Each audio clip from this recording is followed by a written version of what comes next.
Good afternoon.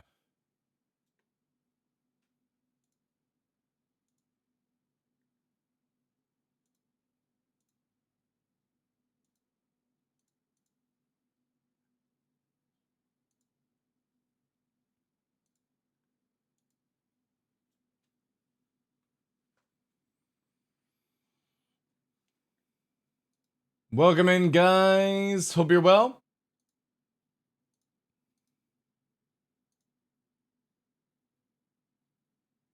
Just downloading a new GPU driver. Hopefully it goes well. Welcome, Wyverx, Danister, Devs, Sideways, Divs, Thirsty, Drake, Astral, Redgate, Radders, Matokai, Fledger, Jedi Rabbit. Welcome in, everyone. And just getting this quickly done, and then we'll be through. Clear at the old cache as well.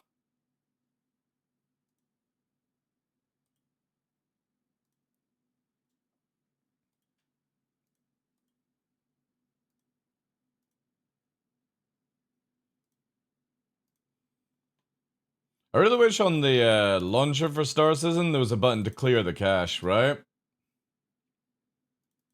Wouldn't that be useful? Instead of having to go into the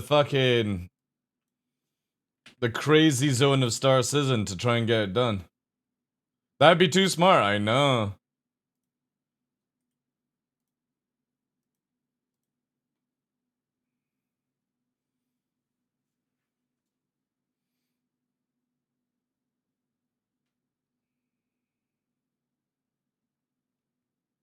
Alright, that's that done. Let's boot this back up.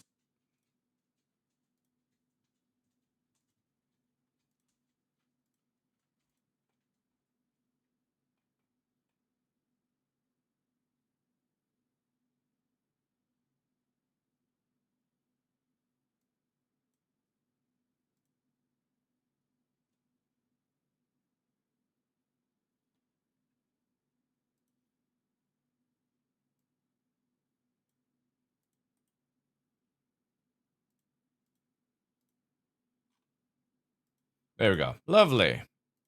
It's not a PTU patch, right? A useful feature? Crazy talk. I know, guys, I know.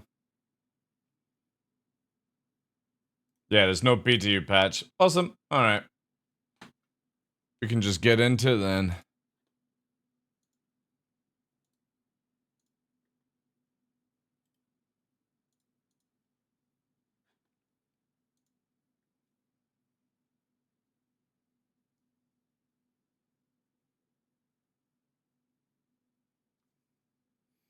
Welcome in, Denny.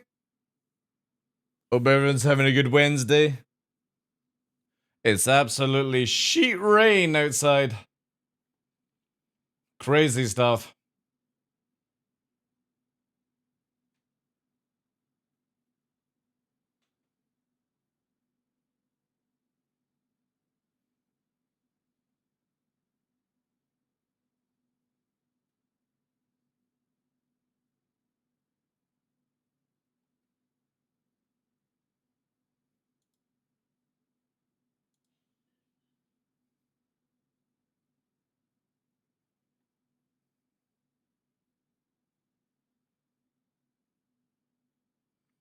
You don't believe it? Believe it.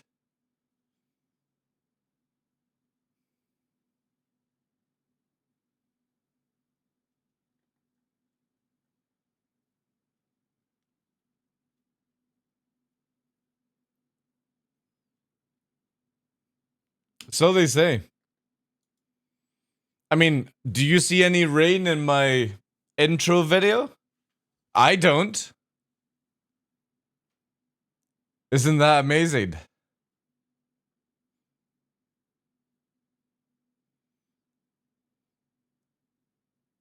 It's almost like we tell people it rains here to keep them away.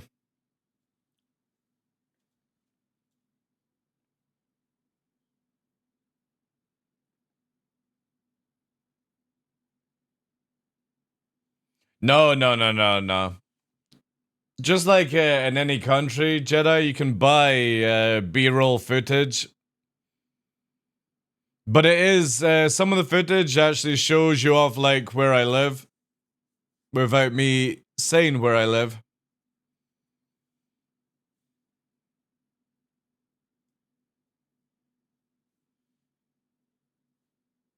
Base testing? What do you mean, Astro? Scotland is amazing. It's one of the best places to be, chat.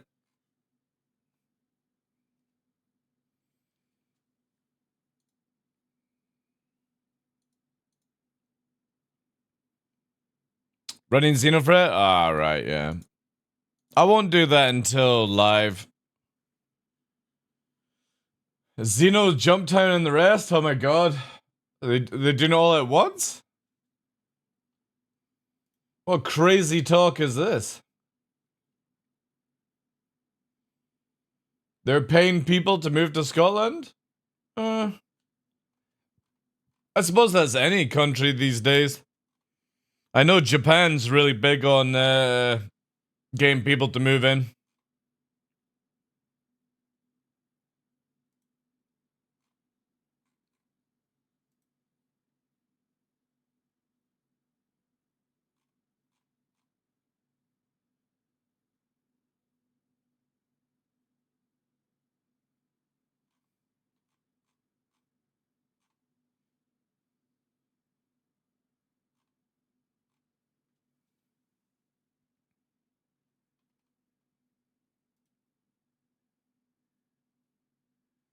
Italy too?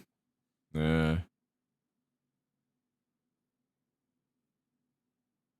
They want Xeno to work and not crash the servers? Yeah.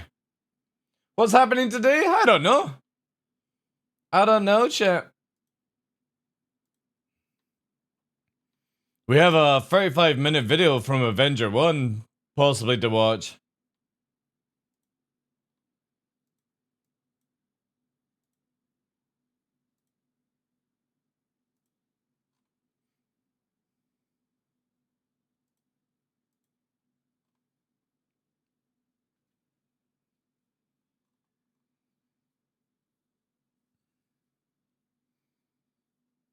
More bugs and Virgates? That's very true, yeah.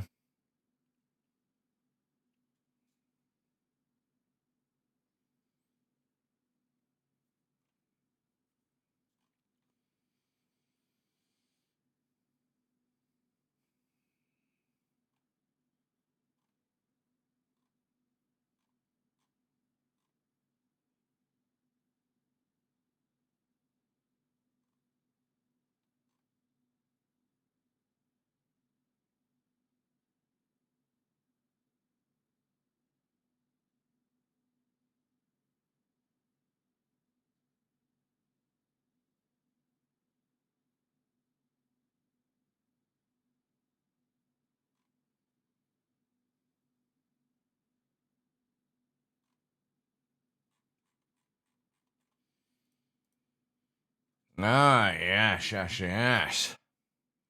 Good afternoon, ladies and gentlemen. I'm your host, Michael TheDarkLaw, and welcome to another episode of The Darkness here on Twitch. It is... What day is it today? It's Wednesday. Wednesday the 5th.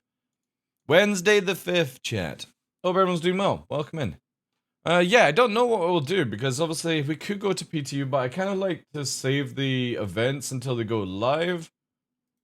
Just purely because it's more exciting that way, you know what I mean? Like, if I go and do Xenothreat now, then when it goes to live and it's actually where we have to do it to get that armor and stuff like that, it'll be really boring, so... Yeah, I think we'll not bother with that. And Jump Town is like, whatever, man. What a fucking snooze fest that is, anyway. Because they just have it in locations that... Oh, actually, no, because this is now Master Mode, so people can't run at high speed. Jump Town actually might be good. Oh, wait! There's a duping bug that's ruined the economy, so why would anyone ever go to Jump Town to make money?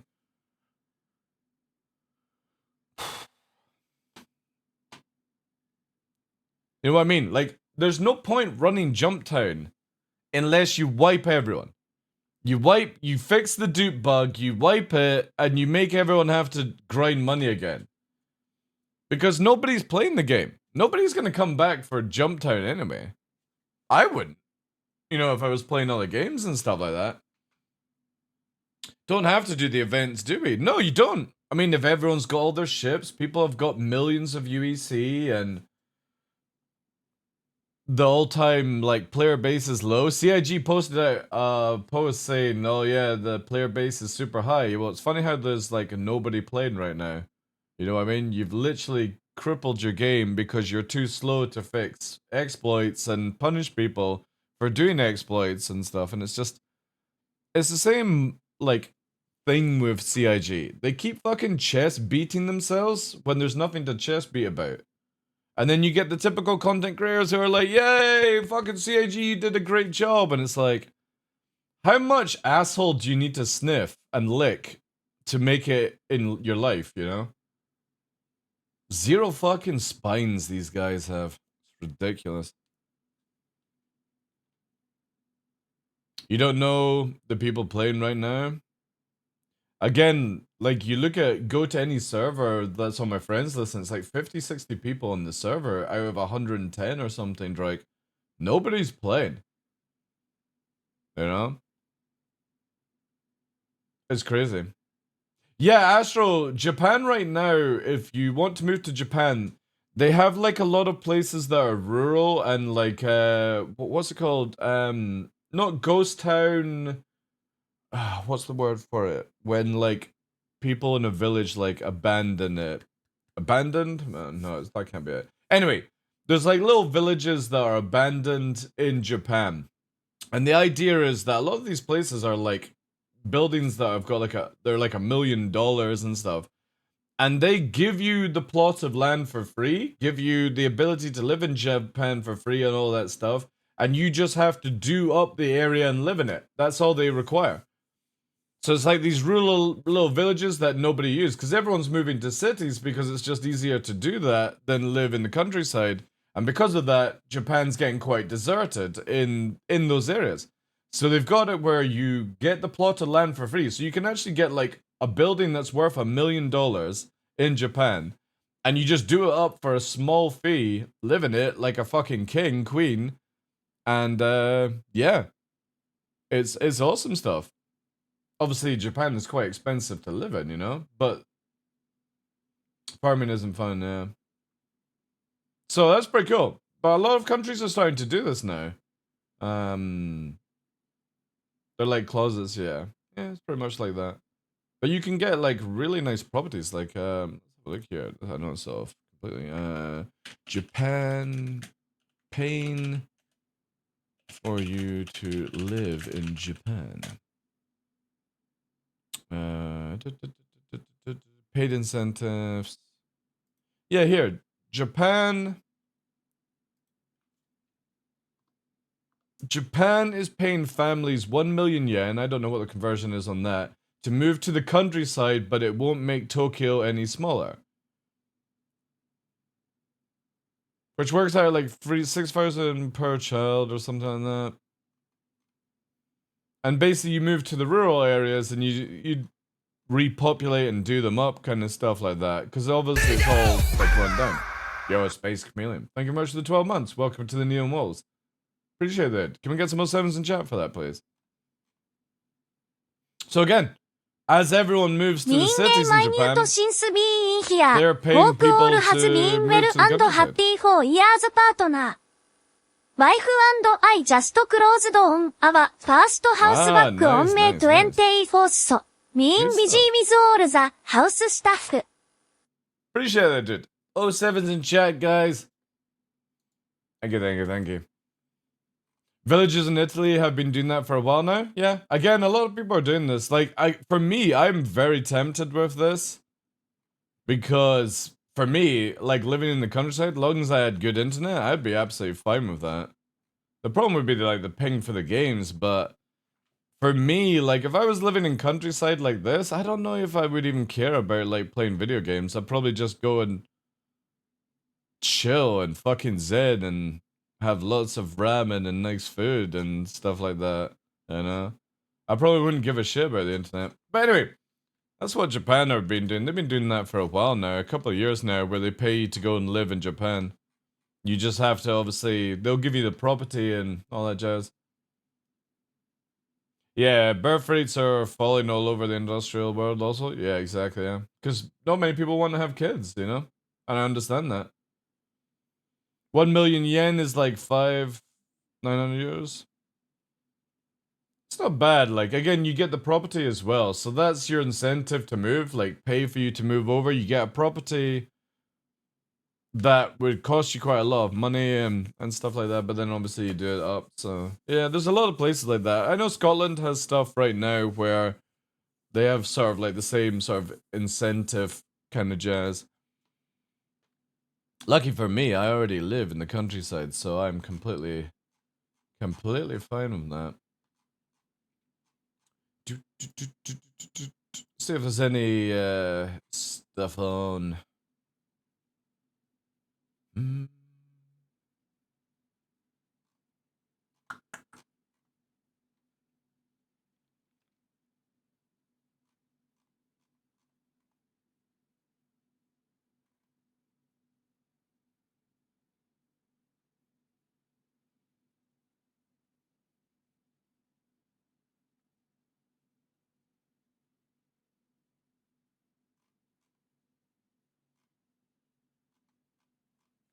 Not much news.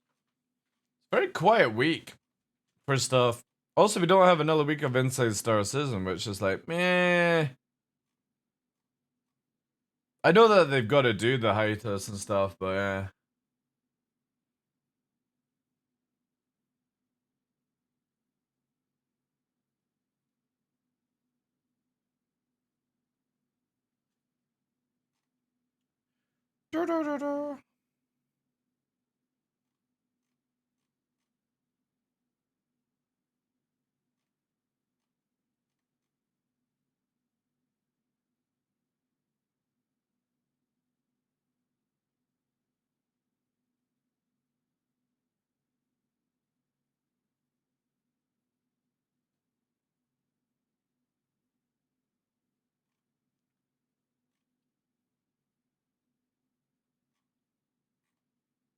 Check out a Twitter post just now.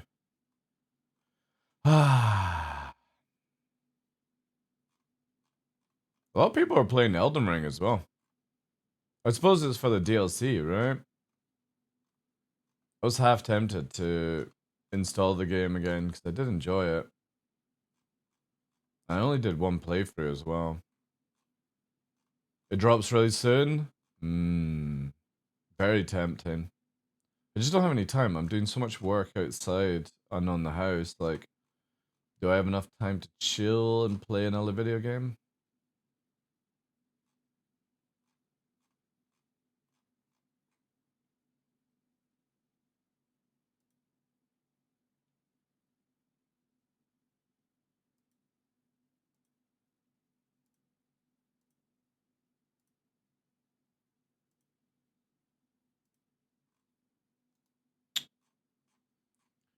That's the driver installed.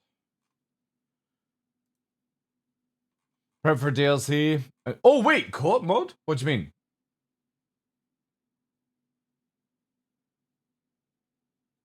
What do you mean co-op mode? Wait, are they doing an official co-op system in Elden Ring?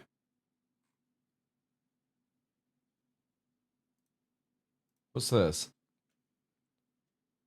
Oh, it's a 6-player. What, you can do the whole game? Elden Ring co-op mod. Seamless co-op mod.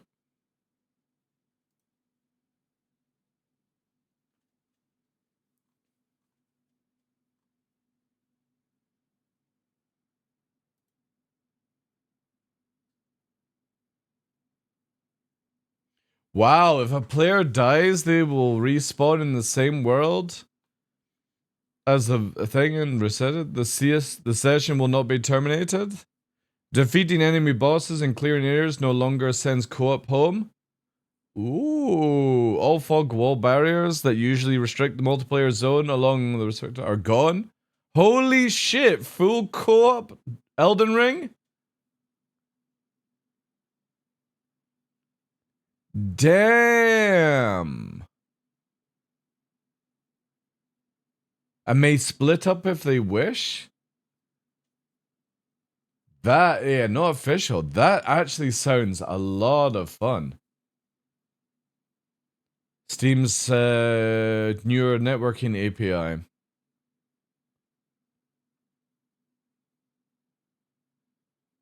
When one player rests at the site of grace, the world state will reset for all players. This is necessary to prevent enemy desync. That's fucking cool. Damn.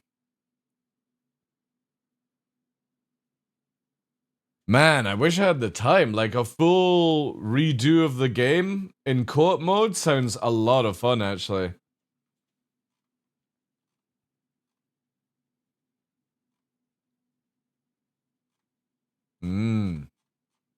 Yeah, this thing shows you everything about it.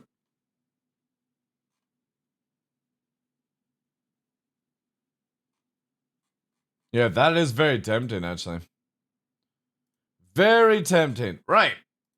I don't know how long we're gonna watch this for, right? But whilst we have possibly a long day of nothing, let's check this out. So I never thought I'd have to make this kind of video. Really, Avenger One? Really? You didn't think you would be making this kind of video? I don't even know what the video's about, but I just don't think anybody should ever say they're never gonna do something, right? Because there's always gonna be something in life that pops up. But I think at this point I don't really have a choice. Star Citizen is having a crisis of identity when it comes to flight. It seems like through all the different flight models that we've had since 2014, they've kind of gone over and rehashed a lot of things that didn't work in the past, but now just rebranded to different things now. Now, I have played every single patch since the game first came out, every single flight model, every single iteration, every single tuning, and every single ship since the game first came out. And there's a lot of things that I've really enjoyed through that process, and a lot of things that I feel like they tried, but it just didn't work. Now, the purpose of this video is to help educate and inform you guys on just exactly the issues that are causing Star Citizen, I think, to have a bit of a crisis. Combat, in general, has to work. And in order for it to work, we have to get to a place where multi-crew ships are viable, fighters are viable, things are working so that the game can express itself, and also people don't feel like they're playing a pay-to-win. You mean a complete finished game, 1.0 maybe, a couple of years time from now? You know what I mean? Like, the thing is, I get what Avenger 1 is trying to do. You know, it's going. I can already smell this. He's going to go through what he believes is the best way to fix this game, so that by the time it releases, it's going to be the best game ever possible. Blah blah blah blah blah. And I kind of feel like we've, at one point, everyone's had this sort of like mentality, but also at the same time is like, let the company finish the game before you start saying how you would make this game. Because I kind of feel like at that point, you should just go out and fund your own game and make your own game, blah blah blah. You know, you can talk about tuning and stuff like that, and everyone's allowed their own opinion, but I can just already tell this is going to be a condescending, I know better than CIG developers type video, and it's just one person's opinion kind of thing, but I already know it's going to be a condescending kind of video. In game, or that ships are largely ineffective and there's only a few meta ships that everyone has to fly. We want to avoid these situations. We want to get to a place where every ship is... It's the same as well as you've got the little clown music in the background. I don't know if you guys can hear that, right? But if you're trying, you know what I mean? Already starts off the video with a meme where you're like, okay, I'm not going to take this that seriously because it's an Avenger 1 talk down video. Secondly, you've got clown sort of like music in the background going, you know what I mean? Like accordion clown music. Is viable in some way, that people can defend themselves no matter what ship they are. But over the years, what I've noticed is CIG will take a flight model, start working on it, and almost get there, and then throw it out and start completely new from the ground up. I've seen this happen 4 separate times on 4 different flight models. And at this point, I'm throwing... It's actually 3 flight models, Avenger 1. Just wanted to point that out. My hands up in the air, and I'm asking the tough questions. What are we doing? Because there are some fundamental flaws in the logic in which CIG is going about trying to adjust their flight models. And a lot of it has to do with the fundamental design rather than the individual tunings that have been going on. It's somebody's so that they can actually start playing opinion, the game how they want the game to be. But again, like, it can't be a game, like, again, this is no offense to anyone in channel and myself or Avenger 1. We can't have a game that we purposely want it to be. It has to be a game that works for everyone. And as far as I'm concerned, Master Modes does work for everyone. The tuning is off. I will always say that. I've said that from the very beginning, and everyone sort of knows that. But the way the direction CIG are going with it is the right way. You know? Yeah, exactly. Like, until we get to the beta of this game, CIG have full right to keep changing things. And even when the game goes to 1.0, 5 years later from then, they can change the flight model again. Now, what are people going to do at that stage? Are they going to go and cry? No, they're going to play another video game or something like that, you know, because that's what fucking adults do. If you don't like something in life, you don't do it. You don't try and gaslight it to change everything into your way. A little bit less like this. You're putting him out of his misery. All right, download a patch. Bye.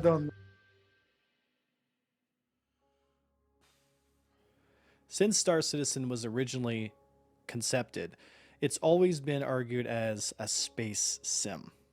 Now, a lot of... Oh my god. Is it... right, people have been saying over the years that Star Citizen is becoming less and less of a space sim and much more of a space shooter. It's never been a sim as in simulator. It's sim as in Second Life. No, DCS is a simulator. A sim does not mean simulator. It's a sim, like Second Life. You get to do other things and stuff like that. It's never been advertised as a simulator, and is he about to compare this to a simulator? Now, I think this sometimes is something that people don't realize, in the sense that in the 90s, when Freelancer and Star Wars games and all those space quote-unquote sims were actually playable, they were much more of a space shooter, and they didn't do what's called 6 degrees of freedom. They had what's called 3 degrees of freedom. So essentially what they were was planes in space. You couldn't really strafe. You could maybe drift a little bit in some of the old games like Free Space, but games like X-Men vs. TIE Fighter, Freelancer, and a lot of these kind of 90s space shooters were considered space sims at the time. Yeah, but that still doesn't make it a simulator. Because you had like Jane's, which is a simulator video game. You go into your F-16 simulated vehicle. A sim does not mean simulator. I hate to tell people that. So I think when Chris says, I want to make the best space sim ever, I think what he's really saying is I want to make the best space shooter ever. Yeah, exactly. Because sim does not mean simulator. And don't forget too, Chris Roberts is a cinematics kind of guy. He's a dreamer. He's somebody who has lots of crazy ideas, obviously has been successful in Hollywood, but I'd hardly consider him to be a hardcore PC gamer. I actually agree on Avenger 1 in this one, because, like, I don't fucking fanboy Chris Roberts.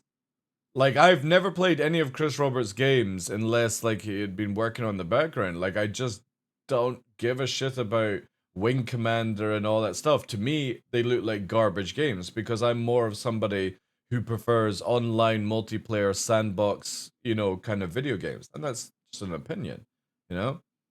Wikipedia says SE is a multiplayer space trading combat simulator game. It's not a simulation game.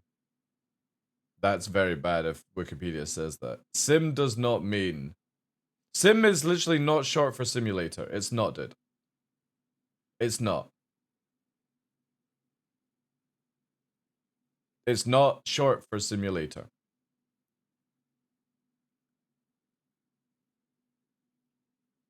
Sim is like, basically, they advertise that as like, yeah, like Sim City and stuff like that. It does a simulation of a video game, but it doesn't have realistic, like you would say with simulator, right?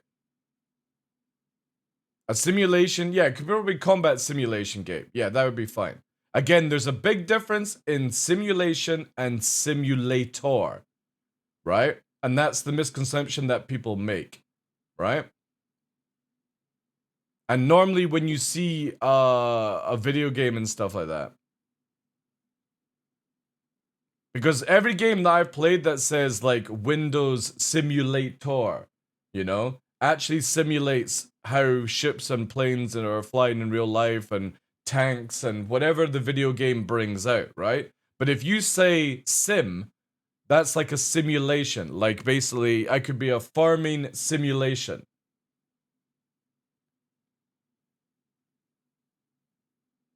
Exactly, Murdoch, yeah. So this is the misconception that a lot of people think sim means simulator, and it's not simulating anything. This is where it gets weird and funny. So whilst everyone thinks that this game should be like DCS World and Windows Simulator, no, you know? Check the definition, it fits a representation. Yeah, so again, in my eyes, when they called this game Star Citizen a space sim, it is making a space simulation, which can be made up of any variables and stuff like that, right? Yes, he did, Global Chan, yeah. Making a space sim. At the very first video for like the founder stuff, he said a space sim. But he never said a space simulator. Which would mean that you go with realistic physics.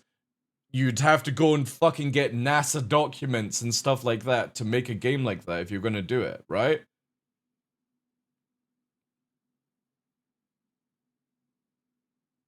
Sim, a type of computer game that is designed to simulate, represent real conditions. Yeah, but again, how do you make real conditions in space and stuff like that? You know what I mean? Like if CIG were actually going to use the Cambridge Dictionary and say a sim is like that, you would say it's a simulator. You know? Because it doesn't simulate anything, dude. It doesn't have real physics. It doesn't have like real flights and all these stuff and stuff like that, you know?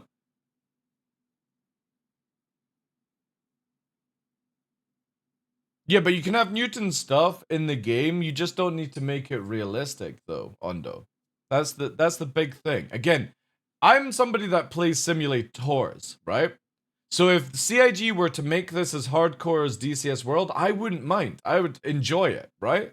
But you're never going to get an MMO that is based around that, right? So whenever they advertise Star Citizen as a space sim, for me that says, well, they're gonna do multiplayer, they're gonna make it where you can get off on your ground. You know what I mean? Like you would have to add like Arma, America's Army for FPSing Tarkov style. Then you would have to make it when you're flying around, you've got full fucking flight checks that you get in DCS World and stuff like that, you know? This is where, for me, I've never looked at it as a simulator video game. It's always just been like a fun arcadey shooter kind of game. Because if you would have never had the public, the funding, if you had made this a DCS game. How many people in here can play DCS World and not lose their fucking mind? I bet you there's only like maybe 5-10% of you that can actually do it. And the rest of you would literally give up 30 minutes trying to fucking turn your planes on. Because you wouldn't know what the fuck to do. You gotta read a 500-page manual on where to do it, right? Now, how many people are gonna buy Star Citizen if you had to do that every single day? We already have people moaning that it takes them 5 minutes to cross the solar system. What's gonna happen when you have to spend 30 minutes to fucking turn your ship on? Right?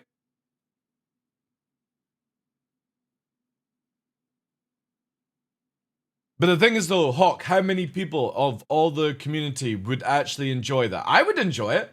I love VTOL VR. It's amazing. I love fucking doing all flight checks and flipping switches. When I got my fucking tunes on, and then when I go to town, I fucking change the radio to a more combat-oriented music because you can play your own music inside VTOL VR. It's amazing. You know? You put a little mix tape on. I love that shit. But could you imagine if how many people would have actually backed Star Citizen if that you wanted a simulator? And that's the biggest thing that you have to look at. When they talk about space sim, it is not hardcore simulated fucking physics and stuff like that. Exactly. How Puppeteer advertises it is how it is in my mind. I don't give a shit what Cambridge or anyone says it. If you say it's a space sim or a flight sim, I go, it's a basic arcadey video game. It's going to have some elements of realism into it, but it's just going to be fun, right? But if you go to me, it's a simulator. You're going to play IL-2 simulator. I'm going to be like, oh shit. I'm going to have to get into my World War fucking 2 fucking flight suit and get my fucking little cap on, leather cap, and fucking sit in, right? That's what I expect from the video game. But if you're like, oh, you're going to play some fucking Sims, right? It's not where it's full realism and shit like that. Yeah. So this is the biggest thing that I think Star Citizen advertises them or has over the years. I will agree with this. Chris Roberts and the company have advertised themselves incorrect. Where they have tried to capture the money from the DCS kind of players who would enjoy that shit and the people who want to be casual. And I don't think anyone can say otherwise that that would be incorrect. They very much advertised this game to appeal to everyone without telling people the actual truth of their design. A simulation of a space movie or something. Yeah, exactly. That's how I always look at it. If you say sim, it's going to be like basically it's going to have some sort of realism to it, but it's, yeah, Simcade. Yeah, I mean, they could have used that. Yeah, Simcade. I wish again, it's just really poorly advertised because when I looked into back in this game in 2012, I didn't really give a shit it was Chris Roberts. I just liked the idea that it was like, you know, I wish they had just advertised this as what it was going to be. It was never going to be a DCS simulator spaceship game. I would have loved it. I would have still backed it. But I doubt 90% of the community would have spent a fucking penny if that was how it's going to be. I looked at it that Chris Roberts did Wing Commander. It was going to be a giant Wing Commander video game online, and that was it. I didn't even expect it to have the fucking scale that it has right now, you know? It's an argument that doesn't deserve wasting breath. CR and Seg said many times in the past, but guess what? Things change. That's very true, yeah.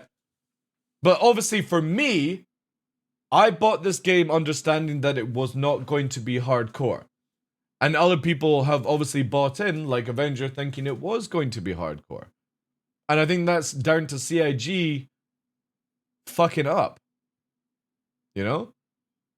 Considering his original pitch for the Kickstarter, he was holding an Xbox controller. That's very true. That's very true. The pitch for this game was he was flying it with an Xbox controller. That should have told you exactly what the level of game should have been.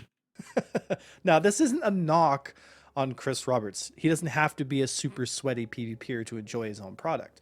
But I think people have to taper their expectations when it comes to Star Citizen in the sense that it's not going to be a space sim. Yeah, the idea of space sim is basically just a marketing ploy.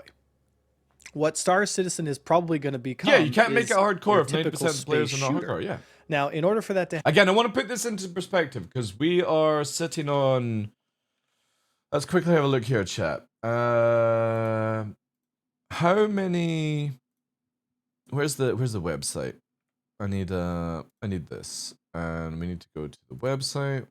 Anybody know exactly where the little fucking place is now? They squirmed this one out somewhere on the website. Is it this one? Do we click this? Whoever live stats. Does this give us the? No, this doesn't. Where's the fucking? Where did they hide it now? Is it status? Development? Download? Where do they hide the how much they've made page? And shows you how many people. Does anybody know where they hide this now? The lie. The lie page. Development, roadmap, so funding. Is it funding? Yeah, here we go. We found the page. This is the juicer, right? So we have crash. I fucking love that. 1.3 million made. Brrr, fucking down it goes again. You know? Right, so we got 5,249,491 star citizens. On an average, that is going to be for your 1%, 52,000. Yeah, let's do 52,000 players, okay? So your 1% of the star citizen community, let's not even care about alts and stuff like that. Yeah, but let's not care about that. Let's just look at the number. It's 52,000 players, right? Now, let's look at how many people do hardcore PvP. Avenger 1, Shadow Moses, so Avenger Squadron, Shadow Moses, Ram, trying to spitball, Liberty Reapers, whoever's doing it right now. On all the hardcore players that are not in organizations, let's look at maybe that is 10,000 players, right? So if 1% is 52,000, 10,000 players, that's me being super fucking generous as well. Let's say 5,000, right? On an average, that's going to be a 0.45% of your backers. More like well, let's just be generous. 5,000 maybe in total, right? With all the organizations combined, and how many people are actually doing Arena Commander hardcore PvP. So when Avenger 1 talks about this, it's not even a blip on the company's radar. And this is what he has to understand. And it's not to disrespect Avenger 1 or any of these people I've talked about, but you do not matter in development right now. You are not a give a shit player because you don't even make 1% of the community. You don't even make like a 0.5 of the community. This is a big, big thing that PvPers need to understand. And trust me, I would love for CIG to make this game a lot more hardcore in PvP and stuff like that. I would, because it would give me something to grind for and stuff. But right now, nobody gives a shit about you. You're lucky you have DJ helping you out in Arena Commander. You're lucky that you've got Yogi listening to you guys and stuff like that for certain things. But there is a guy above these guys that goes, sit the fuck down, Yogi, sit the fuck down, DJ, and get on with what you're paid to do. And this is what you have to understand, Avenger, that nobody gives a shit what you say. Right now. Nobody in the company gives a shit. And they will be nice to your face, nice to your back, and say, we are trying our best, but nobody above them gives a shit about what you say. They go on basically stats that they see in the universe and base the game around that. So even though he wants to harp on about making it hardcore and this is how he would tune it and stuff, you have to understand nobody gives a shit. Only your fanboys and only the people that would, like myself, that would be like, yeah, that's fine. It would be fine if we had settings like this, blah, blah, blah. But everyone has to understand in the PvP community, nobody fucking cares about you anymore. You don't pay the bills, and you're such a small percentage of the general basis of numbers that nobody fucking cares. And you just have to understand that. Nobody fucking cares. You do not make sales anymore. When people are doing shit, do you see fucking the sales that were coming in because Summit was playing? Did you see him doing lots of fucking, fighter PvP and stuff? He was on the ground and doing this stuff, and that makes the money. Nobody goes into Arena Commander and fucking sweats out. You never saw Shroud fucking go into Arena Commander. He didn't give a shit. He didn't care. So if these players, these big communities that have thousands and millions more viewers than you will ever have, Avenger 1, nobody fucking cares. And this is the realization. Just go and do what you were good at doing. Making PvP tutorials. Stop fucking harping on shit that's never going to happen. Because unless you can change the views and the minds of the people in charge of this company, not the developers, the people who are in charge, You can fucking preach to a wall, but the wall ain't gonna move. Happen, we got to make some hard choices. Because right now, they're trying to make a 6 Degrees of Freedom game accessible to as many people as possible. And that's a difficult task because 6 Degrees of Freedom is the most difficult type of game you could possibly try and make. Exactly. There is but simply the thing is, not though, enough game. you can't make 6 DOF realism. There was a company that built this sandbox game. I can't remember what it began with an H or something. Anybody remember this? It was like 3 or 4 years ago. It was on Steam, early access, and it had full simulated Newton, right? And you actually had to do docking procedures where you had to interstellar roll. You know how long this fucking early access game lasted? 4 months. Because it was too fucking difficult for your average Joe player to play it because, again, not to be disrespectful, none of you guys are trained enough to go and do NASA shit. You know? It's impossible to do a game that is hardcore 6 DOF without making it fucking... No, not Dual Universe. It began with H, and it was insanely difficult to land, dock, and stuff like that because you had to literally have fucking NASA skills. And nobody enjoyed it. They got rid of it. So, again, you can't make video games 6 DOF and hardcore because most people just don't have the brains to do it, you know? Helion, yeah, I think that was it. Yeah, Langdon. It was, yeah, I think it was called Helion. But remember it began with H, and I played it, and I loved it. But everyone that I played it with was like, can't fucking work it out. You know what I mean? You had to listen to the Interstellar fucking theme tune to get that docking. You know? You got your fucking Matthew McConaughey, like, it's necessary. You know? Fucking do that shit. It was good. Yeah, it was super hardcore. But that's the thing, right? If you make a game like Helion, 6 DOF hardcore, nobody can play it. I don't know if you can even do it, Suffercross. Oh God, I can't even say that name. Brain's gonna fuck up on that one. I don't know if you can even get it. But it was, like, no joke, you had to fucking Interstellar land that shit. It might be still on Steam, I don't know, but they shut it down years ago, guys. Because again, it was 6 DOF, full space, NASA simulated, like Kerbal Space Program, and nobody could fucking play it. You know? It's a fungus? Alright, yeah, I'm definitely not gonna be able to say that then. I'm gonna call you Seth. Oh God, I'm gonna try and figure out this one. But yeah, it's so difficult that nobody could play it. Only the true hardcore, like, simulator kind of gamers could play it because they would put hundreds of hours into trying learning it.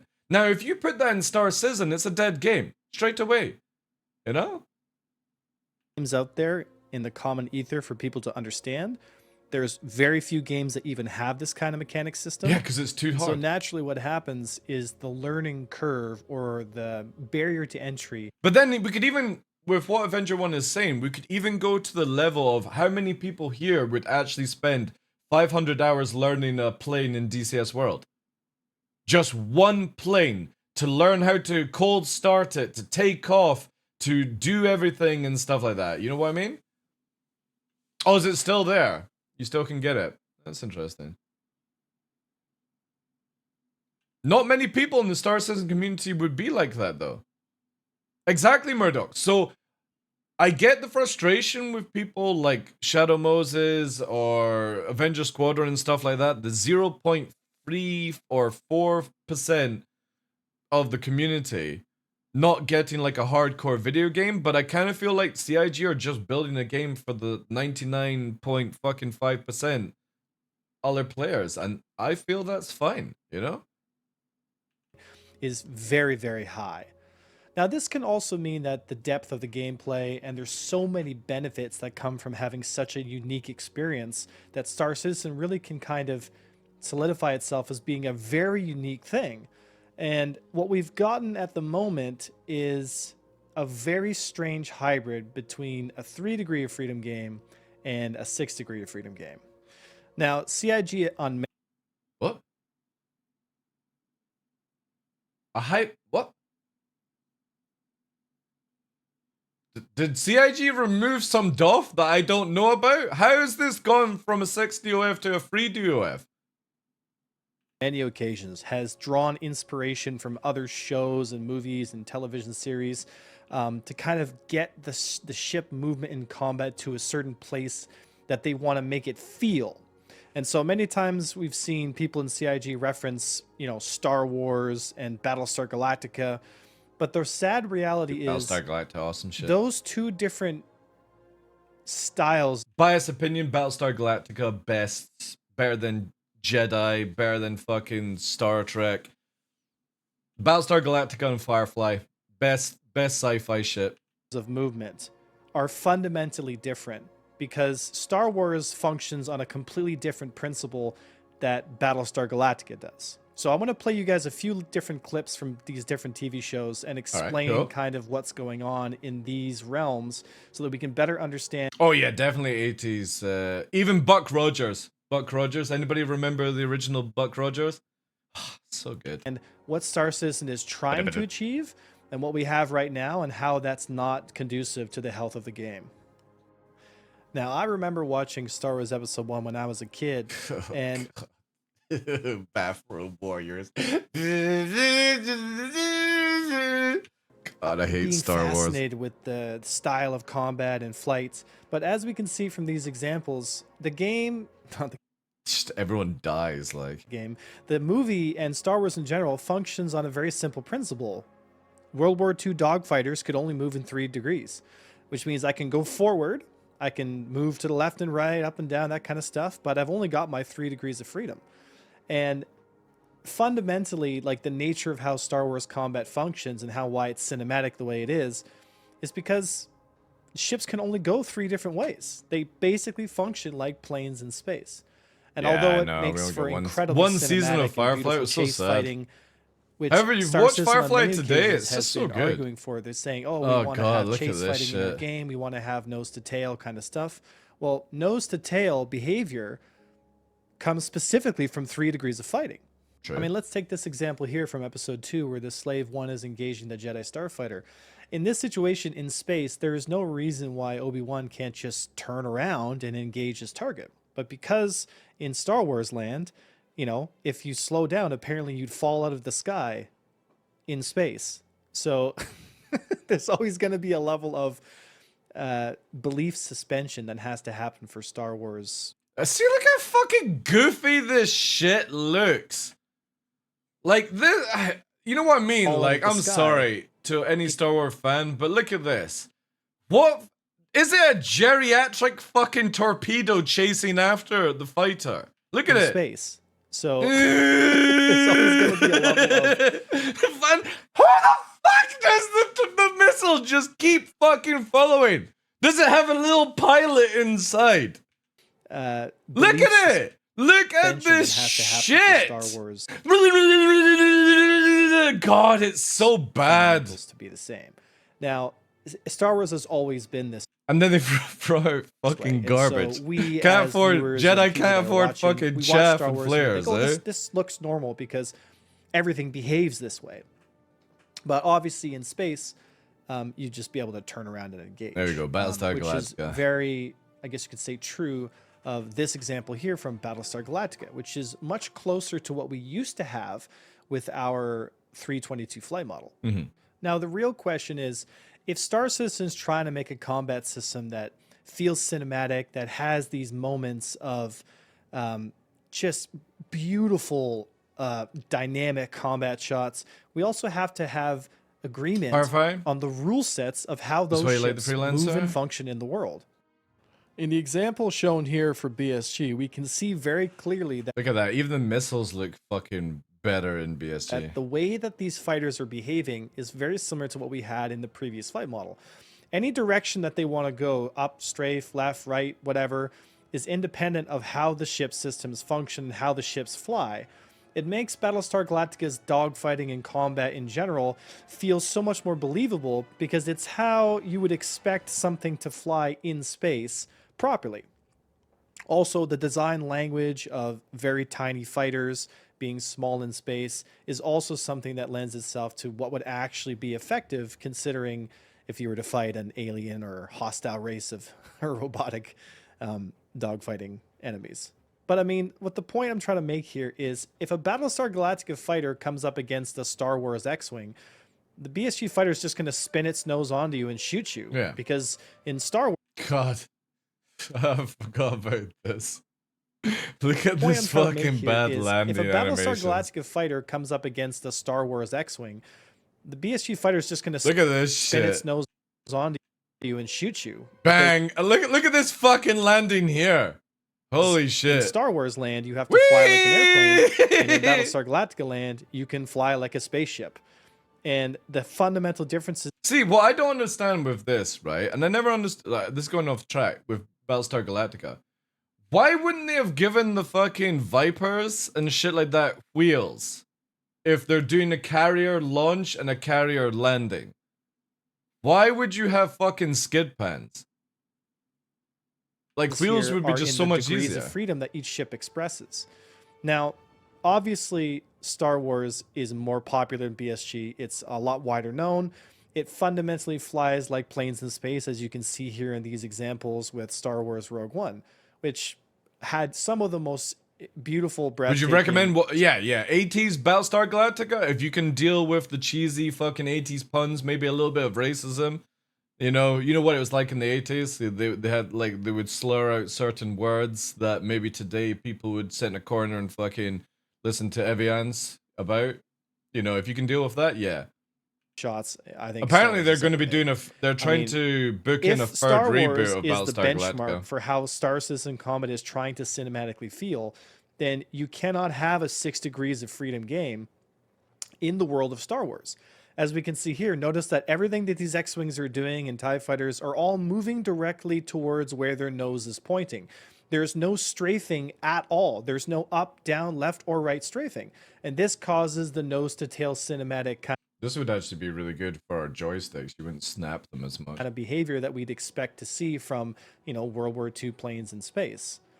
These kind of dynamics, I think, is where Star Citizen is having a bit of an identity crisis. Because if we look at previous flight models, they keep on trying to dance between 3 degrees of freedom and 6 degrees of freedom. I'd agree with that. And what they're ended up doing is they're kind of failing at both.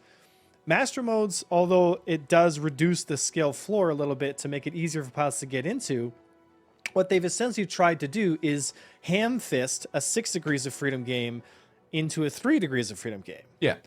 And so my argument has always been, if you're going to do one the best you can do. Exactly. Because if you're not going to make a true 6 degrees of freedom game, which is... This is where we come back to it. Star Citizen designed ships to not look like 60UF fighters, right? So what I would say then, and obviously since he's using Battlestar Galactica, he then must understand that in Battlestar Galactica, yes, they could spin around, but they couldn't move around like he has in 322, right? So in Battlestar Galactica, because the main engines would push them, right? As they side strafe, they're still going in a direction. They weren't able to just fucking 180 turn, go up, down, left, right, and stuff like that, which is what we had in 322. So if you're going to make it either like Battlestar Galactica or you're going to make it like Star Wars, you have to be strong on that motion. And I think CIG are trying to do the Battlestar Galactica route, right? Yeah, but you couldn't change direction. Battlestar Galactica, they could spin their ships around, Pramster, right? But they couldn't just go 6 DOF, shit like that, right? They couldn't do that. They could fly and they would just spin around and side strafe. But in the mood, like the stuff, they couldn't just instantly change direction. Okay? So you either make it where it's like Star Wars, which Avenger 1 is talking about being more like modern day fighters, where you're in 3 DOF and you're moving around like that. That'd be fine. Whatever, if you're going to do it. You'd have to change the weapons. Multi-crew would be a bit more difficult, different and stuff. Yada, yada, yada, right? But if you do it the Battlestar Galactica way, I personally would enjoy it. My biggest annoyance with Star Citizen is they did it the stage past Battlestar Galactica, where originally you could move in any direction at any speed, which was shit. And it caused so many fucking issues because of it. Man, the bots on Discord are fucking out in form today. So I personally think they should do the Battlestar Galactica route, but they need to make it where you can't just change direction on the fly, right? You can't just strafe left when you're going high speed forward, right? Stuff like kind that. of much more what we had in the previous flight model. Then just make it 3 degrees of freedom, you know? Like, because here's the thing. If you look at these fights, the speed at which these fighters are flying, banking, turning, and existing in this combat environment are incredibly fast. You know, the amount of speed in these turns, the amount of speed at which they can transition from vector to vector is, I mean, you're pulling an immense amount of G's. And the problem with Star Citizen's combat model right now is we have all these weird feeling combat ships with these invisible walls. See, the thing is, visual speed is different to actual speed, right? Because what everyone's eyes see, for me, when he's like, this is fast and stuff, I see it as slow. My eyes perceive speed differently to other people's eyes. So what might be blurry to other people because maybe they have like problems with motion blur and stuff like that, which makes them feel sick because they feel like they're traveling faster or their eyes and brains can't keep up. For me, it looks very, very slow. When I'm low flying off the deck faster than anyone, it's very slow for me and how I see it. But when people I show the video, like I showed my mother the video, she's like, Jesus Christ, it's so fast. Her eyes translate it differently than what I do. So this is where, when for me, I go on scientific numbers, where when you say to me I can go 500 ms and people say it's slow, I say that's fast because I know how fast 500 ms is. It's 500 ms. Just because it doesn't look fast in a video game or in a movie doesn't mean it's not fast. Again, everyone's eyes see things differently. It would be better if CIG had the ability to sort of like speed up frames or something like that to go slower, but it looks faster like we used to have. That you end up hitting. Master Modes introduces a whole ton of new mechanics to making flight feel so much more binary and much less based on, I guess you could say, a believable system. But isn't that what we want in a video game? A believable system. No? Again, you have 99% of the community like playing the game and stuff like that. If you make it any fucking crazier, you know, I just don't think many people are going to be able to play this game. You know that you're constantly switching between different modes, depending on your speed. If you strafe in certain directions at certain angles, 50 times the speed, exactly. Yeah, speed walls, which are not intuitive. Like this whole thing with Star Wars. This is, I think, from Rogue Squadron, right? See all this shit here. This is a load of fucking bollocks. First of all, that tiny little ship would have never been able to push that fucking big ship's mass. Just wouldn't. That's physics. And it's also not in the public domain in terms of the public consciousness. People who play Star Citizen probably have absolutely no idea how 6 Degrees of Freedom actually functions and behaves. And so we have this weird cross between a 6 Degrees of Freedom game, which is what we had before, to oh no, it's a bastardized version of a 3 Degrees of Freedom game, which doesn't really give us the benefits of the speed and exciting kind of nature. I always did like those little Corvettes from the 3 Degrees of Freedom game, which can be shown for examples like the Star Wars Squadron. The wee ones are like the 6, yeah, that one like there, the wee 6 engines. The speed at which the fights happen. Oh my god, what the fuck is this garbage? Squadrons being a true 3 Degrees of Freedom game. Look at this fucking high-tech. Speed at which the fights happen and the intensity of the combat is significantly more exciting than God, I can never enjoy Star Wars. Attempting to it's be just so shit. Fighter experience. So we've kind of established the differences between 3 Degrees of Freedom and 6 Degrees of Freedom. And at the current time, Star Citizen is a 6 Degrees of Freedom game that's trying to pigeonhole our ships into flying more like what you see on the example here in 3 Degrees of Freedom, because it's more cinematic. It's Rogue is pretty good. Easier to pick up. There's less things. I just look at the fucking UI, man. This is the thing, right? I don't care about like the X-Wing and the TIE Fighter. This is like the TIE Interceptor or whatever it's called, right? But look at this fucking junk in front of the pilot. Little fucking knobs and flippy switches. right? It's just Jesus for you to worry fuck. about, because all you need to worry about is going forward, left, right, up, down.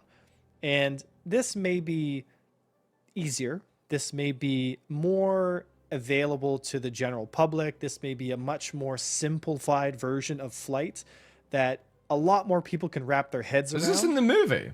But what we end up having is, isn't this a video I think, game? a lack of depth.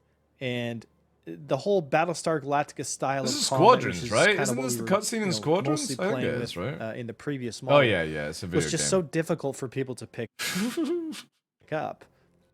Wait, So is he what bringing Massimo's Top Gun in achieves now? Is the attempt, at least, at creating a nose-to-tail environment in a space setting. And what they've done is they've basically Top Gun is locked so fake. combat speeds that actually can avoid fire and create deflections that are meaningful, locked to the higher end of the afterburner spectrum. Whereas if you Don't try to knock my fight knob. in 6 degrees of freedom in your what's called SCM, you end up fighting at such a low speed against projectiles that are so much faster that it doesn't really matter what you do at those speeds. By the way, these guys in real life would be probably doing about 125 to maybe 200 ms in this fight scene. Probably a lot less actually, because they're not burning. Because you're gonna get hit no matter what happens. This leads to the whole issue we have now, where interceptors are so powerful in PvP combat because they can maintain and stay at a higher, I guess you could say, altitude or higher energy state for longer, which allows them to control the fight a lot better. Now, what this has done is it's made the combat feel horrendous, like just absolutely terrible, because you have to hold your boost down to have any meaningful speed to make any meaningful choices in combat. And as soon as you're out of boost and you can no longer maintain that speed, you have to enter nav mode and wait for your boost to recharge.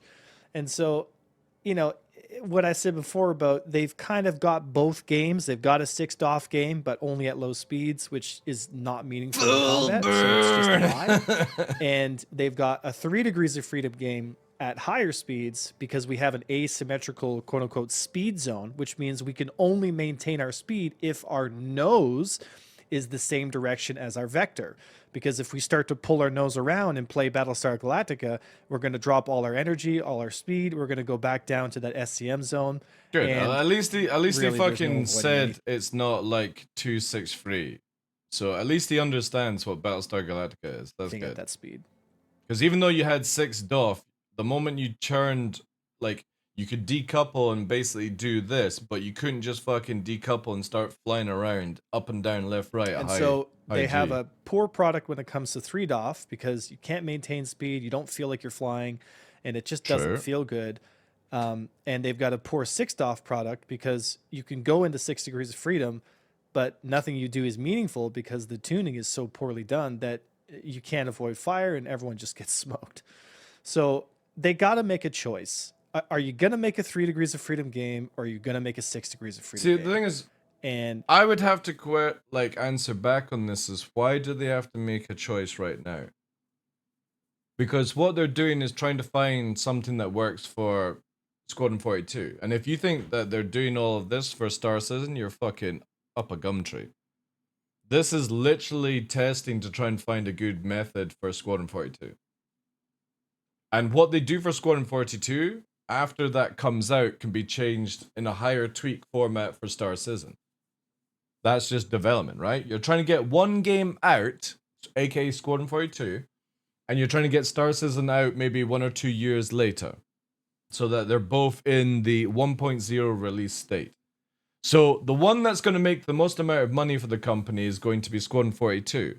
So you're going to want to make that as fun and engaging for somebody that has no interest in Star Citizen whatsoever, and then afterwards you're going to make it better for Star Citizen.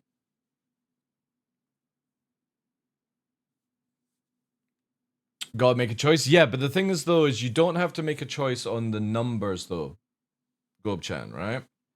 That's the biggest thing that people need to understand. You just need to make the mechanic, and Master Modes works in that mechanic sense. What you do for ship tweaking can be massively done afterwards, right? So once you've built an IFCS that works, and that's what CIG are doing right now. That's why people like Avenger just need to sort of sit back for a few fucking years. They're building an IFCS that works for Squadron 42 and Star Citizen. The Star Citizen and Squadron 42 ship tweaks don't need to be the same. Right now, they just don't have the time to do everything, blah, blah, blah, blah, blah. Because again, it is like a 6-person fucking team working on this. It really does need more people. So again, why would you waste resources on like really focusing on Star Citizen when you should be focusing on Squadron 42, in my opinion? Long as it works for Star Citizen, that's all that matters. The tweaking and stuff can come down the line over time, these sort of things.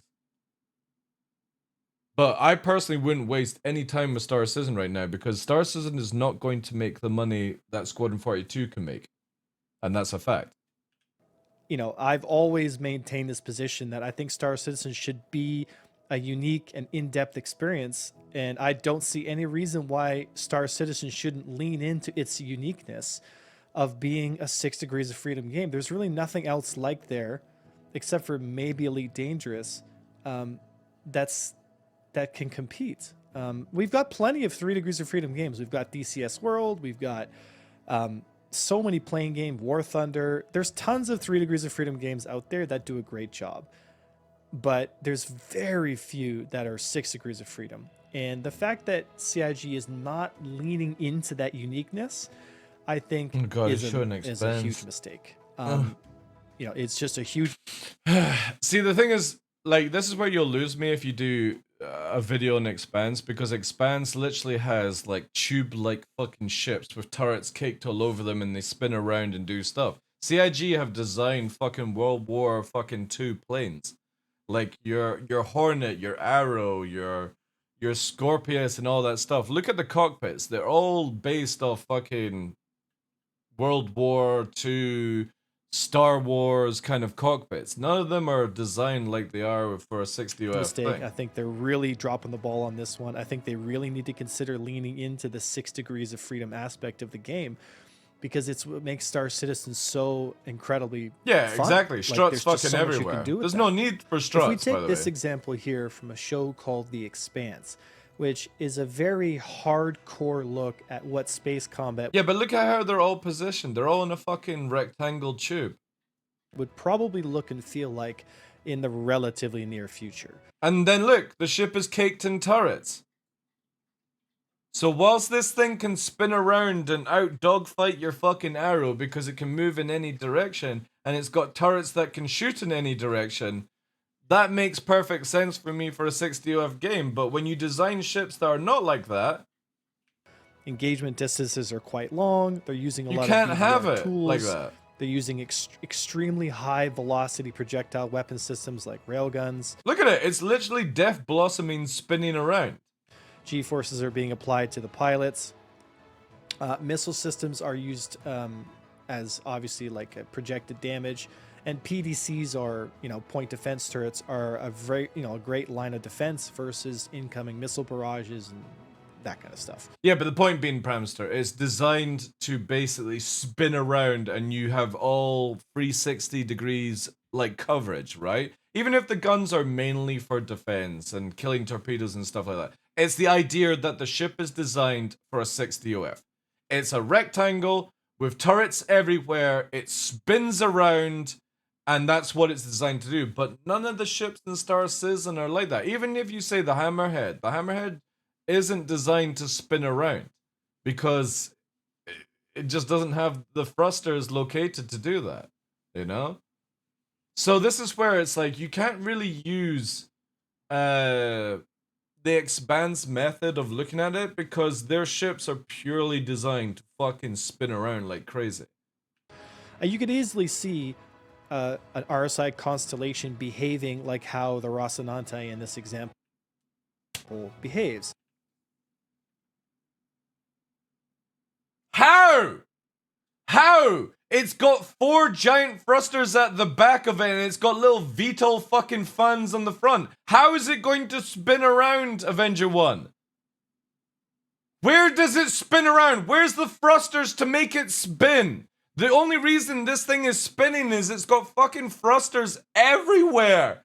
It's a fucking rectangle caked in turrets and thrusters. That's how 60OF works.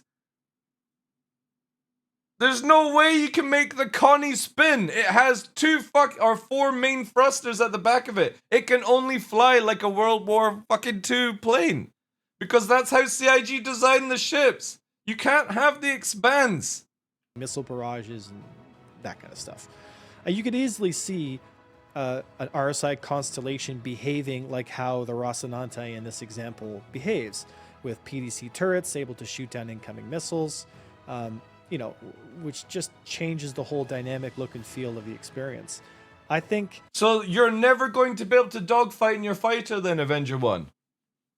If CIG made the Expanse ship, right? Or your Constellation spinning around, shooting all these things, high velocity fucking rounds, that means you as a dogfighter you're grounded, Avenger 1. Because you will never get near anything like this. You're not good enough to fucking dodge something like this. Spamming out missiles, bullets fucking going everywhere, and it's high G spinning around bathtub fucking pukeness. Nobody in the Star Citizen community is good enough to fly through that. You would have to have automated systems. Yeah, fighters are completely obsolete. So where's he, as a dogfighter, where does he go then? You know?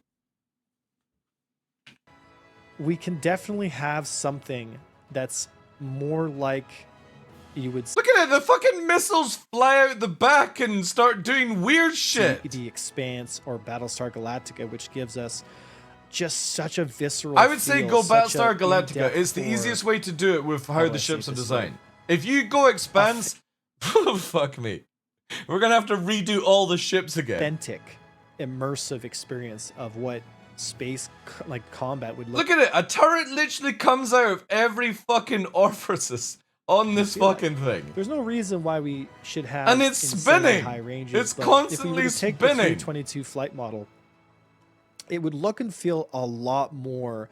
How many people are going to enjoy being in a turret when it's just doing this gameplay? Alright, I'm about to shoot. Oh, missed them. Alright, I'm about to shoot. Oh, missed them. Alright, I'm lining up a shot. Oh, missed them. You know what I mean? Fucking spinning around and around and around and around. How many people are going to enjoy that gameplay? Alright? Like, look at this dude. He's a fucking actor and he's not enjoying it in his shitty set, Blue. This is the only thing why I can't watch The Expanse. The sets are so shit. The visuals look amazing. The ships look amazing. But the fucking set piece looks like on a fucking sci-fi channel, you know, $5 special. Why the fuck has he got straps all over his fucking helmet for? how this example here For being a gunner. is for the Expanse. So in this example, the weapon systems, the ranges, everything about how the ships interact in this world has everything to do with 6 degrees of freedom. Because the ship at any time can move in any direction, depending on which thrusters it's firing, at what times, and blah, blah, blah. Oh, man. It's very reminiscent of what we used to have with the previous model. And this was difficult for a lot of people. Not really. It's called adaptation. You should try it. What was the problem, and why was this deemed the solution? Well, first off, I think the fact that we're working on a live Quiet. game, the issue is that we should always be looking at, even if we've got a system that's out in the wild, we should be looking at evaluating it and does it deliver the gameplay that we want, that the community Wait, is he wants, playing the that Chris Superman wants, theme in the background? Combat as a whole, you know, and we're talking a long time ago now. I mean, I was probably still in Star Citizen. It was probably pre-Squadron when we started talking about master modes. A lot of the combat that we saw across the broad spectrum of the community, not just the new players and not just the very well experienced players, but the broad spectrum 99% of the community, you mean? basically became jousting. And, you know, we felt that we could do better than that. A lot of the combat... See, this is the thing. I was teaching expat yesterday to play the game. And there's a big problem where people don't understand what jousting is. And that jousting should never be frowned upon in anything where you're flying a plane, a spaceship, or anything like that. You are not meant to face tank. It's the same as the expand spinning around ship. It doesn't stay still and go, missiles hit me. It's fucking spinning and jousting past the missiles and doing all these things, right? People freak out about this jousting because I'm going to just call it, they're moronic. You have to joust to go past somebody in any form of merge because you don't just sit there getting shot at each other. You have to joust. Jousting is this format, going past somebody's nose to nose. What happens is somebody doesn't know how to let go of W, and that's it. CIG just need to conquer that, but anytime I hear people moaning about jousting, I just want to fucking bang my head off the table. It's like, it's so irrelevant, right? Imagine how many World War planes would have been fucking saved if we just face tanked each other. You're in a fucking Nazi fighter and you're versing a B-17 bomber and you just stood still at the slow speed and didn't joust past their guns. It's so dumb, man. It fucking annoys me. The broad spectrum basically became jousting. You have to joust. You have to joust. You don't. It's not fucking Call of Duty shooting each other. Even in Call of Duty, you joust. You run past somebody and 180 fucking turn them as they're trying to console controller turn around. The issue is somebody just doesn't fucking let go of W. And that's all CIG has to conquer. He's coming right at us. Good movie.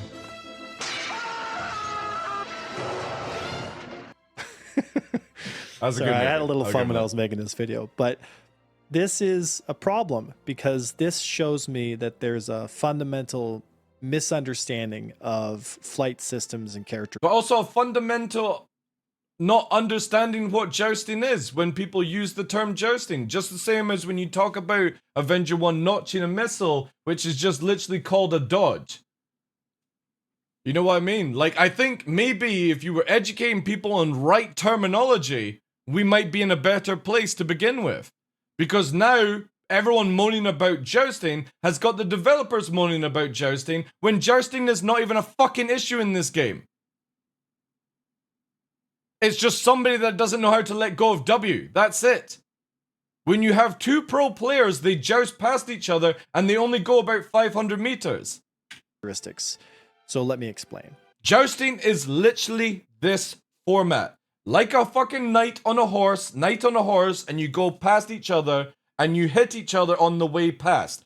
That is what a joust is. The person that keeps fucking going in the direction just doesn't know how to let go of the fucking throttle. And that's what should be educated, not fucking moaning about it. It's the merge, exactly.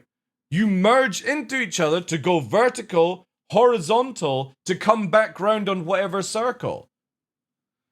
Because you cannot have jousting. Because you don't merge like this. Alright guys, we're not going to joust each other. We're going to merge into a fucking circle, but we're not going to pass each other.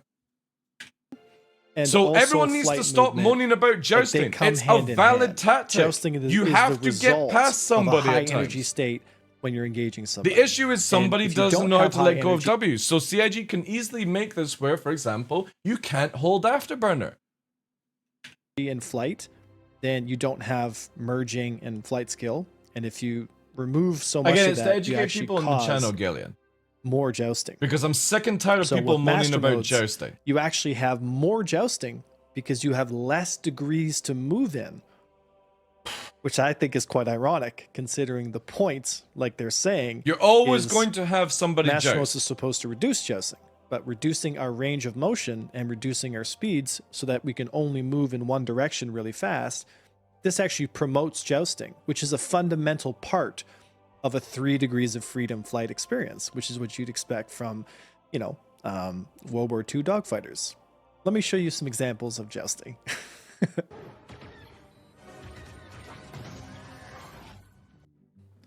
Star Wars Episode 1, tons of jousting there because they're flying under 3 degrees of freedom. More jousting in Episode 3 because why not? Lots of jousting in Episode 4 leading to a kill from Wedge. Tons of jousting in Episode 6 because, again, moving in 3 degrees of freedom. even jousting in 6 Degrees of Freedom with Battlestar Galactica. Because they have the speeds to do it. A little bit of jousting here in Master Modes, because it's the only way to get away from incoming fire. So why do you moan about it then, Avenger One? Why do you moan about it on your stream? Where it's like, oh, this person's just jousting me. If you do it yourself in your video, and you're advertising, which is not jousting, by the way, it's literally moving in a straight line for a flight pattern. Maybe it might help with that terminology as well. A little bit of but this is Avenger 1 jousting past. Master Modes, because look at him, jousting left there. Incoming fire. So he's jousting, but complains when people joust him. And just to top it off, jousting with RC planes and firecrackers. You know, because geometry is geometry. Now, I know that there's a lot of discussion points around master modes where we're talking I don't know at this point, because again, on his stream he moans about people jousting, whilst he jousts people and he's now advertising jousting. So one would say that jousting is a valid tactic, right guys? Because you have to joust to get out of fire. The ceiling. You don't just sit there and take it. Well, unfortunately, it has. In fact, the top comment on the feedback for Master Modes is a very in-depth takedown of exactly why the system is not working. And ironically enough, calling for the same thing that I've been arguing for, which is increasing our speed so we actually have some room to move around and engage. And, you know, that was never the intention. That's not our He says Master Modes our is making jousting worse. Yeah, so what you meant to do? You meant to just fucking die? So if Fresh is in front of me, I'm meant to just let Fresh kill me? Is that what people want the video game to be like? Or am I going to joust past him so I can maybe throw off his aim for a bit so I can recuperate on it? You know? Any tactic is valid. Exactly, Cooley. It just seems very silly that people moan about jousting in this game when everyone jousts. And you have to joust. Because we're not just sitting face tanking each other. It's crazy that everyone seems to be up on this shit. If you take away the ability to joust, we are literally just going to sit still and look at each other. At that point, we might as well just get our dicks out and put them on the table and see who's bigger. I'm down. Because I don't really want to just be stationary shooting each other. That seems very fucking boring, you know? Create a system that is fair to use for all players. But it has to be OP, Ondo. You have to have jousting in a fucking combat game like this. I have to be able to get past you to be out of your gunfire. That is called a joust. I am going past you to get around you. You take away any form of jousting in this game, you literally just sit and look at each other. And wiggle. That's it. Allows players to come on and still feel like they can engage in the game and compete. But you have to go past people. You can't just face tank. So they want an accessible game that's deep, skill-based, that focuses on the flight experience, but also has... So we're just going to be literally sitting at each other.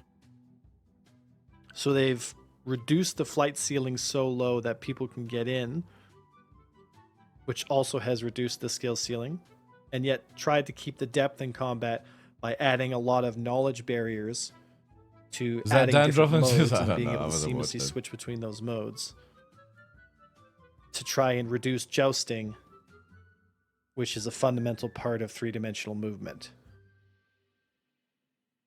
But they're not finished, Avenger. That's the thing. You're expecting 323 to be the fucking Jesus patch, and CIG said it was never going to be the Jesus patch. They just wanted to get all ships into master modes, which is what they've done. Now they have to spend months and months and months and tweaking it to make it work. But you are not giving them the time to do that, and you're going to criticize them on this where you think you know better. And that's how it comes across. Sorry.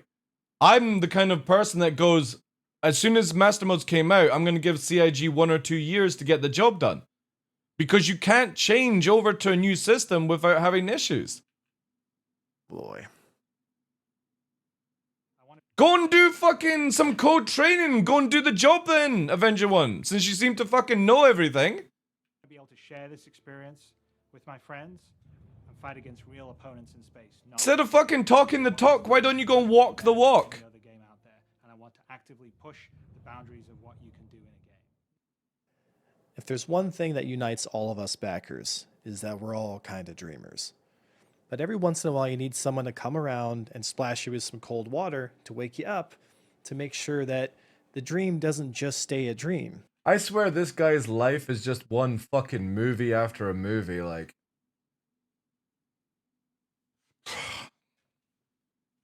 That it actually coalesces into something real. And that's all I'm trying to do with this kind of video.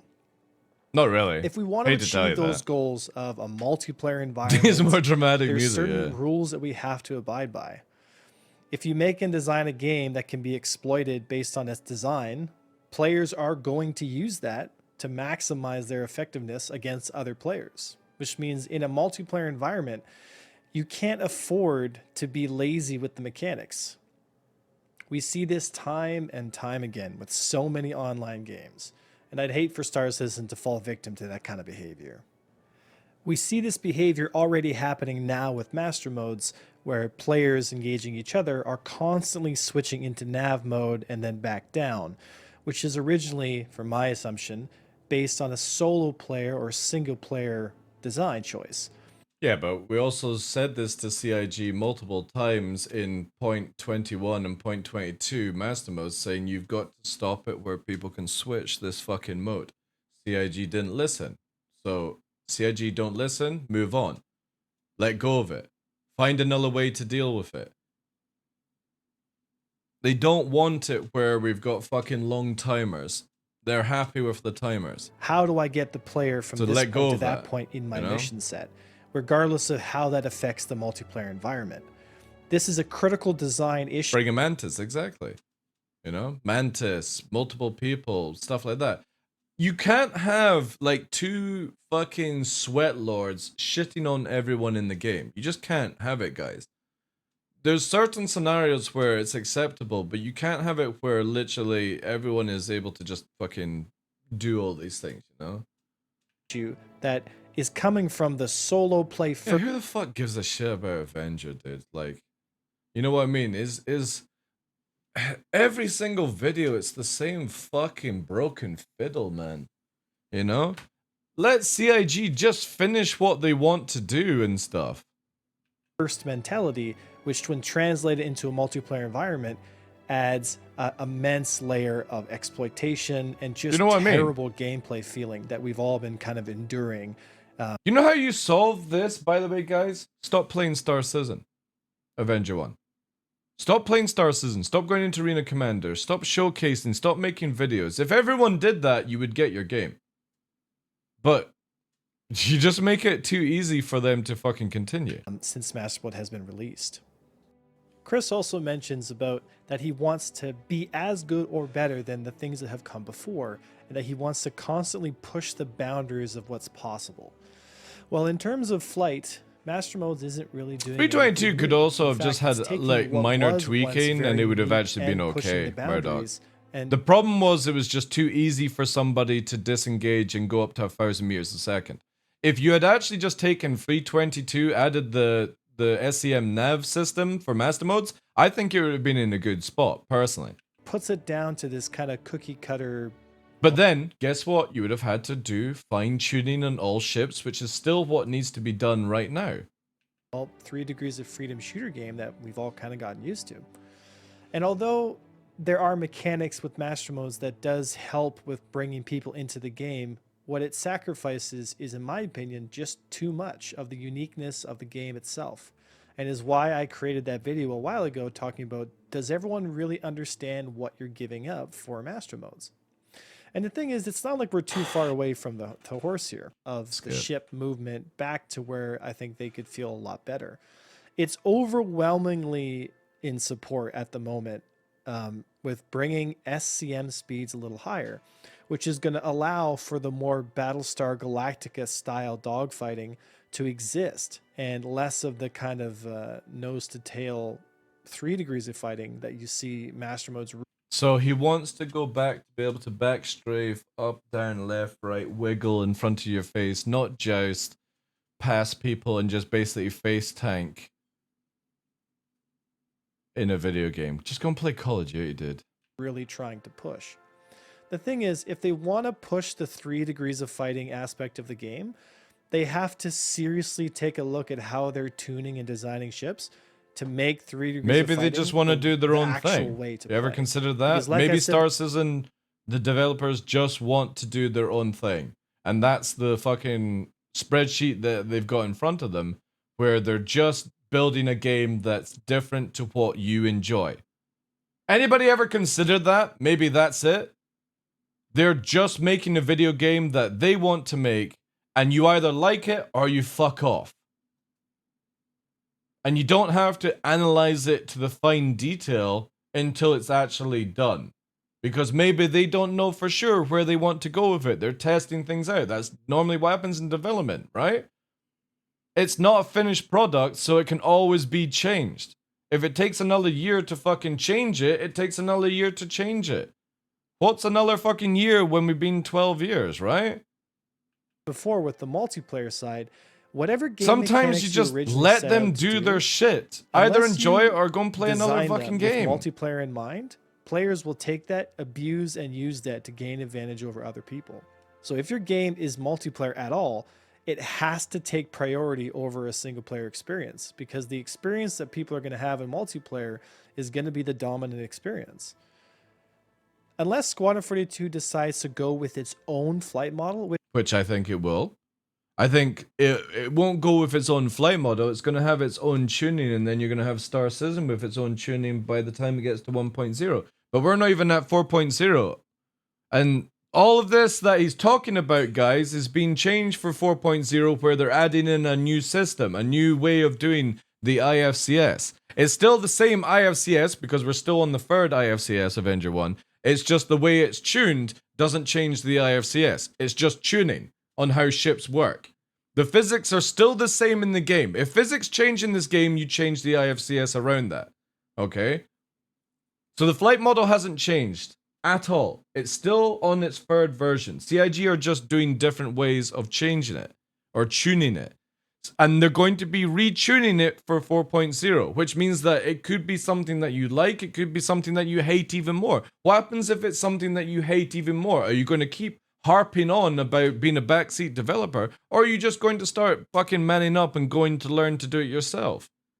Or just accept that this is where CIG want to go with the game, and it doesn't matter what you say about it, doesn't matter how much you dislike it, nobody fucking cares.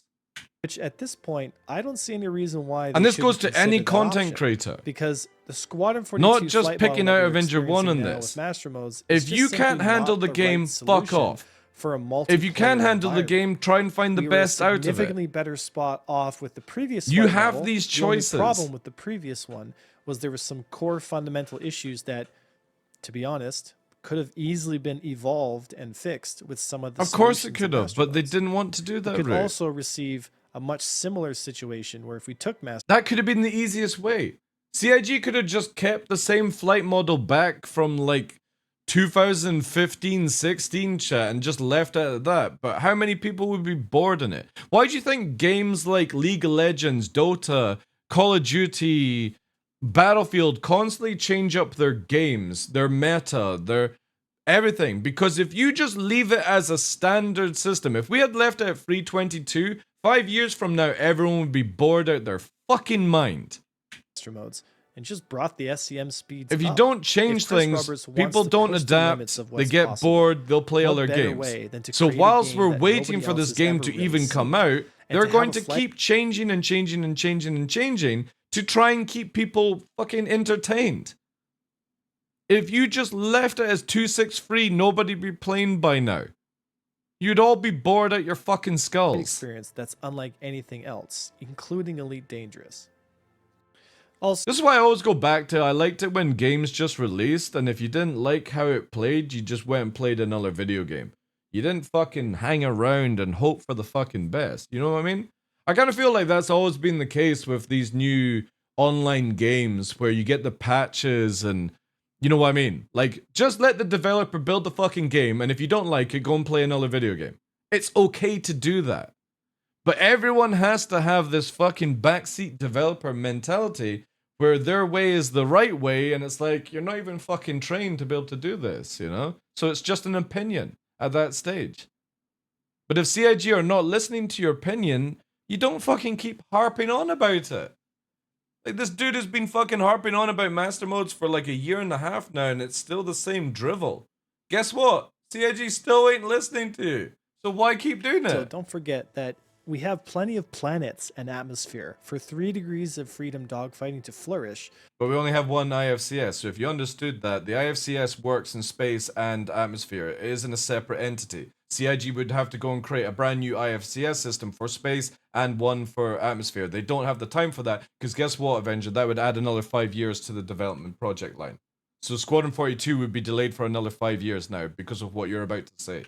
Without having to force space fighting into a very similar realm, it homogenizes and makes all of the gameplay feel kind of the same, whether or not you're They in should have space built or two, in I agree, atmosphere. Fox, yeah. But that's You're not kinda the still state. flying like an airplane. And to me, I think that's a shame. They're putting a because module on to top have a of the deep and IFCS, engaging which is experience, control surfaces, but it's don't not you actually want to its have own entity. different flexibility of different ships depending on whether they're So in you'll space still or have atmosphere? spaceships Don't you behaving want like to feel like you're in spaceships space, in just atmosphere. like you want to feel like you're in atmosphere?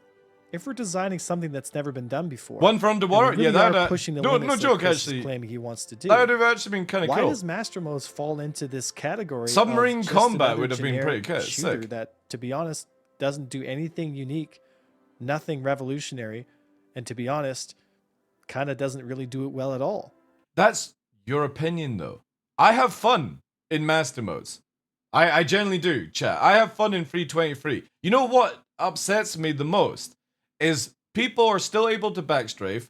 You're got this very cheesy, broken fucking Hornet, and the fact that big ships can backstrafe faster than fighters going forward in atmosphere. That's the three things, chat. Every other fight I've had has been great.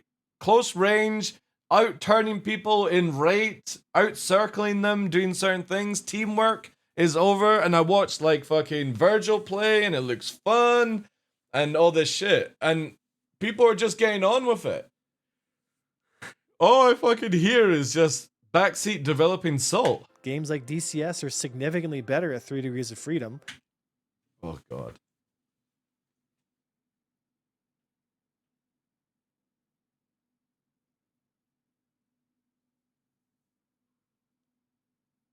I'm gonna have a fucking ulcer with this. Of course it is! Avenger! It's a fucking game designed to be fully simulated! And guess what? If you go into this game, I'm pretty sure you get 360'd out by most fucking people. Because I bet you can't even fucking play DCS World. Why are you comparing it? Why? Every single plane in this game has its own flight model. Hell, even War Thunder is better. So if we're pushing the limits, are we really sure Master Modes is the answer? Master Modes is the answer, it's just the tweaking. That's all you have to advertise it as. Master Modes is just switching from SEN to Nav mode. That's it. That's all it is, guys. It's amazing, right? Master Modes is going from SEM to Nav mode. It's a fucking button you press to disengage from SEM to go into over SEM in Nav mode. That's it. This is what CIG wanted for 323, and they said the flight tuning would come afterwards. Guess what? We're in the afterwards part. We have to wait for them to build the afterwards. Matt, there's nothing wrong with master modes. It's a fucking toggle. There's nothing inherently wrong with trying new things out and testing and seeing what works and what doesn't. Then why are you complaining? But my gripe with this whole issue is the fact that Afterburner cruise mode And why are we / nav watching a mode DCS has fucking... already been tried before. What have we got here? We got the fucking F-16 versus what? Is that the Sukhoi 25, is it? Back in I can't previous remember flight what that models, one we is. already had cruise mode. We already had Afterburner. And the fans didn't like them for Was that an F-18? I thought it was the F-16. No, that's the 16. out and testing and seeing what works and what doesn't. But my gripe with this whole issue is the 27? fact that Afterburner Yeah, I can never. Sukhois are cruise really mode fucking slash like. nav mode I can never has tell the already difference been with them. tried before. Back in previous flight models, we already had cruise mode. We already had Afterburner. And the fans didn't like them for pretty obvious reasons. And yet here we are again in Because it was cheesable. That's why. Because you could fucking shoot in cruise mode and fly past people at high speed. 2024 with nav mode has just been rebranded from cruise mode and Afterburner's made a comeback. And so we're back to square one. So Maybe they had the highest stats of people being happy with Avenger 1. Have you never taken that into consideration? That CIG build things over stats. So if you have the highest amount of people playing a game and enjoying it, even if you don't enjoy it, but the stats show that people were having fun and playing it more, you would go back to that time. If Free 22 has the lowest amount of players and the lowest amount of enjoyment, why would you continue with Free 22 flight? You would go to where it is most fun and then work on that to try and make a better version of when it was fun. That's the logical way of looking at it. They're going back to where the stats showed people having the most fun and they want to improve on that level. So it's the fucking timeline with the Infinity Stones. We get in our fucking Tony Hawk, Spark, fucking whatever the fucking nonsense. We go back to when it was good and then we change off the shite plan and go up on a new fucking timeline. That's all CIG have done. They don't want to continue this route of Free 22 because it's just shit. They go back to when it was fun, when most people played the game and enjoyed it, even if you didn't like it. And now they change the timeline and go up and go on something else and try something else because we're still in development. We can go on for another 5 years. We can come out with premium mode, right? After master mode, you get premium mode. Then we get diamond mode and fucking our elite specialist mode. Who fucking knows what they have planned? You just gotta kind of ride that roller coaster. Master modes 2, exactly. Back to the Future. You can't go into master modes unless you hit 80 miles per hour.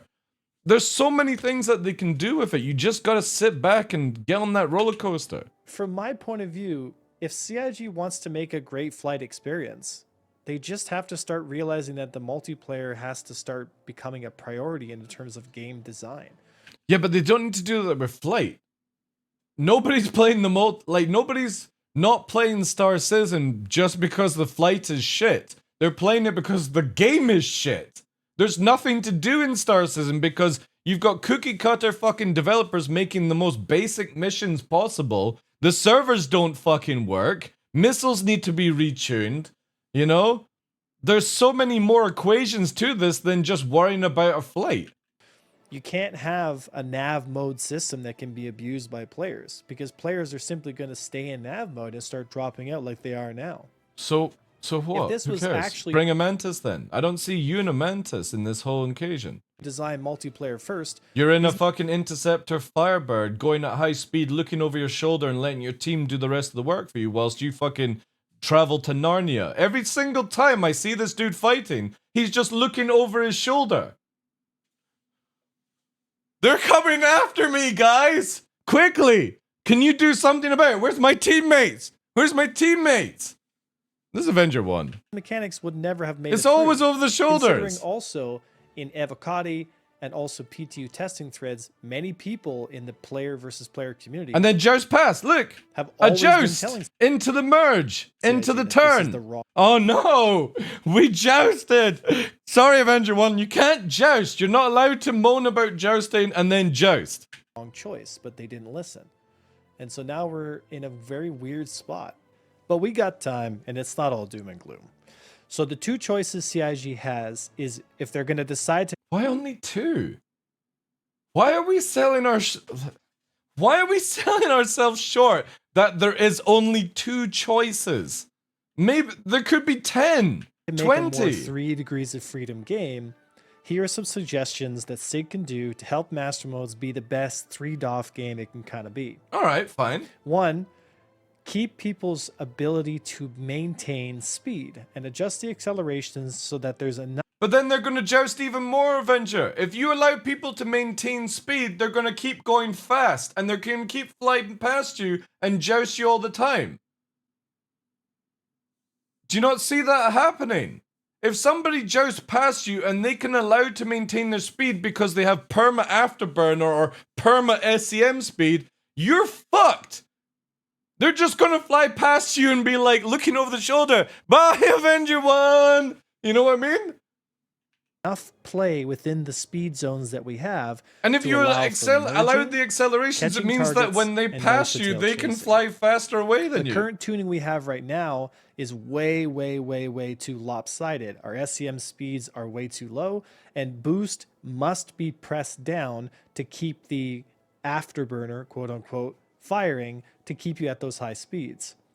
Still think might want to consider afterburner should be based on hydrogen, by the way. And just allowing us to fight. I don't think it should be an energy bar, like a mana bar. I think it should be where you burn your fuel. And building and so you can just go fucking nuts, but you could eventually stop. As we fly straight, we're going to be able to maintain our speed. Because in any kind of dogfighting or aerial combat, SEM is too slow in his ship. Dude, he's doing 300 meters a second. Oh, look, over the shoulder looking again. Hold down a boost button. He's doing 430, chat. Space drag. Looking over his shoulder. Man.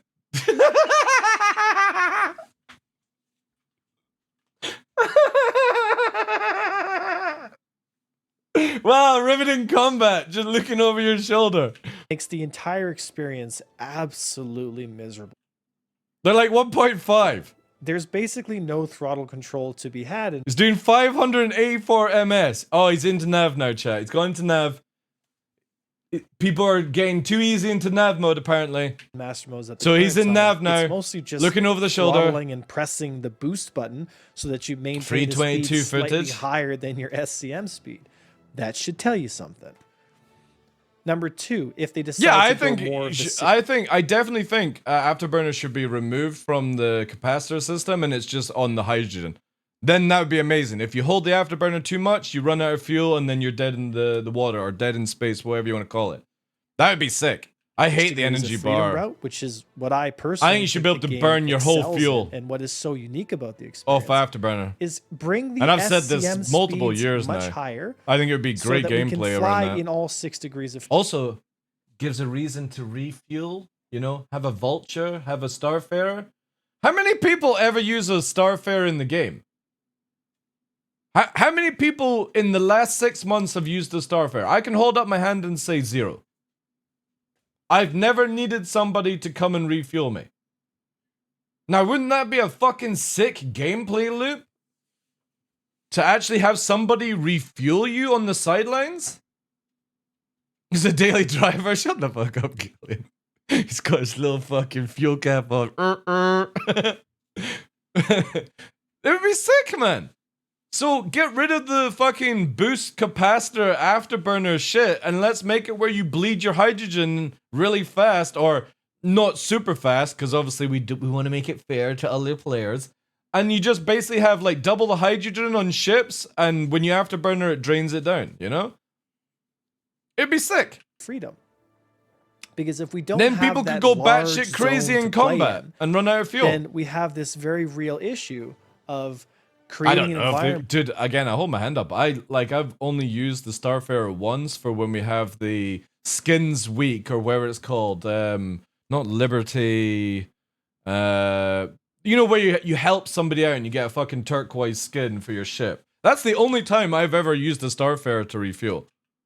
Where movement is so constricted like it is now that the differences between ships don't get noticed. Yeah, but you're just backstrafing here, Avenger. Something that you complain about on your stream. You're backstrafing here. And the skill of look, backstrafe, backstrafe, backstrafe, backstrafe, backstrafe, backstrafe, backstrafe, backstrafe. You're not turning forward, you're going backwards, backwards, backwards. Because this dude is pushing forward on you, so you must be going backwards. Either that, you would joust. Nope.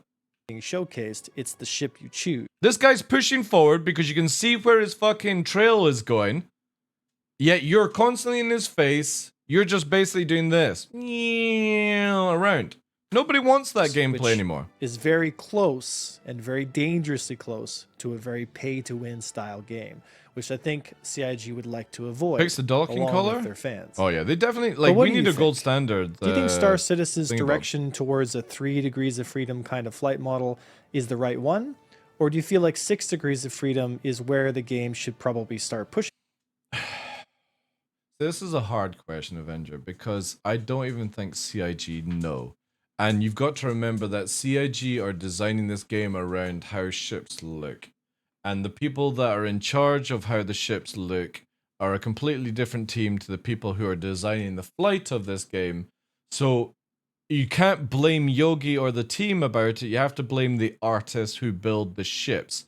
You're in an arrow. It should just be going forward, not left, right, up, down, because you've got tiny little maneuvering thrusters. The moment you press forward in Afterburner, there is no fucking way these tiny little thrusters should be able to change your direction.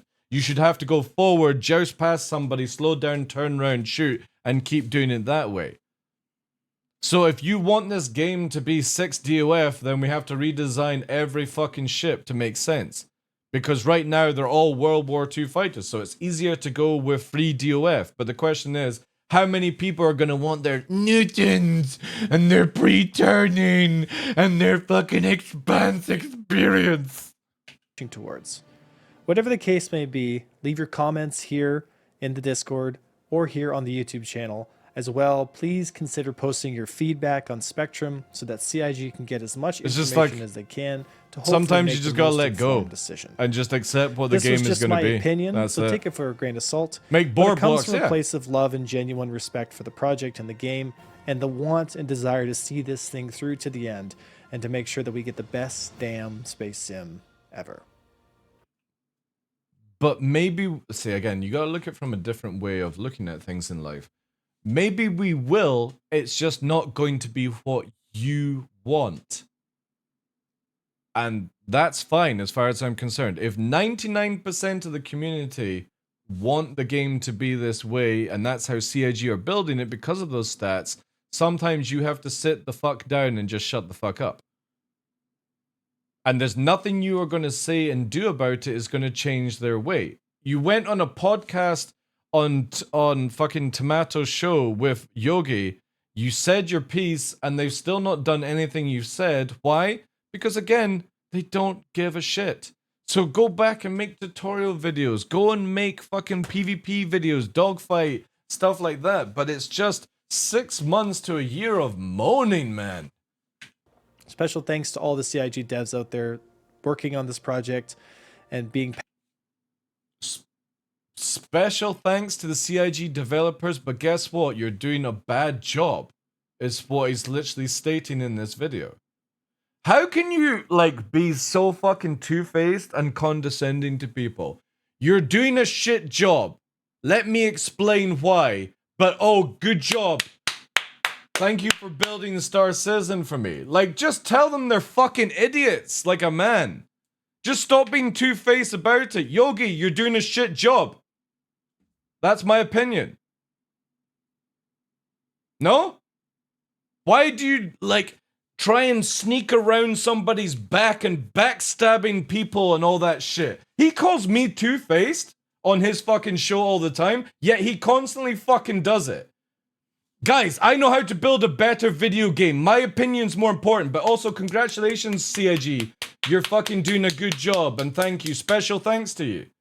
Like, holy shit, how to fucking whap them across the face with a dildo and then also fucking pat them on the back at the same time. Here, I really hope that people don't take this message as me trying to bash on master modes or flight in general, but a genuine inquiry as to the situation that we see ourselves constantly being put in about the flight and relationship of ships and how they move and how it works. For a few hours, for us to goof around in master modes, throw some prizes away. Oh yeah, this is the event on Saturday, guys. Get involved in this.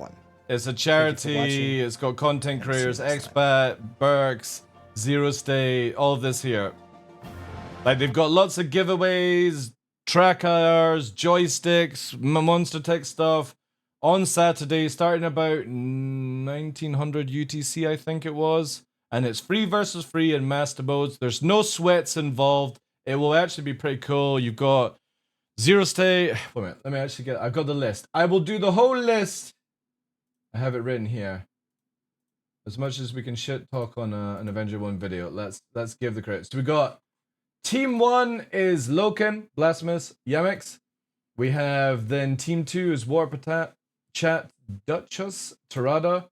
We then have Bognus, Voiddude, Ollie, Salty Mike, Nebel, Expat, Lizzie B, Tom, and Herbazil. I can never say his name. Then we've got Forrester, Burks, Astropub. We then have Space to Melt, Zero State, Dora. Oh, this name always confuses me about Dora the Destroyer. My brain can't do that name at all. And then we have Gabby's, Cutlet, and Maya. That's all the teams for this event this Saturday on the Atmo Esports channel. Again, all the proceedings go towards charity. I think they're getting like go-karts for kids and stuff, which is pretty cool. I don't normally do human like charities. I always look at the like humans can help humans out. I'm more of like somebody that will always do like for the animals and stuff like that. That's just me. But yeah, get involved if you want, guys. There's lots of giveaways that they're doing this Saturday. I'll drop you guys this link. Again, like the biggest thing with Avengers, I really think he just needs to go and play another game for 6 to 9 months. I really do. It's at the stage now where he's just making himself bitter for no reason. It's very much backseat fucking developing now, you know. You guys are doing a shit job, but also at the same time, congratulations, you know, thank you CIG, and it's just like, just fucking tell them they're doing a shit job like everyone else. It's more respectable. Yeah. I don't do human kid charities, and it's nothing against that stuff. I just always look at humans can help other humans out, and that's how it should be doing. But animals don't help out animals. You don't see a fucking koala getting its credit card out for a fucking wallaby, you know? Or something like that. That's why we did that when the Australia had the big fires. We raised like $1,500 American didgeridoo dollars for the koalas to get them like gloves and stuff for their burns and all that jazz. I generally don't do, like, I get contacted by military charities and it's the same thing. I got no, like, not to disrespect them, I just won't help humans. Humans can help humans for free. Animals can't pull out their credit cards and start fucking helping other animals. So I always do charities for animals only. But again, I will always promote other things like this for Atmo Esports because maybe you think differently to me. And that's good.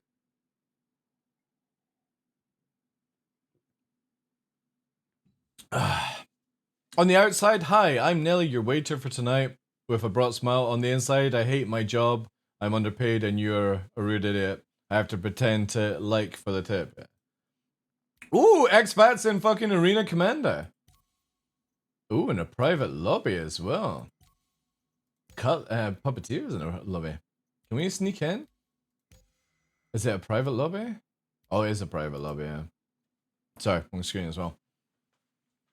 Lesson 2's coming? No. If expat wants more fighting for Saturday, I'm down, like. I'm down. I'm not gonna teach her bad habits either. Oh. Hey, Abrigal. How you doing, dude?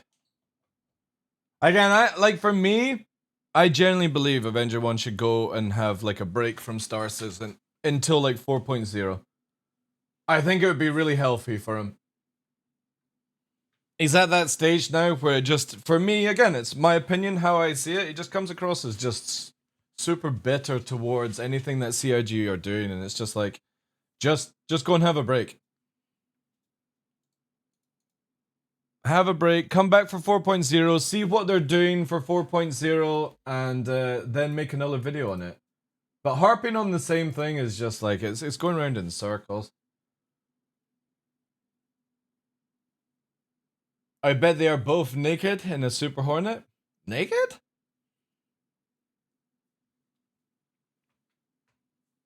You can't do it, Senelaya. You can't add points until the end, the final day. Sorry. You can only give points to people, and that's it. Oh. God, I think I've got a cold shoulder coming on, chat. Oh. Yeah, I definitely think I've pulled something. I've been planting trees, so in the village right now, it's very like pro tree, and I've got it where like land that's not my land, but it's like where people can walk. I've been planting like multiple trees, bushes and stuff, and what I'm doing is again like it's not my land. It's just dead space between houses, right? So if you've got like a fence here and you've got another fence, it's like this dead area. And what I'm doing is cultivating it and getting like next year, well, yeah, public land. But what I've done is I've skimmed off all the hard rock. Yo, so like, the 10, give this up. Appreciate that. Dropping the bits or the points as well. Thank you. Can we get some W's in chat for that? Also, here comes a message from Des. Thank you as well, dude, for the bits. We'll let this one go through and then I'll continue. This is called a DMZ? Yeah. Hi, Linus here. Don't forget that the Great Bald Eagle is gathering money for housing of his puppers for duration of the CitizenCon slapping. Partner found in the chat to find out more. Good, yeah. Appreciate that, dude. Let me actually pin that. Because I forgot to do that at the start of the show. Thank you, Devs. Thank you, Senela, as well, for the 10. Also, if you did get a gifted sub from Senela, please make sure you say thank you. As you now have had free content for the next 30 days. But yeah, so it's this like dead land, public land. And I've called it like when they must have built these properties, they must have put like topsoil and then they've put like brick underneath. So I've been digging up all the brick and moving it aside just out of place because next year what I want to do is just plant like lots of, because again it's dead space, nobody's using it, so I'm gonna put like wildflower because obviously with bees and how it is for the world, like I don't have the area to do beekeeping just now. I would like to get into it, but because nobody's using it and it's just like this dirt, rock, grass area, so I've cleaned it up where all the topsoil is really nice. And then I'm going to basically like feed the soil, get it all nurtured, and then put wildflower and like tall grasses. And all the rocks and stuff I've like piled up. So like little woodland things can sort of like find areas and stuff. So yeah, we got like this. Again, if somebody turns around and goes, you're not allowed to do it, I'll be like, yeah, sorry, blah, blah, blah. But since it's not mine, and it means that if I die, it'll still be there kind of thing. So it's like just making these like little pockets of wildlife area. And it's really fucking good fun. But the problem is, it's killing me. Like, so, like, digging through hard rock with a spade, I really need to buy myself, like, a pickaxe kind of thing.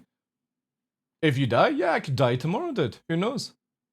I could be out for a hike and a fucking F-35 low flies and a fucking fuel tank drops on my head. I don't know. If you die. No, I don't mean when. I'm a Highlander, dude. I'm immortal. The only way to kill me is to take my head.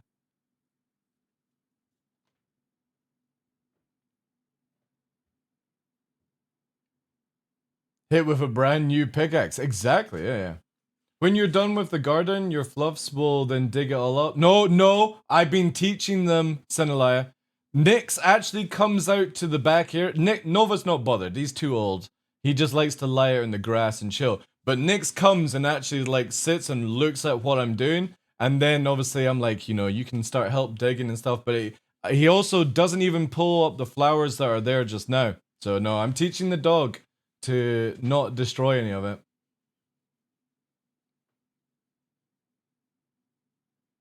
Meaning to rewatch that? Rewatch what? But yeah, the idea is hopefully next year I should have made like a nice sanctuary for like bees where they can get more nectar and stuff without having, because I've noticed this year bees are really, really fucking small in the area. Which is kind of worrying because again, there's a good saying with bees where it says if you let us die, you come behind us or die after us, which is very true. If bees are gone, that's it. We're fucked. we're absolutely fucked because pollination is going to be a lot more difficult without them.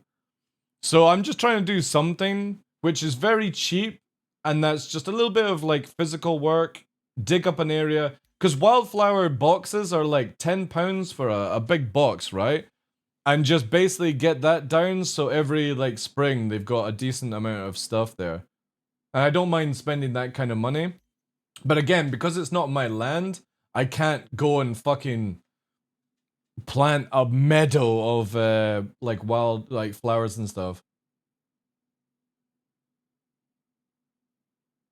They're working on little robot bees to save the world? Wow.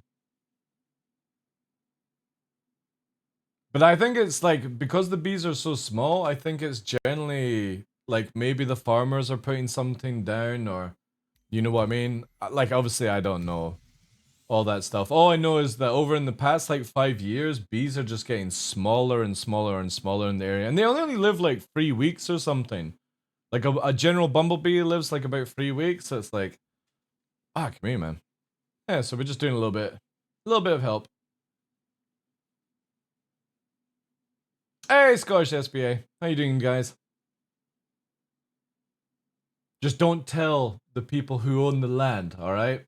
Shh. That's between us, guys, because I don't know if I can get in trouble for it. Again, nobody uses the land, and it's just grass and rock, right? And it's, you know what I mean? But now I've got like 3 lovely little pine trees put down.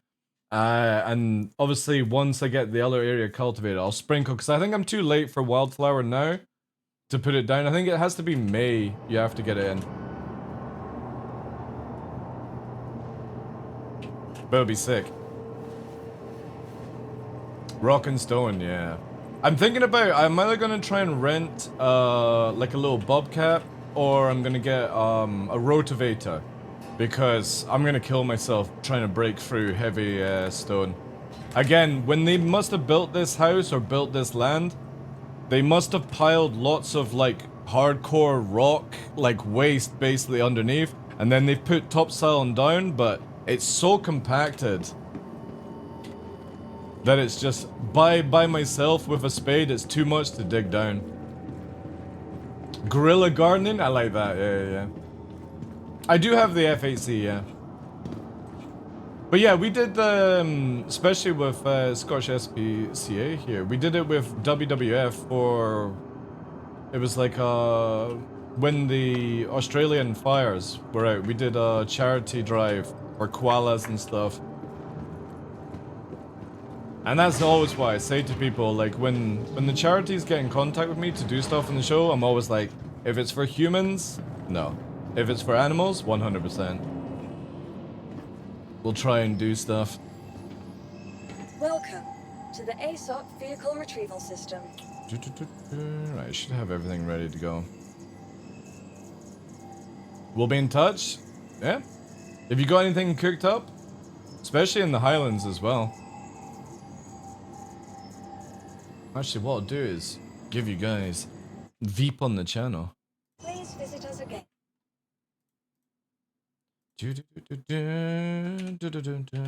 That.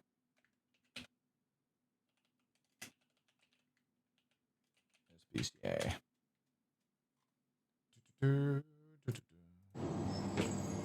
Welcome to the ASOP Vehicle Retrieval System. Awesome, actually. I do, but I've got it from unlocking, like I didn't purposely buy one. I've got the exclusive because of like the Gladiatus chain. Got 2 gladiators now because of the subscriber things. I really wish you could opt out of all this loner stuff for the game. We'll do that one. Vehicle selected. How was the deadbolt? I've not tested it out, no. Not tested it out. ASOP searching would be a really, really good thing. A few weeks back, we was camping in the bush and there was a bunch of beehives. We had a look at it when all 3 million bees decided to attack. There's a lot of like wild bees, like especially wasps. For some reason wasps seem to like to bury underneath trees, like in the roots and stuff. And again, walk past many of them. As long as you don't bother them or you don't appear as a threat, pretty casual, like. Again, I don't have any fear for bees or getting stung and stuff, so whenever I see like a beehive or like a bee nest, I just walk past it casually. I grab the dogs to make sure they don't like put their nose in, and that's it. Actually, you know, before we do this, let's just get some water as well. Yeah, bees are chill. My mother freaks out with bees. Like, she had a bad reaction as a child, so it's like that sort of like mild fear, you know, the moment you hear the buzzy noise, it like gives back the childhood memories. Myself, like for like find bees in the garden or on the ground, I've got very warm hands, blood, so like put the bees on my hand, recharge them basically, and send them on their way. I got no problem with bees, spiders, snakes, anything. Even though, like, in Scotland, you don't really see snakes. I've only ever seen one snake in Scotland, and I don't even know what type it was. It could have just been somebody's pet escaped, basically. Wasps are horrible, man. Like, I still just don't understand why we have wasps, but... Oh, this server is not good, chat. Very slow.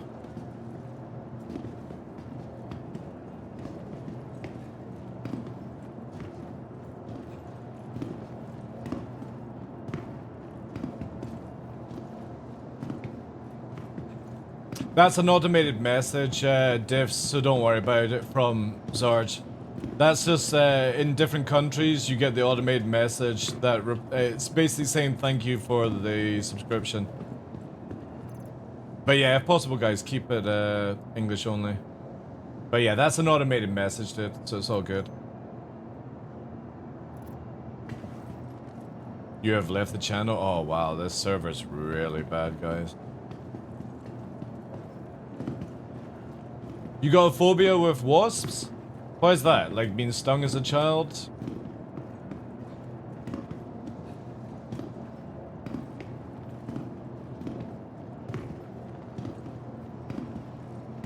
I'm pretty good with like venom. I've been stung by wasps, I think 5 or 6 times in my lifetime. Obviously 42 this year. Bees? I think I've only been stung by a bee once. I tried to avoid letting them sting me. Purely because obviously they die afterwards, so... I mean, if you've only got 3 weeks to live, last thing you need to do is waste your life stinging me. Yeah, this is not working. We'll store this and maybe try a different region. We're not gonna get far with this one. I have the same with wasps. I had really bad reaction. Yeah. Because the thing with wasps is they can sting over and over again, adding more venom. A bee is pretty much like it'll sting you once, and then the moment it finishes, it sort of kills itself because it pulls the stinger out and stuff. I think it's something to do with the hairs on the stinger itself. Somebody with more biology knowledge would have to tell me that. It's something to do with the stinger, either the shape of the stinger or the way it's actually designed. Oh yeah, yeah. Please visit us again. Goodbye. We've all seen My Girl, where the Home Alone kid died from bees. Wasn't it just because he had an allergic reaction, though?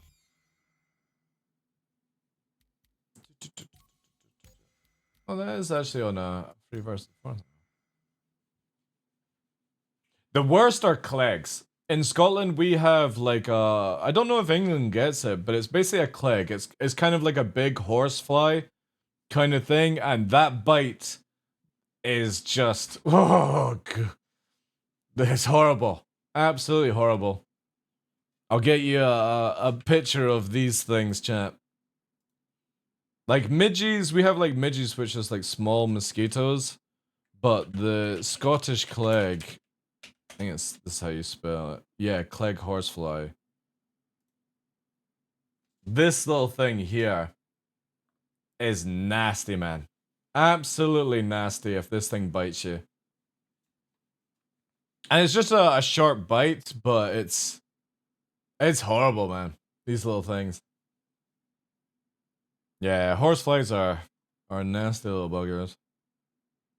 Have you guys, does anybody watch TikTok with the, let me see if I can find it here.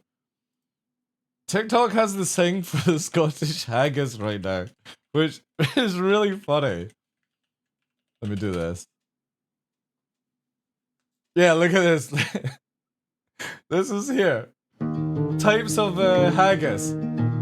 The soft sky, the Glasgow pine, the Inverness compact, the classic Highland haggis. John! I love this AI stuff, man. It's so funny. But it's this thing called the Haggis Wildlife Foundation. And it's kind of depressing at the same time because it's also like, this is what the AI brings up. Every spring, male sharp-hair haggis gather on traditional breeding grounds, practicing for their most important performance of the year. And they have a remarkable array of musical instruments at their disposal. Feet are stamped to produce a rhythmic beat. A low cooing sound amplified by inflatable air sacs provides the accompanying tune. I wonder how many people are going to believe this, like... of the females. The more males, the louder and more impressive their performance.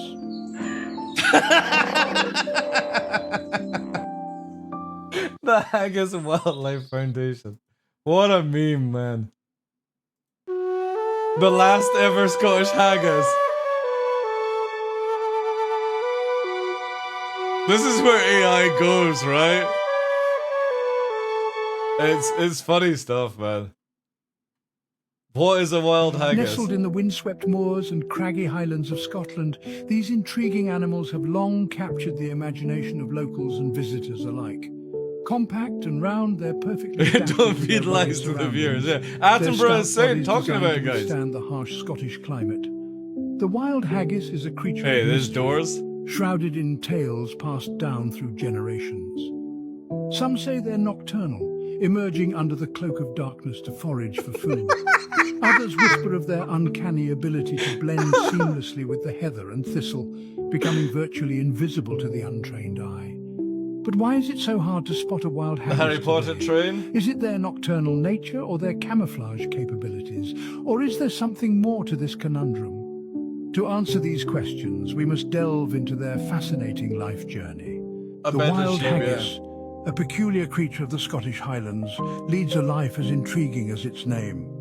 Emerging from its egg, the wild haggis emerges from an egg.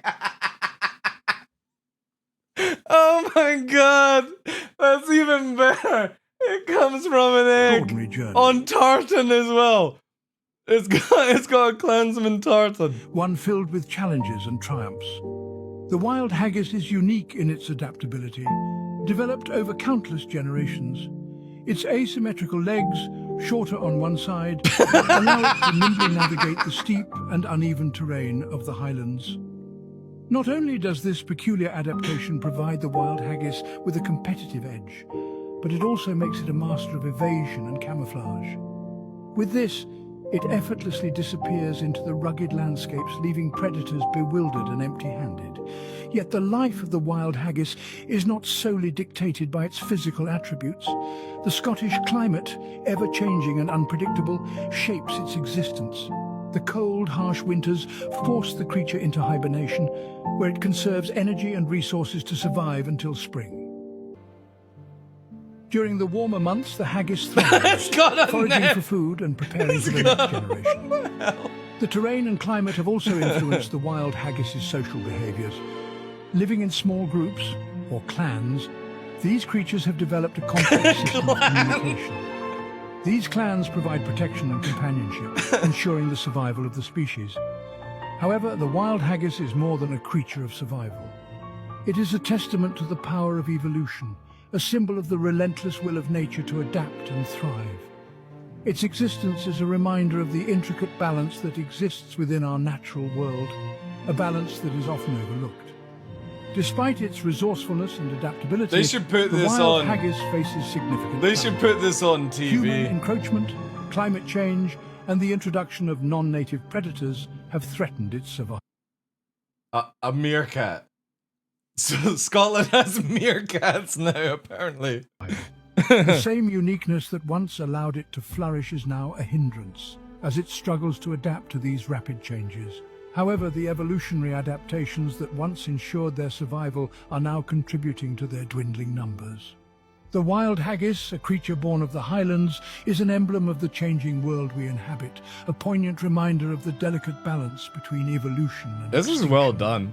Despite their ingenious survival strategies, wild haggis numbers are on the decline. The reasons behind this are as varied as they are disheartening. Chief among them, the encroachment of human activities into their natural habitats. As we build, we unknowingly push these elusive creatures to the edges of their world, reducing their available living space and food sources. Additionally, other threats loom over their existence. Illegal hunting, for instance, continues to be a menace. Oh my god! It's got wee turn jack on! Despite stringent laws and regulations in place. The wild haggis, a creature of myth and legend, is unfortunately often sought for its supposed This is mystical amazing. properties. The elusive nature of the wild haggis, which once made it a symbol of mystery, is now a sign of its struggle for survival. The future of the wild haggis hangs in the balance, but hope is not lost. But it tastes so As good we though, venture into the new Attenborough. dawn, conservationists are banding together, fighting to protect and preserve these elusive creatures. From breeding programs to habitat restoration, every effort is being made to ensure the wild haggis continues its unique dance. I'm gonna have to make a wild haggis. haggis farm chat. But this battle is not fought by conservationists alone. Each of us has a role to play. By respecting the environment, supporting sustainable practices, and promoting awareness, we can become Save the guardians of the wild wild haggis ourselves. Man, Even AI small is acts can insane. ripple out, creating a wave of change that safeguards not just the haggis, but the entire ecosystem it calls home. We must remember, every creature has a role in the great tapestry of life, and the wild haggis is no exception. The task is upon us to ensure that this peculiar creature continues to roam the highlands for generations to come. Haggis wildlife. Man, that's impressive. That is... You see, nestled in the... That's a good 5 minutes video. My goodness. AI, it's special. We gotta save the haggis though, chat. Save the haggis.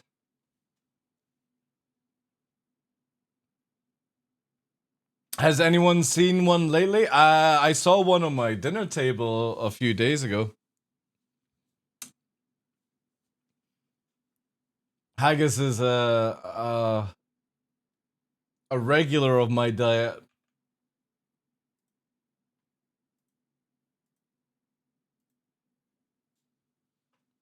They look like hairy capybaras.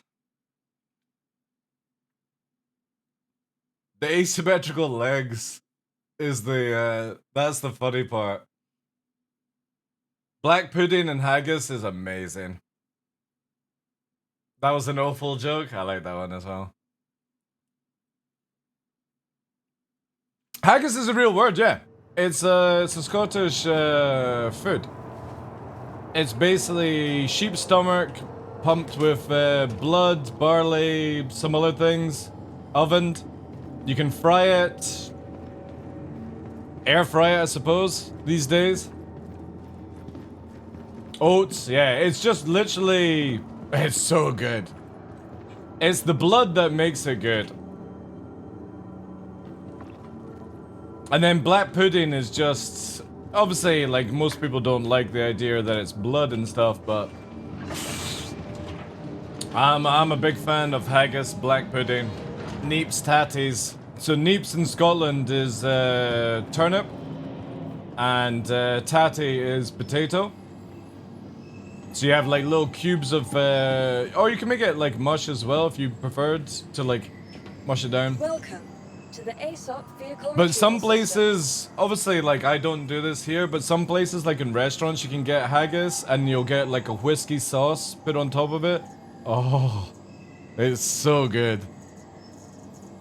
Very, very nice food. Yeah, I would definitely say what somebody said here. Yeah, like Scottish soul food, it's great for winter. And we've got Robert Burns' night where people celebrate with haggis and stuff like that. But for me, some people will have like haggis once a year. Haggis for me, I'll have it every single day if somebody was to serve it up.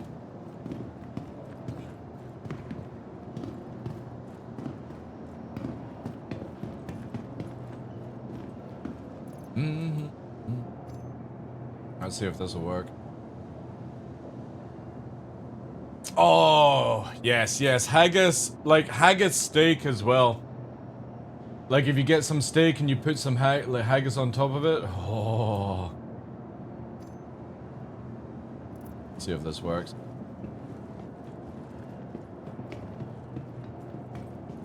Spawning stuff might actually be difficult for the server right now. Thanksgiving turkey? Kind of like that, yeah. Like, you can do so many things with haggis. It just works with everything. In Fishcock? No, I'm fine. You know that there's a place in, like, up near Sutherland in Scotland that sells seagull soup? I'm fine with that, to be fair. Surprised, like, places like Aberdeen and stuff don't have, seagull soup. Can one eat haggis eggs? It'd be difficult. Difficult diet.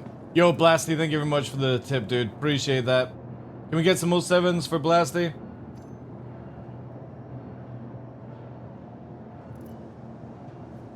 It's like a giant sausage stuffed with whenever your heart's desire. Ah. Yeah, that'd be nice. How's things, Blasty? Alright, we're good there. Oh.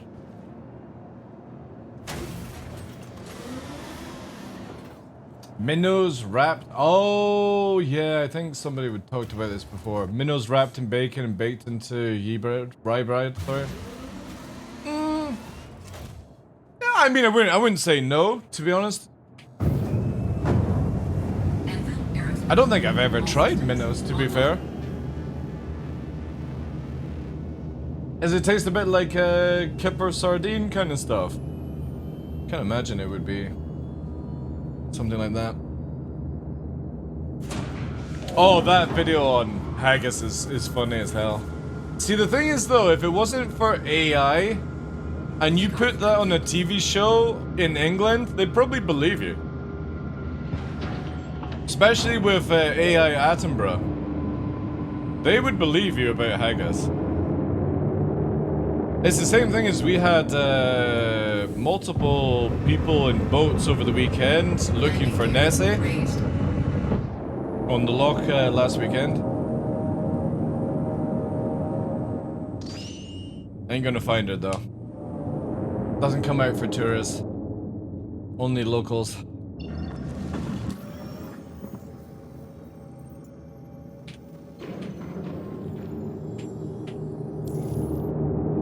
Nessie is very elusive, yeah. You have to be a real Highlander to see Nessie. You have to know where to go.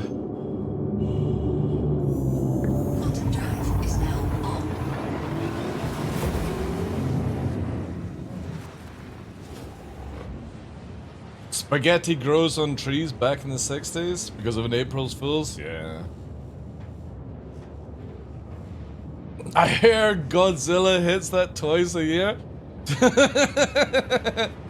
That's out in the Black Sea though. Or the Black Bay, sorry, Hawks. It's not in Ness. You never see any of that kinky stuff. It needs to be out in deeper water though. Said the aliens in New Mexico, only real locals know. Exactly, yeah.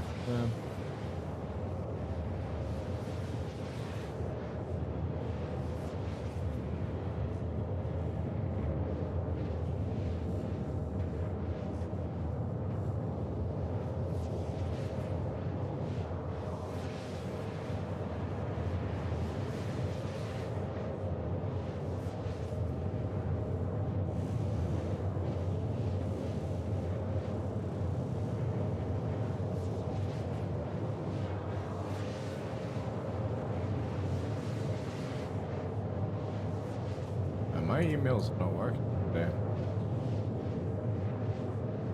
Thank you again, Blasty for the dono, Diffs for the bits, Senalive for the gifted subs. All the new follows today and the resubs as well, guys. Appreciate that. 100% they will believe you in the cities. Coming from Africa, when I was in the UK, people believed me that lions were running the street. And once caught one of my friends down the road. I used to, so when I was younger, one of my friends, she used to date Philippe Cousteau, who was the grandson of Jacqueline Cousteau, famous person doing the underwater stuff, like the first person to do cameras and stuff. And he used to, so Philippe Cousteau used to go to St. Andrews University and study there. And I remember having a conversation about him where they were out in water. I can't remember the location, but basically it was like couples out swimming, snorkeling kind of stuff. And when they turned round, they could see somebody being pulled down by a killer whale. And man, imagine having to watch that kind of stuff. So I mean, if you would say to people that like lions walking down the street, you'd probably make them believe it.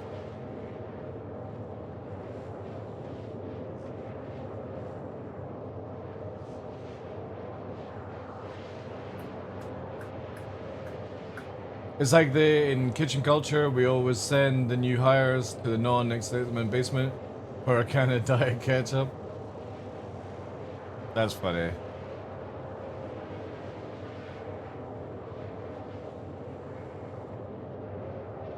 Drop bears is the Australian, right? So it's like drop bear is like the wet bear or the wet koala or whatever it is. It's got like sharp fangs, hunts at night or something like that.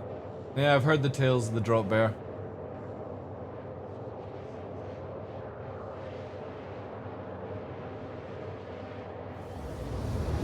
Everything else is no-go? What do you mean, Mojo? Well, if you're out in the wilds of Africa and stuff. Florida swamp ape? I've not heard that one. Is that like Swamp Thing? Is it a green ape?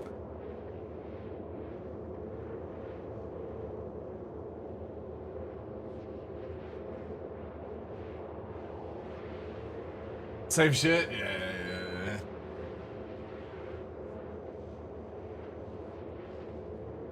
In Germany, you get labeled as a racist? I would imagine there's some places like in Africa where like if you're on the outskirts of a city near like what are they called, a reservation, there's obviously a good chance that you would see like lions and stuff like that.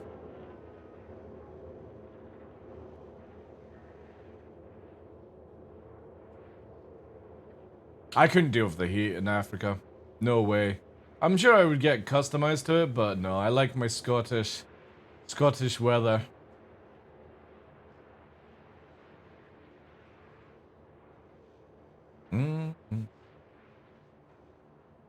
That guy, I can't remember his name, but this year ran around Africa.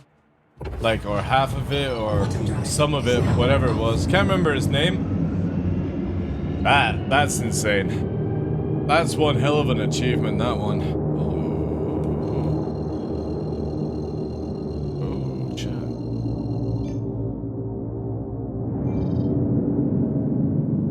Rappel.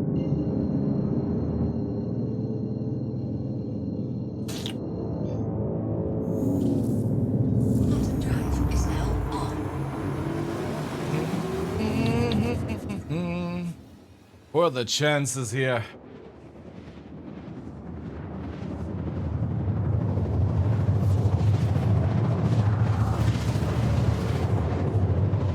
Mountain leopards?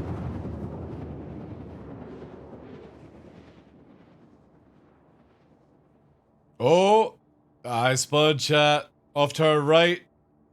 5 degrees maybe?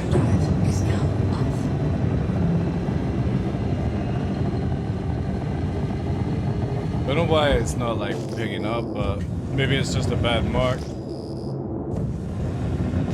Slightly ahead.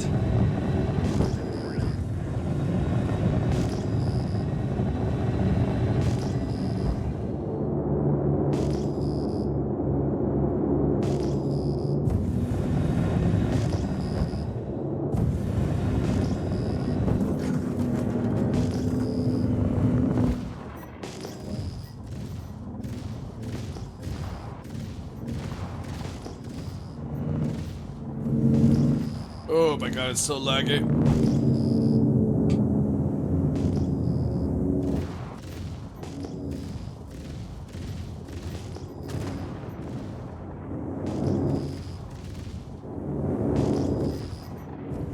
Try to get around on this.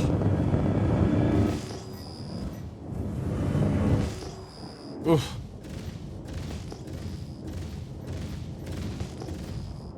Warning, weapon system overheating.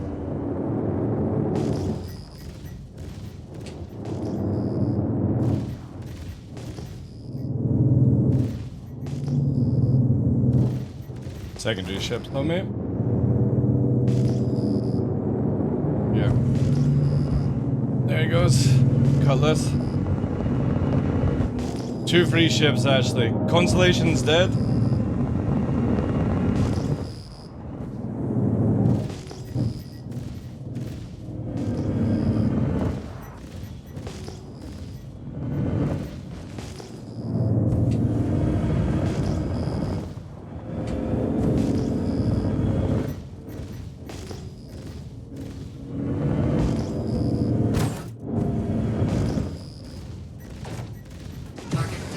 One dead.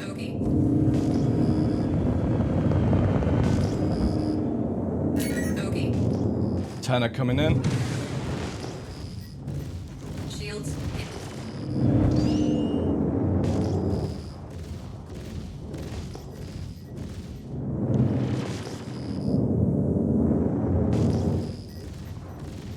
Next one's coming in. We're gonna chaff now. Target destroyed. This one's coming here.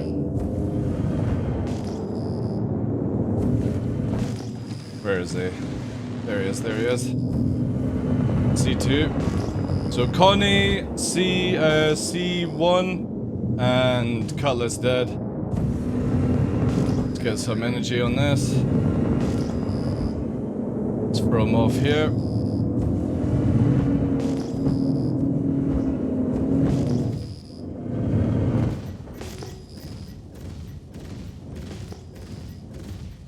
Warning, weapon system overheating.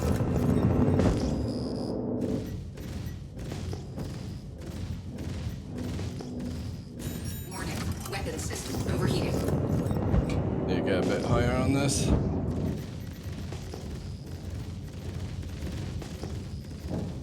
Warning, weapon system overheating. Ooh, so lucky. Badly damaged, but he managed to get away. How he managed to warp with his shields up, I don't know. Maybe a bit of desync on that one.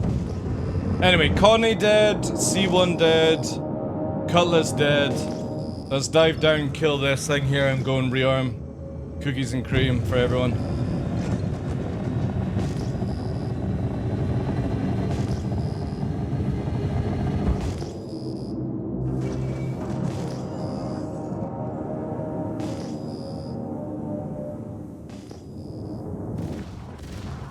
Check fire.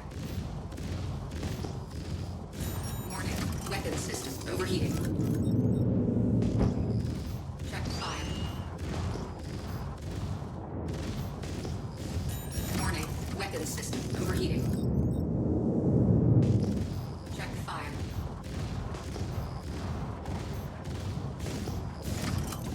Warning, weapon system overheating. Check fire.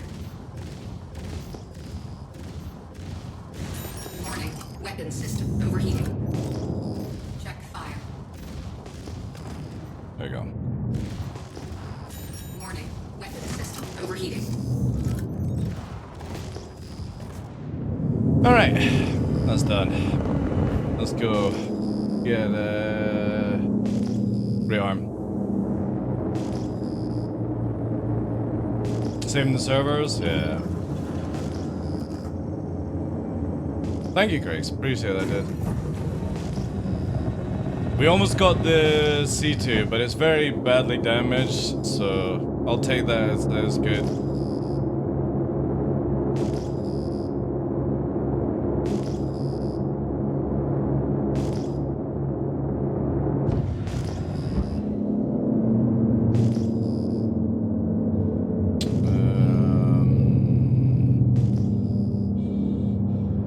Yeah, we'll do Pinewood.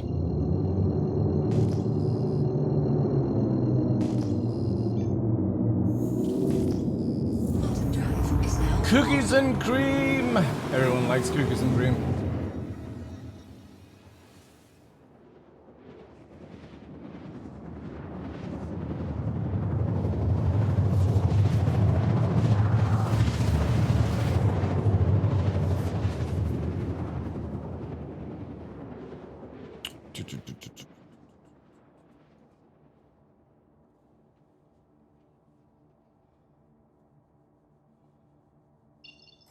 Yeah, the F-70 is good. I kind of feel like CIG could easily tone down the weapons, like take off the sights 4, just make it sights 3. I think that would be pretty good. They could make it a little bit faster at that point, stuff like that. Alright, we got a beep, a beepity boop.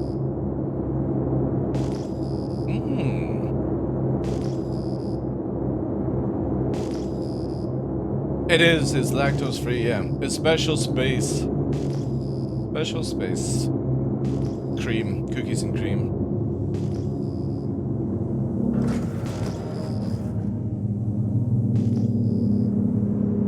I can't wait for the Super Hornet Mark II. I'm a big fan on that ship.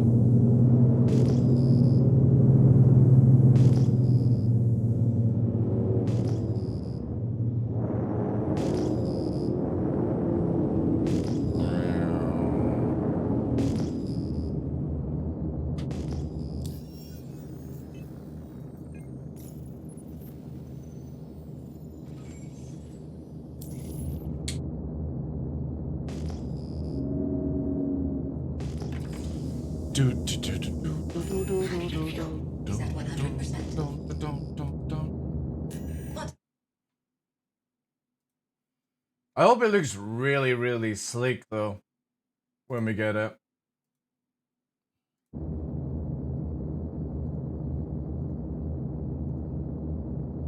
Also, thank you very much for Blasty extending time. All the gifted subs as well, guys. I forgot to mention that.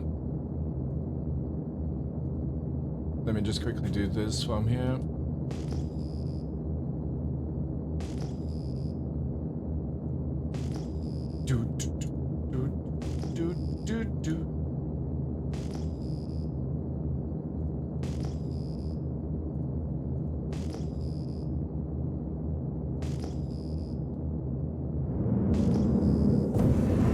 Alright, onward to Disneyland.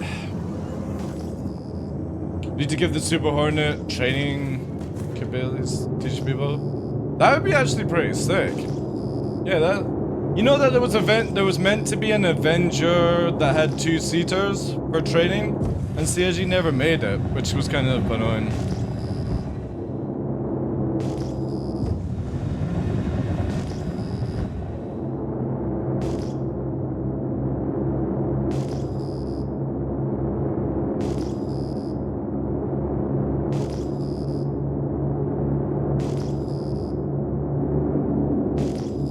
No, it doesn't, sadly. It would be awesome if Mark 1 and Mark 2 skins worked together, but no, CIG didn't design it that way. Sadly.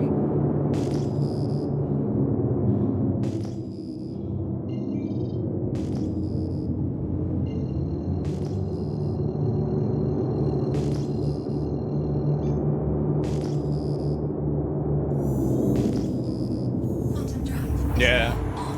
I kind of wish like CIG had a way to like put an extra battery in for the rear turret basically, where like it would passively regen. Maybe it does actually. I'll need to check that out with the Super Hornet. It's been a while since I actually tested those things. Wish the F7A Mark II got the military skin? It did. It got 2. You've got the one that comes as standard with it, and the desert one.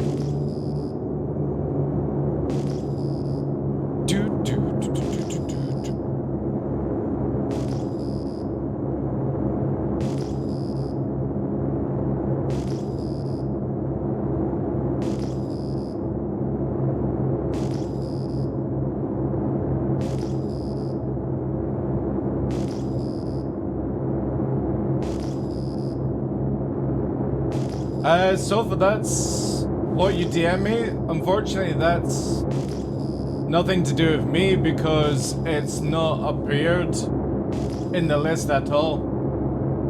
I've got basically Space Chameleon, Scottish SPA, Cinelio, Diffs, and Blasty. There's nothing on a mention on that one, dude. So that's a Twitch end.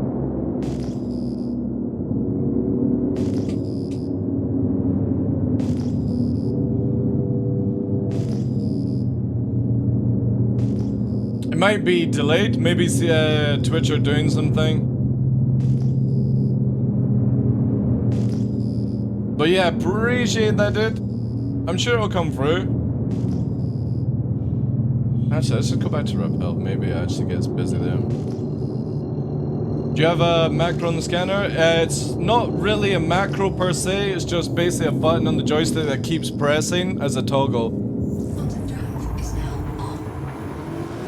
Oh, I should get, yeah, don't worry about that. They should send it through. Hunting dupers? No, I'm just hunting anyone that gets in my way. I'm not shipist, chat, or playerist, or anything like that. CIG have literally taken any of the fun gameplay that I could be doing out because, well, everyone's got too much money, too many ships. We need a wipe. So now, because I've got all my modules on my ships and I've got 3 million to pay for repairs, I got nothing to do in this game. I can't even go low flying because you just randomly explode, so... You know what I mean?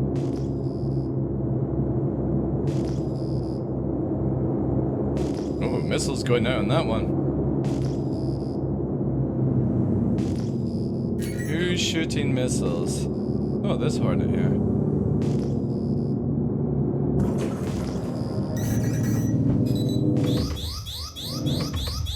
Secondary target.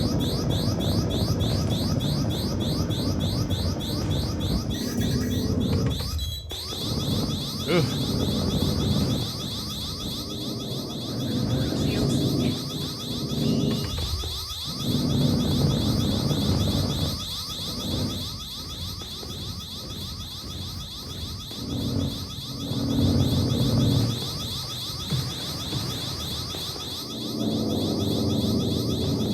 On me as well.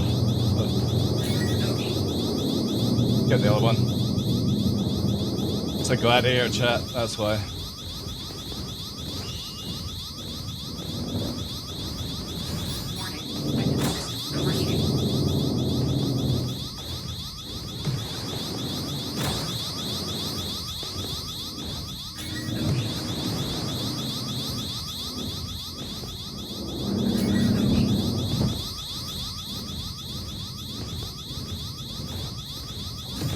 I can still see you.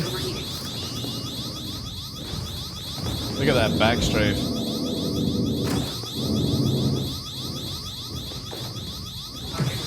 Bye bye.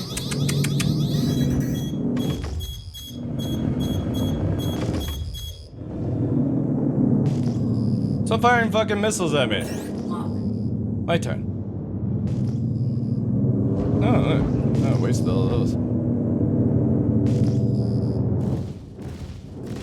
Shields hit. Shield down. Chaff low.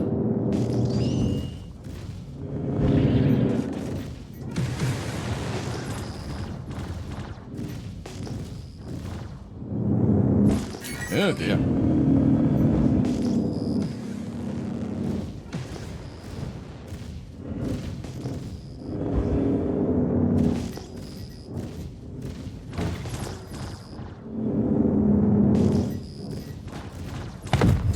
Bye, sweetie.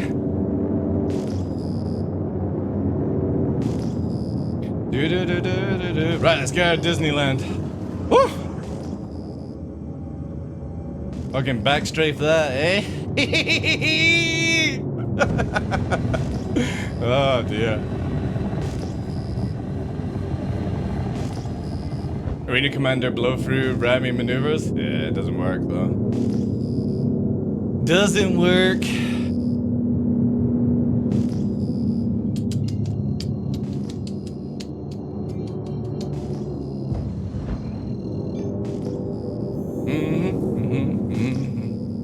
Quantum drive is now on.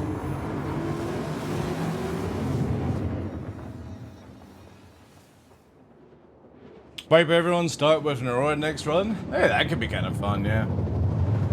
That could be kind of fun. This server is a bit spicy.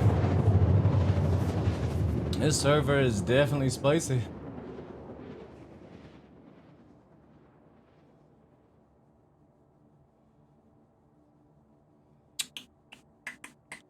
Quantum drive is now off.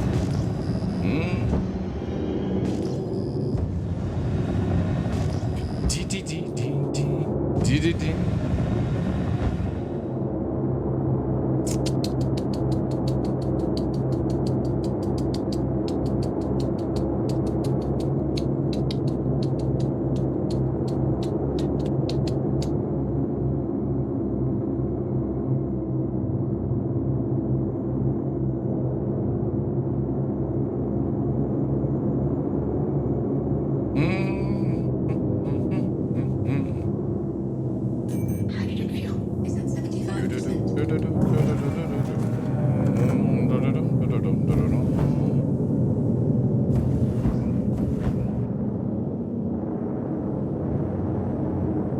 What I should have done was finish off the Hornet the first time.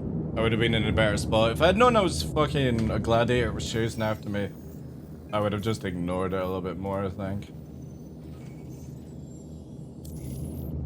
Hydrogen fuel is at 100%. Gladiators are tanky? They are, yeah. She even didn't have a gunner, it was just literally spamming missiles.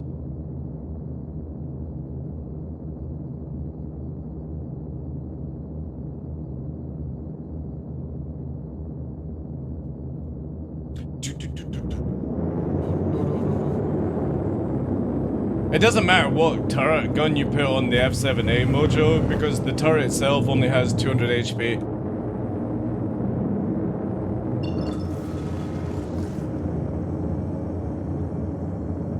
Seems hard to get a crew too, true.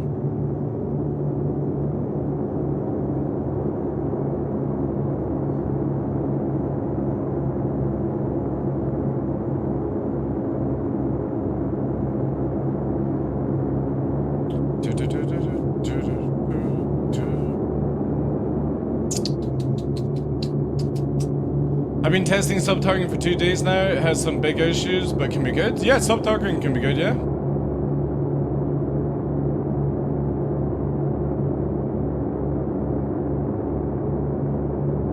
Dude, the turrets on the F7A have 200 HP, dude. I'm not wrong. They literally have 200 HP. It's in the files.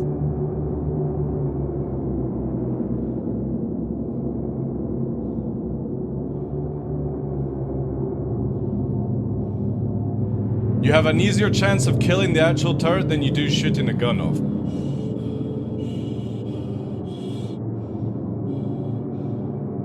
Well, I think once we get like 4.0 with like internal fires and stuff, that will be a big wake up for people. Yeah, the deadbolt has 500, but what I'm saying is if you actually land a shot on the actual turret, you can shoot the whole fucking thing off.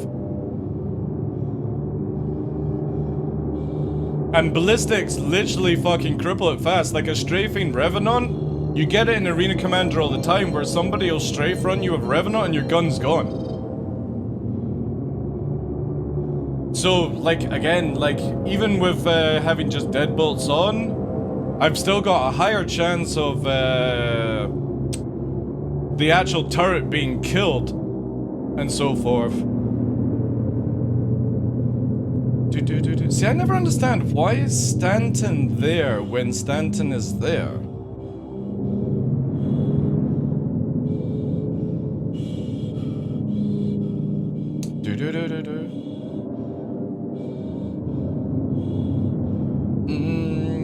Let's check out Weeping Cove.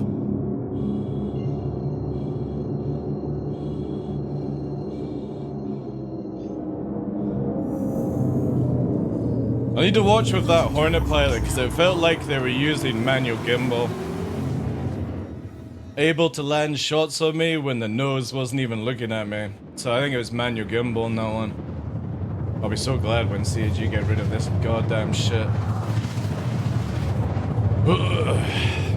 Anyone think they're actually gonna proper scanning stealth mechanics before 4.0? No, they won't. No.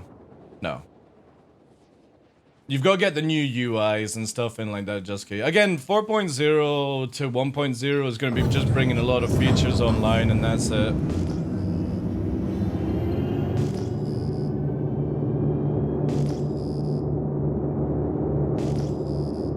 We need so much more in this game to move forward? Nah, as far as I'm concerned, if you can just get the servers to work, I would be happy. Get rid of all the exploity stuff, I'd be happy.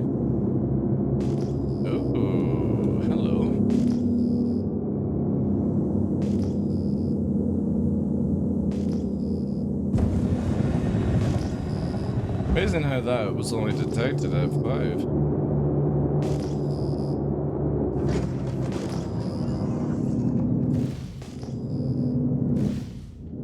Check fire.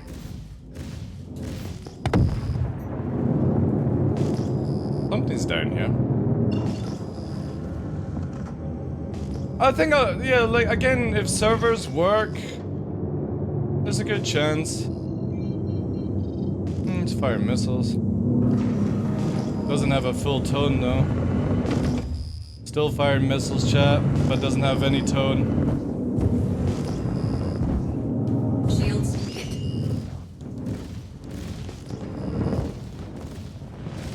Whoa, hold on, horsey. Jeez, this server is fucking laggy like hard. Ugh. Whoa.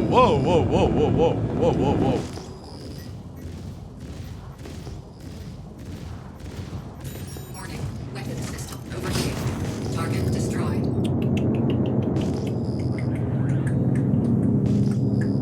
If I did. Really laggy, like, whew. Could be an Asians player on a EU server, for all I know. That could be ping related. Hopefully it's not server related.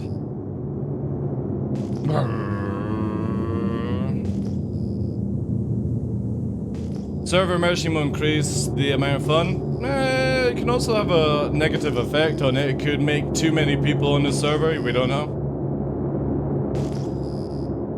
Even some missile A splash, 7% can knock out the... Yeah, exactly, yeah. But that's the risk of this build. You get the high alpha, high kill, but obviously it can easily be disabled if somebody knows what they're doing. That's why we're playing very safe right now. Except for I should have killed the Hornet first instead of the Gladiator. That was a mistake.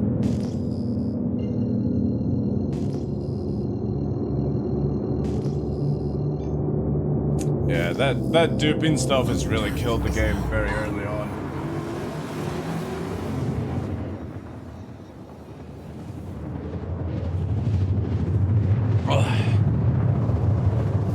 Pyro will be a lot of fun, yeah. All depends on what they do. I think Pyro will be a lot more fun once we get the Polaris out.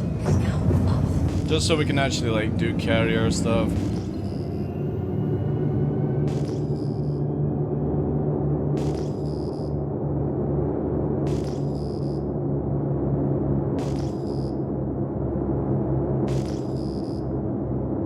Well, that's the thing.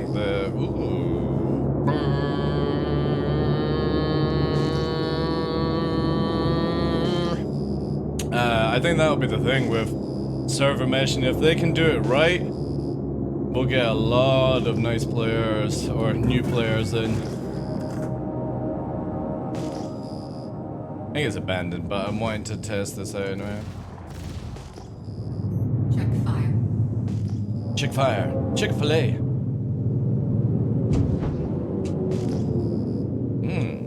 On the side as well.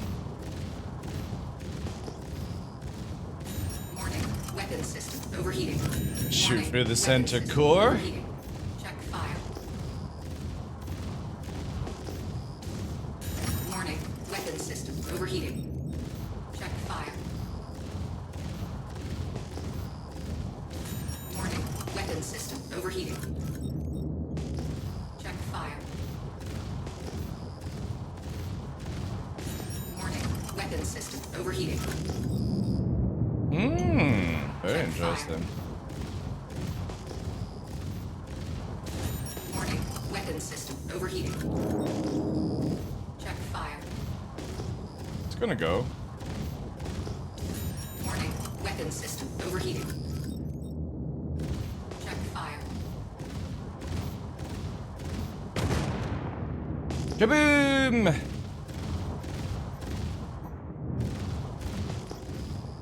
Warning. Weapon system overheating.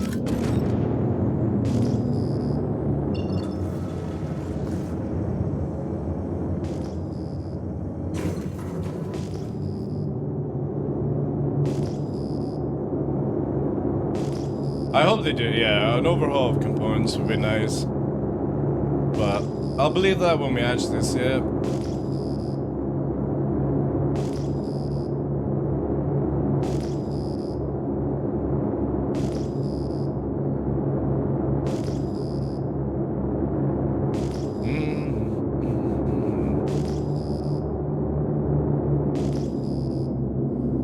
Alright, one more pass, then we'll see. We're at Makers beforehand, right? Yeah, you know what we'll do? Rearm first. Just in case. CIG hates combat? It does great. And they just don't know where to go with the game just yet, and that's fine. Again, new people coming in, new ideas. We'll see. I'm at the stage now where it's like, you can have your opinion on how things are, but it's like, you either ride it or you find another game. It's the best way to look at it. Mega Nerf 7 tech? Probably, yeah. Really expecting all these things to happen.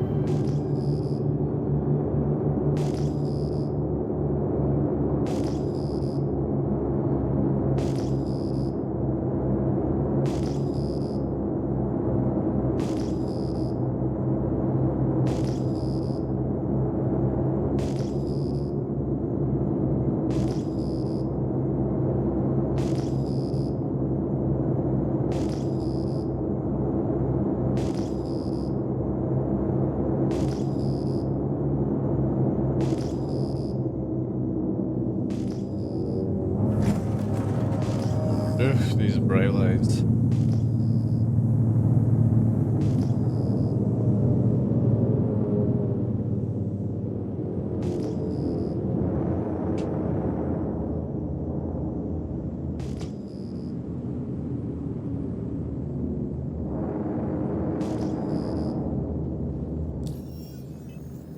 Why is there a Windows bar in the bottom?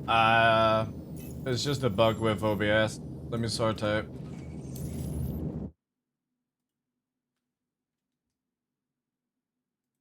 There you go.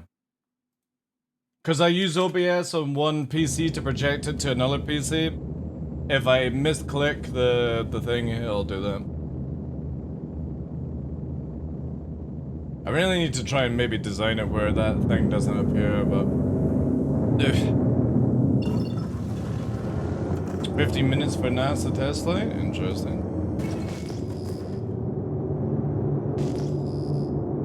Halsey or Mole, any good for money making? Depends if you got the money to spend, I suppose. Mole is not really any good unless you've actually got people with you. You're better off with a prospector, I feel. Just for ease. And a Hull C is, it really requires you to have a good amount of money to pay for the cargo invested, so depending on your solo or with a group, I would probably say no to both.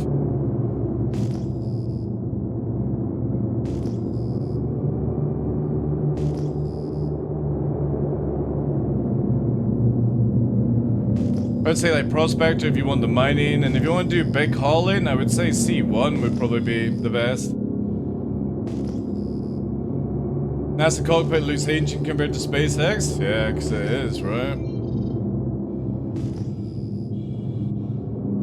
NASA are like, if it ain't broken, don't fix.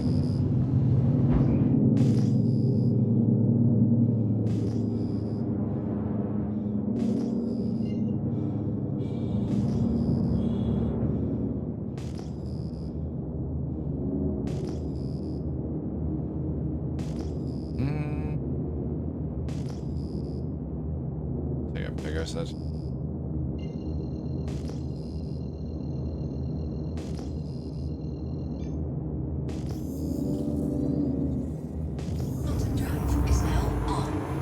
Where you don't pay up front? That's true. Yeah, C1's a good cargo ship, yeah.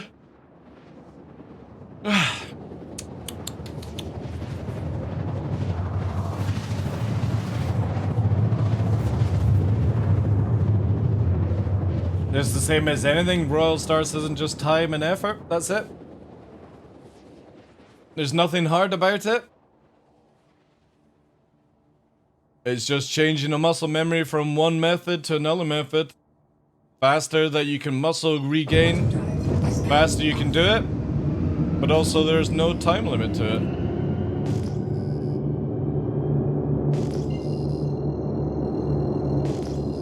Skins make me go faster? They do, yeah. Skins in Star Citizen definitely make you go faster. I had a dog and its name was Bingo. A retaliator. No shields. Oof. I really fancy shooting that's something.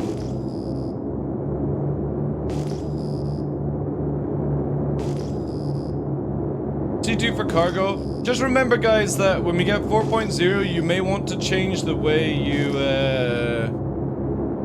play the game.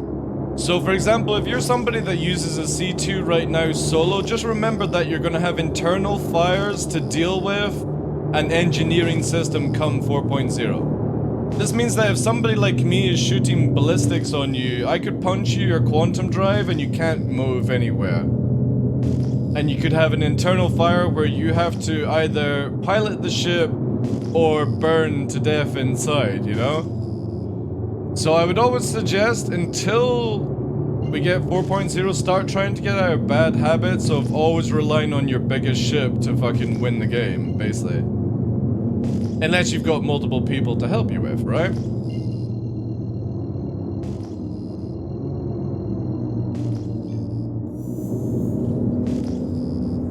So the way to go is Hull A? It depends. I look at it that Hull A is... I mean, it's decent enough for the job, it's just obviously, you know, not very fast, doesn't have much defense, you know. NPC crew thing is not going to be a thing for years, guys. Just an FYI.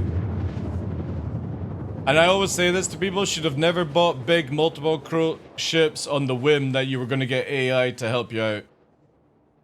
People with capital ships are going to find that they're melting capital ships because they're never going to have them fielded, you know. And every single multi-cruise ship is gonna have internal fires. If you are... Ooh, Hurricane. Hurricane on this one now, chat. No gunner though in the Hurricane, it looks like. I want to find out what the secondary ship is that fired missiles.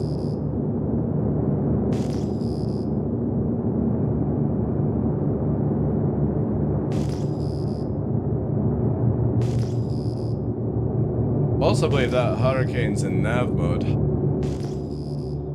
There's multiples here. This is where I really need a wingman. Yeah, we got contact, double contact here. We're gonna stay fast.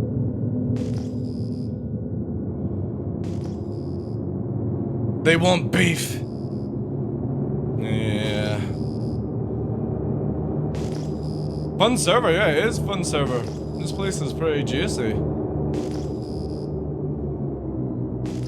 want to find out what that 23 is though. What I need is them to spike their EM for a second. That would be nice.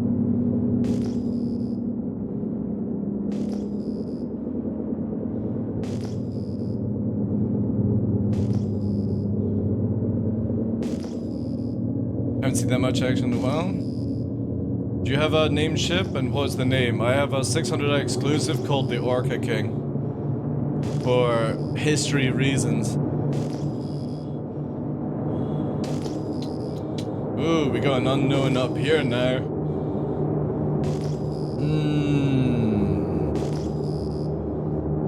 That unknown could have warped out. We're saying fine though, at 35. It's very strange that there's somebody 20 above me.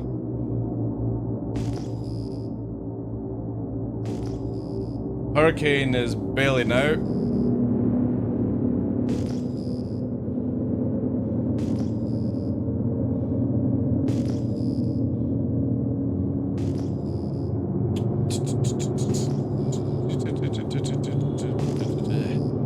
Maybe a little peekaboo, chat? Maybe. I see, like, this is where... If these icons were in a different fucking thing, Bakersfield. We can dive down a little bit. We're 25 up. Let's get a bit more of a blip on everything whilst they figure out where the fuck I am. Hard to tell in the state of this game. You also gotta watch because we're losing a lot of height right now. However, I'm not picking up anything else, so I might be off slightly. Let's line her up. Bring the nose back up again. Get her in cruise control and quickly check this out. There we go. So now I know where we're at. We're 43 off, so we got a bit of a push now here.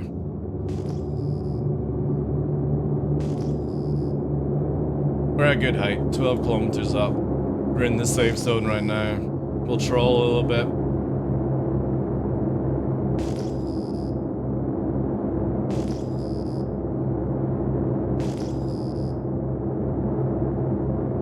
Let's get that good old juicy radar ping out. We'll start detecting something very shortly here.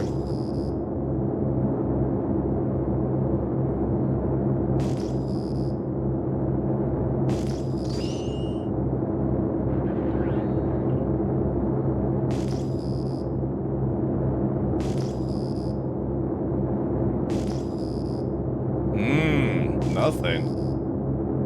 Interesting. Where the fuck did they go? Don't really want to dive her down a little bit more, especially as the troll picked up nothing.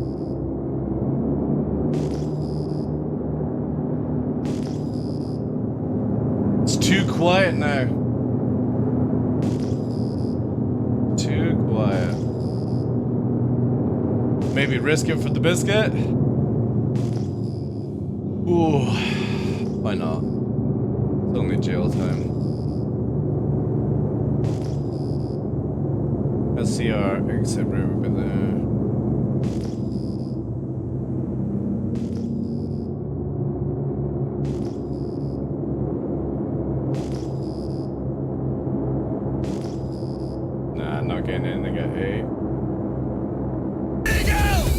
Jesus Christ, sofa. Fucking hell. Busy fucking concentrating and all I hear is fucking eagle in my ear. There we go. LOL, yes, Twitch. Thank you. Why are you not clearing? There we go. Oh. Hurricane with gunner coming back, chat. Oof. Hurricane with gunner coming back.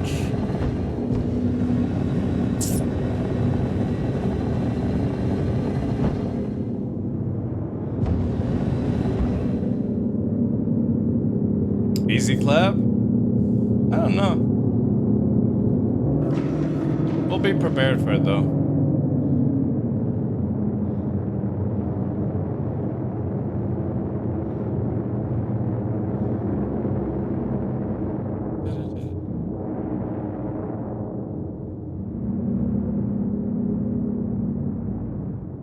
Believe?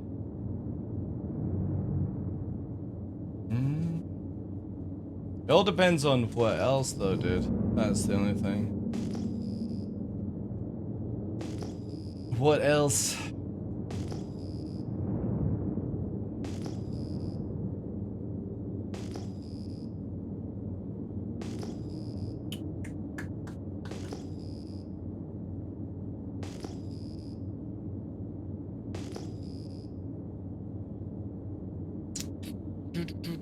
Hey Airborne, how you doing, dude?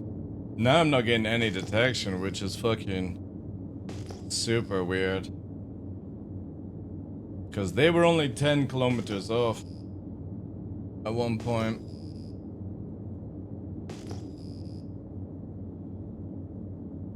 And before Deadbolt Hurricane? Yeah.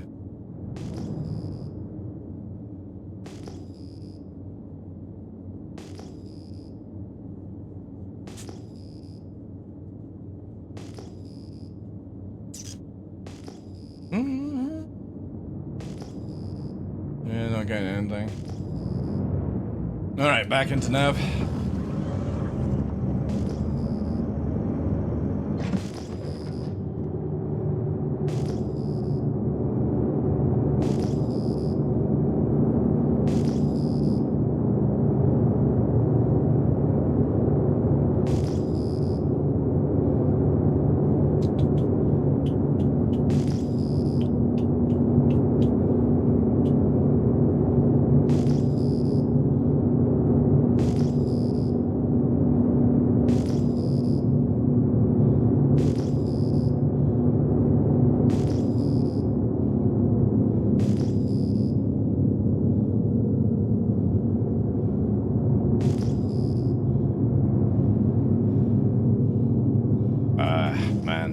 CIG, please change markers and colors. You know what I mean? Like if you're right beside an outpost or an area, just make it a different color, please.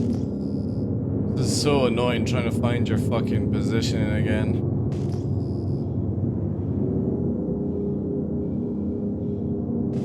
Losing so much height just to fucking figure out where I am without looking on the map and getting killed.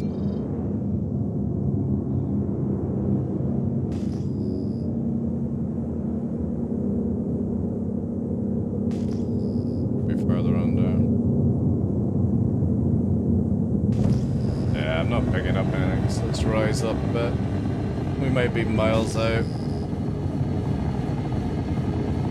I need to find the location first. But I don't want to input it just because you get hard locked in.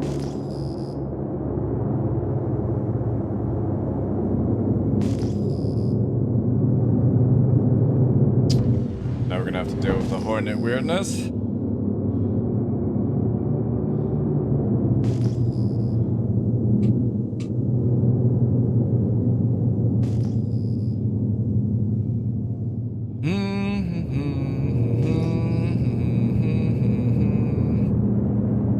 All it had to be was like a yellow color, right? For being in like 100 kilometers of it or something. But no.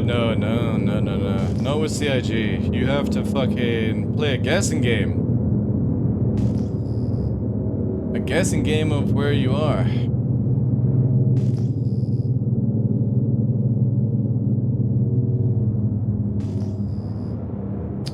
Motherfucker, I can't find where the fuck it is, like.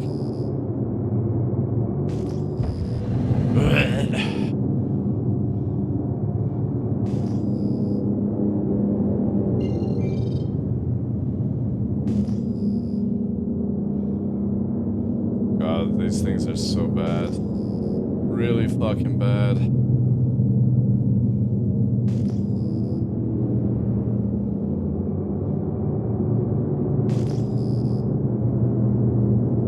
And you're constantly having to fight. It's just such a bad system in general.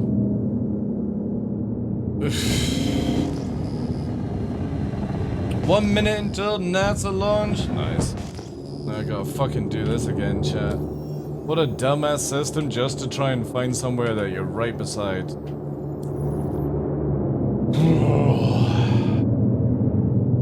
By 54.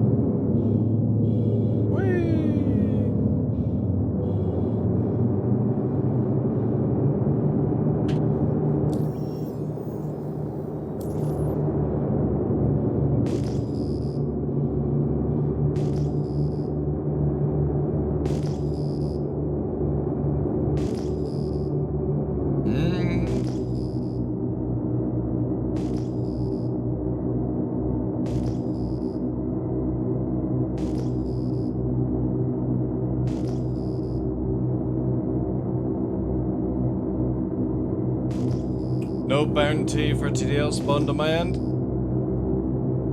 Are you on the same server?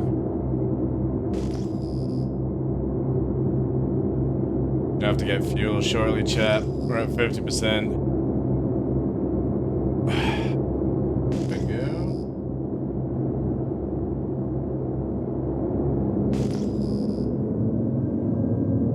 Something's cruising this way.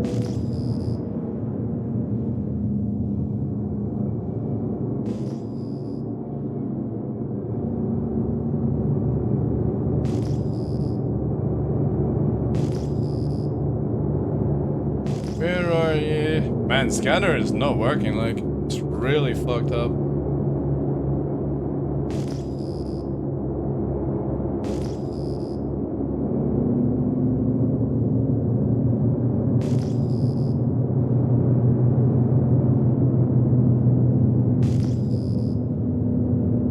God, now I can't see fucking rappel again. Fucking this thing is so shit. It there? No. What a fucking garbage system. We built a new map system that doesn't fucking work. Oh, there we go. It's coming behind. Ares Starfire. Is at 50%. 17 out. He's moving in my direction. Yeah, he's moving my direction. He's gonna go for a missile spam. We'll push fast. Yeah, here goes secondary target up. Pre-flare. Pre-flare on that. Secondary is a Sullen. Right, we'll take this.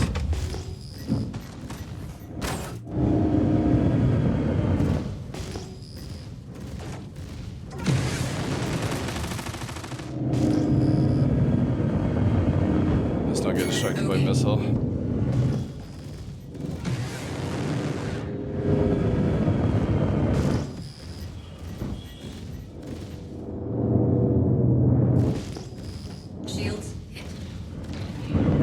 This one. Oh dear.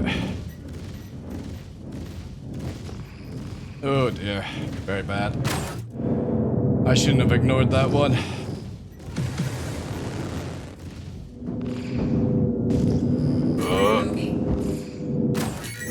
Jesus Christ. It's just fucking orbiting around me.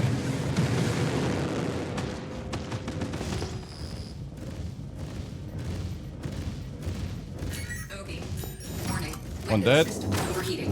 Target destroyed. Chaff low. Okay.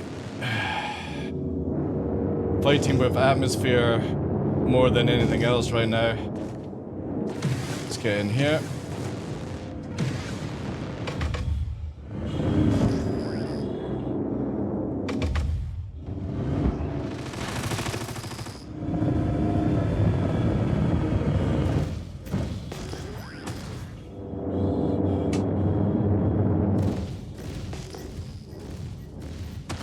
Shields hit.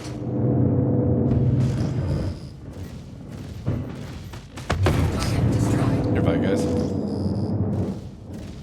Yeah, I shouldn't have ignored the Santok guy at the beginning. Let's push away. An Ares, an atmosphere? Yeah.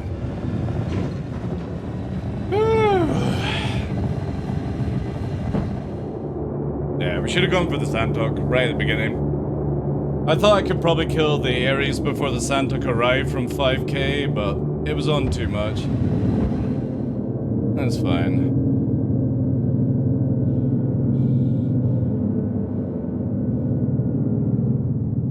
If anything, fighting more with the fucking Hornets bug in atmosphere than anything. The bug that CIG can't seem to fix. They should just really rip out the whole fucking IFCS and start again. Close the game down for 6 months. Get it done. Oh.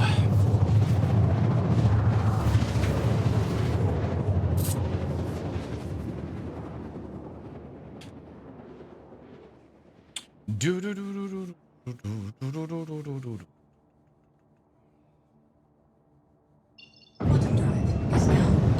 When you break an alien ship, you just make it faster? Yeah.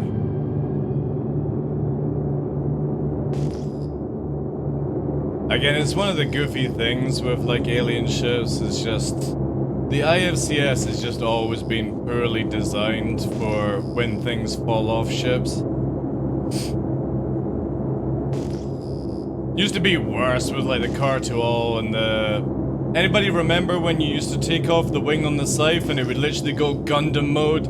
It could instantly do like 1900 or something like that. This is going back like 6-7 years though.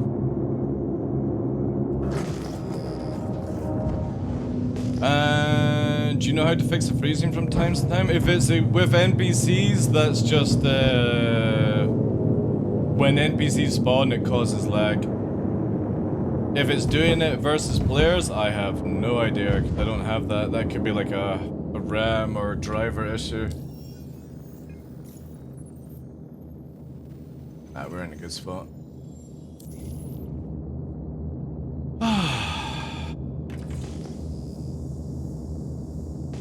Not bad. We're fighting against multiple people. Is at 100%. Just gotta remember to prioritize the targets. Also maybe fight in space so I don't have to fucking deal with this atmosphere shit. Cause that's causing me, like, these guys would die a lot faster if it wasn't for the pulling back atmosphere shit.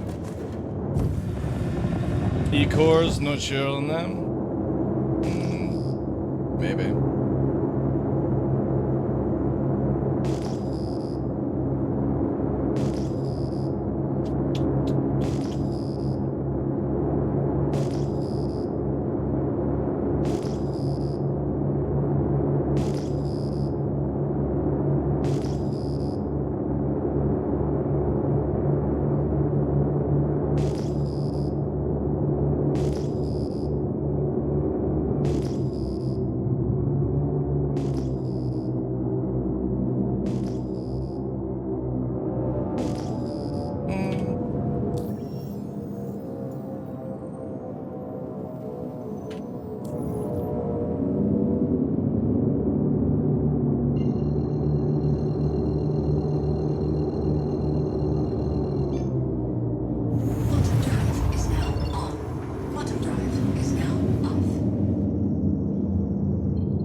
That Retaliator is so fucking red, man. Holy shit. Wonder what the repair build on that would be. Drex 11. I don't use Vulcan. Vulcan's a little bit unstable right now.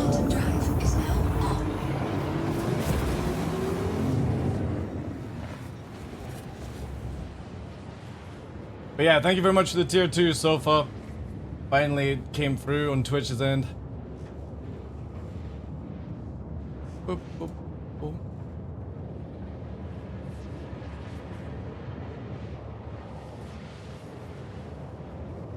How did Senelaya's gifted thing not go up? Or have you got that in... That's weird. There's no gifted sub, but Senelaya dropped a 10 banger.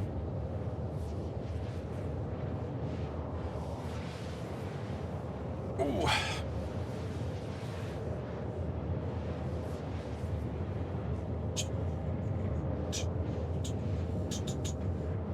Yeah, I found that the moment I moved over to an AMD CPU, the game just ran so much better. But I guess everyone has different stories.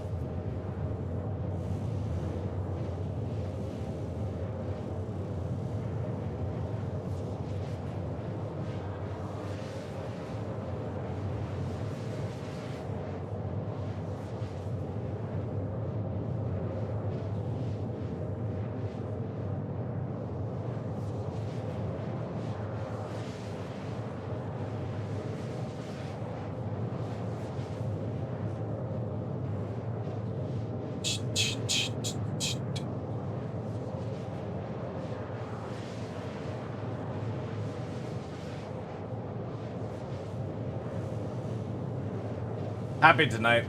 Tonight I'm having a steak chat. Just a steak, that's it. All by itself. Happy dance. Wednesdays and Sundays. Or steak days. Rest of the days are chicken. Just because it costs too much, man. I don't know how people can do this sort of eating on a regular basis. Must have some crazy amount of funds. Oh, my browser now shows partners on Twitch when they're streaming. Oh, that's cool.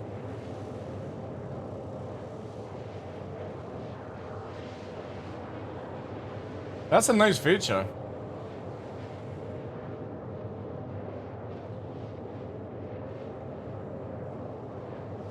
So Salty Mike was live, but I guess he's still not feeling well. Hope he gets better.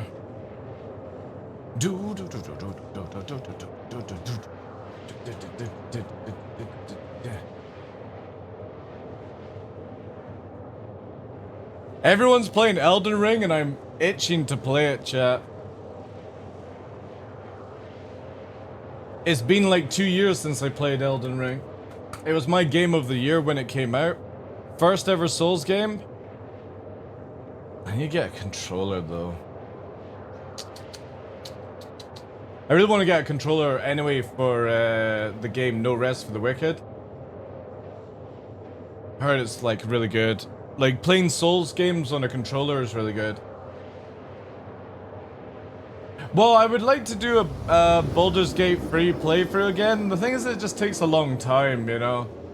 And I'm a bit of a perfectionist, which tries to do as much as possible. God War. See, the thing is though, God of War just doesn't appeal to me. It's the same as the other one, Gears of War.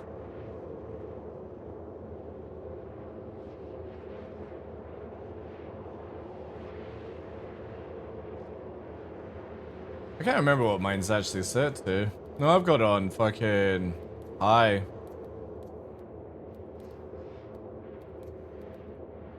Or is it here? Yeah.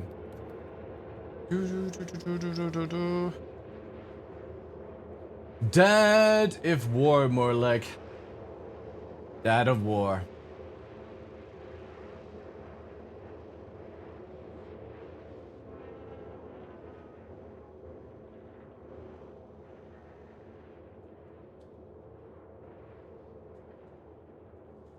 Man, hopefully Evo Catty tonight, guys.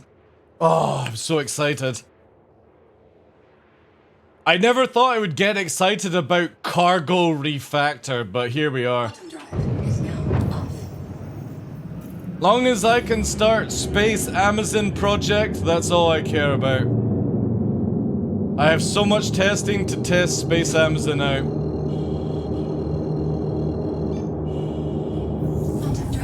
See, I'm not bothered about personal hangers. I like the idea that I can buy weapons or farm weapons, put them in a crate and give them to people. So like in your inventory would have all these spare weapons that you could load up into a crate, give the person the crate, and then they get like attritions and stuff like that.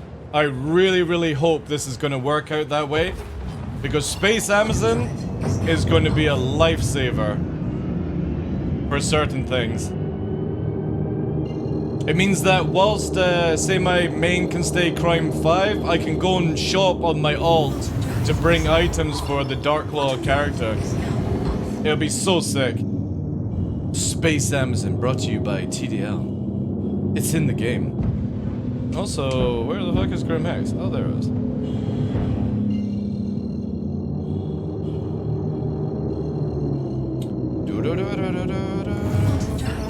I like to do this way to warp in, because I have noticed that it literally avoids a lot of these fucking meme rocks that can randomly explode you. I think they should definitely clear up a bit more of Grim Hex around it. Like, leave the big ones or something like that, but just get rid of all the little clusters a little bit. It doesn't need to be that way. Make it a bit more of a fighting arena sort of style. Oh, hello. A Gladdy Eye? My god. A Gladdy Eye.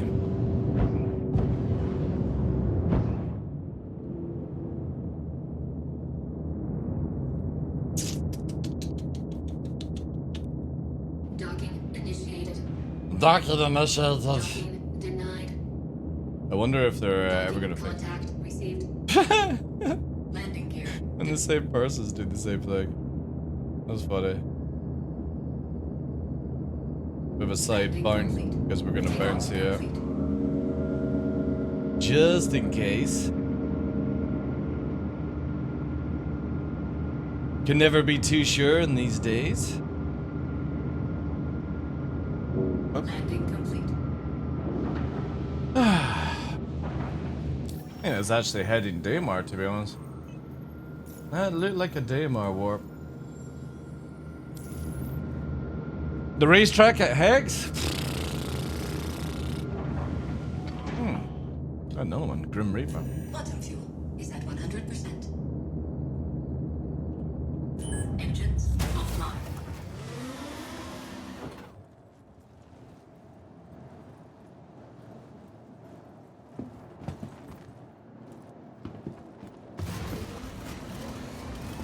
Wait, where are the missiles on this thing? Does this actually have a... Oh, wait, I have never even looked at that. Does it actually have a missile bay internal? No, that's the... No, landing gear is there. Oh, shit! I never fucking realized there was an internal bay. Ooh. Alright, I need to remember that one, chap. I do like this ship. I really like this one. I just wish they would sort out these little things that are causing it to spin around in atmosphere. Yeah. Such a sleek ship. One of my favorite fighters. Arrow still is number one. Can't wait to see how gold standard Arrow would be. But I just like these sort of like winglets. Very slick. Still not a big fan of the spoiler, but whatever. The front of the Viper, yeah.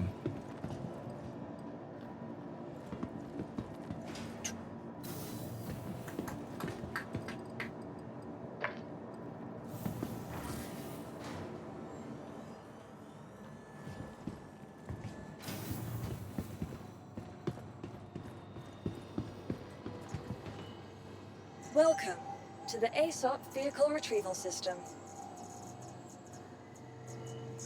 Do we know if we're getting a PTU today? Not an Evocati, but a PTU.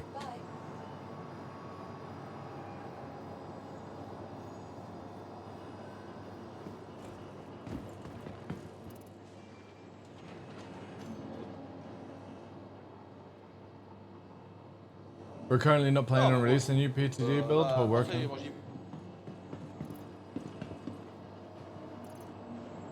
Why do French always have open mics for this? Like, always. I swear, like, and it's normally a content creator that's online. Like, they don't realize they're not speaking in team, they're speaking in proximity that goes to team and...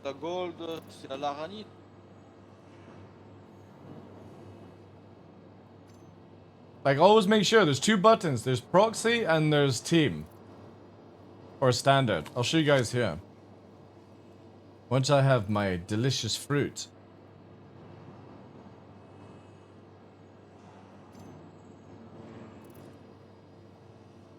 See, when I, watch with that, Mulcher. Sorry, Hyperlight. I'm gonna deny that just now, dude. Obviously, I don't take offense to it, but be careful how you type things on Twitch, because they don't like it when you say it that way, right? Because what they think is that you're talking about a whole nation when you do it. So, just be careful, dude.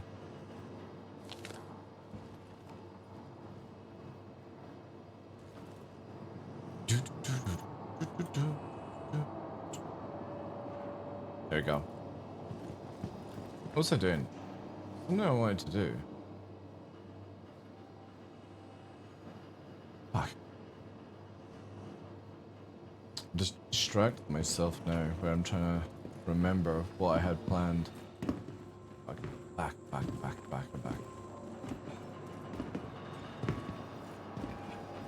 Ah! Raccoon. Thank you. Thank you. That was it. I was going to show you guys that under keybinds, there's a separate button. So the big mistake that most people make is that they use, which is it here? Yeah. So if you use VoIP push to talk, it will talk to your teammates and it does proxy. And that's why we get to hear it. If you use push to talk, it will talk to your teammates, but people beside you won't hear it. And this is the biggest mistake that people make, is that they use this one because it says push to talk, and that's how you get to hear them beside you. So if you're ever talking to your teammates, always use the push to talk one. I don't know why they just don't make it where it says teammates, or team, party, whatever. But if you push this one, I don't know why it doesn't say push to talk, and then it's like, push to proxy talk, push to team talk, or something. But yeah, if you push this one, you can talk to your team, but you can also, you'll openly talk to everyone on the server as well. And it's quite funny. But it's not separate though. Both of them will talk to your team, just one does it where everyone beside you can hear you. And the other one is private-ish, sorry. Yeah, oh dude, the controls, Pepper, are dreadful, man. You know one of the biggest things, and I'm gonna go on a little, just a smidge little rant, just a smidge, right? Look at all this area over here, right? This huge area here. Why can't CIG have it where it says mouse here, joystick, throttle, and fucking head tracking? So when you come to controls and you go to advanced and you go to HUD and you press F1 here, but then also I click here for mouse and then I click here for joystick and click here for fucking pedals, right? You have all this real estate. Why do I have to go down here to joystick to click the same thing, to go back to mouse to click the same thing? Wouldn't it be so much easier just to have everything from this nonsense? So you have keyboard and mouse here, you have gamepad, which would be beside it, and then HOTAS. So you have mouse and keyboard, gamepad, joystick, and then maybe extra. Like in DCS, exactly. I don't understand why we have tabs on tabs on tabs on tabs to do this stuff, right? And I just don't understand why you don't shrink these down to make more things where you have Toby, you have other tracking, but most importantly, you have to scroll right to the bottom to find this. But also game setting, I don't understand why they don't have a tab called social. Because if you look at it this way, graphics doesn't need this giant button to match audio or game settings. You could literally make it adaptive, where this part goes to just before the S, like it is here for the G, right? And the C here, bring it in, and add in socials so you don't have to scroll all the way to the bottom here to find your social buttons. There it is there. It seems so bonkers to me. UI overhaul is in the roadmap, but that's not for the options UI though. That's only for in-game, like on your MFDs and stuff like that. Nobody's working on controls. And the worst thing about this is, right? Watch this. I've harped on this one massively, right? If you go into game, you go into the PU, you go into Arena Commander, you go into open and private, the options menu works perfectly. If you go into private mode, options doesn't work. It literally freezes. And you have to close it down constantly and bring it back up. It drives me nuts. And I always feel like in a video game, if you really want to get people into a video game, you've got options that have descriptions, easy laid out options and controls, and everything makes sense, you know? You know how like if you highlight over DLSS in some video games, it'll tell you what it does, and a window might appear to the side and gives it a little description, or in some games like Tomb Raider and stuff, it shows you the difference between the settings in just a still image. CIG don't. It's the worst options ever. So yeah, if we go to Arena Commander, right, and we go to offline mode, and we go to free flight, we'll just launch it, right? Now, obviously it can happen first time in work, but watch this. I'll just literally show you. We go in, I press escape, options.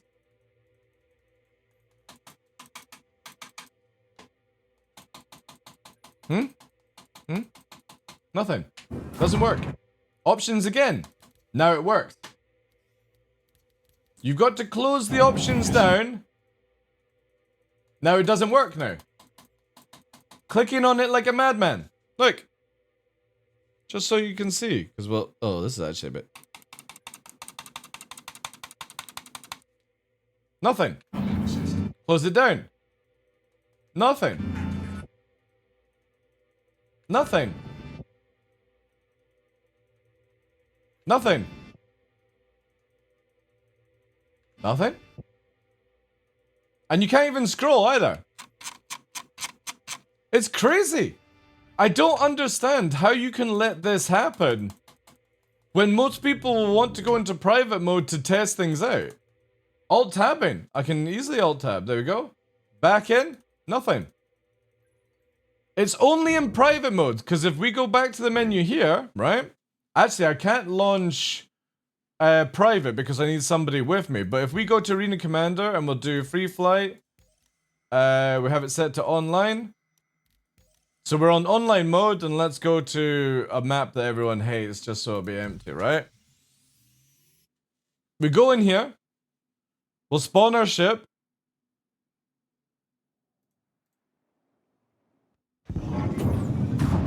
Aegis combat system. Systems green. Only offline mode disables the options in the game. It's absolutely bonkers.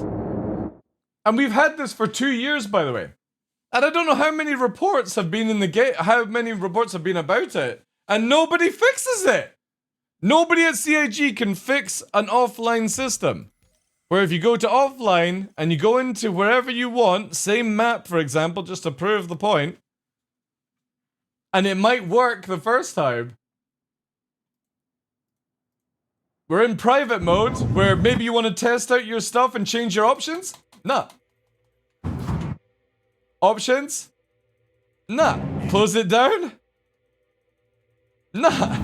You have to literally do this until it wants to do it.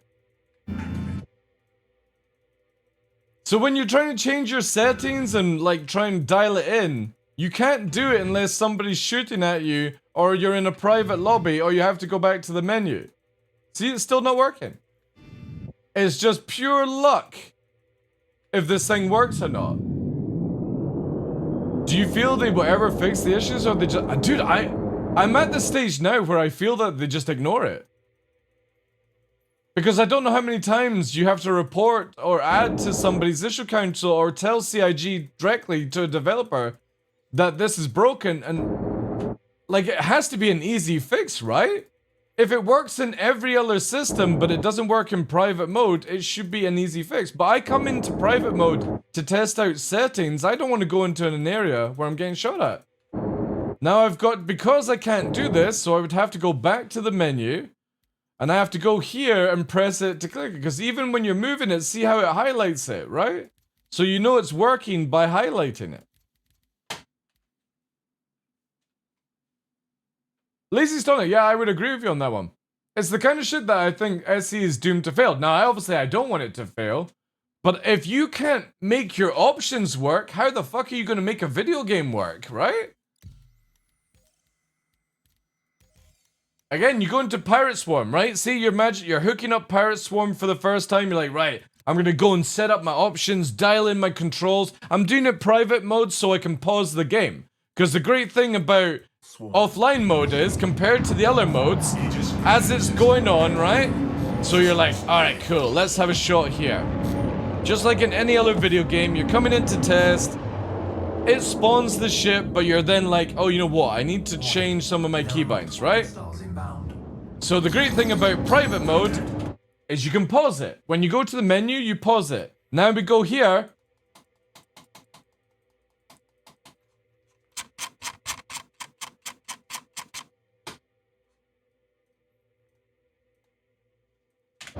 So now we unpause it and we go here again. It's dreadful. And it's only in offline mode. I can't change any settings on the fly, and I'm forced to go back to the menu. No, this is in live, Todd. And we've had this for 2 years. And it's only in offline mode if you want to test out, change your files, anything like that. If you want to go into private mode to test things on PTU or in live, and you want to do an offline mode so you don't get disturbed by other people and you can pause the game mode. So say, for example, you're playing Pirate Swarm and you're halfway through and you want to go and answer the door, you can pause it, right? But you can't change your options if you go into this mode. Everything gets disabled for some reason.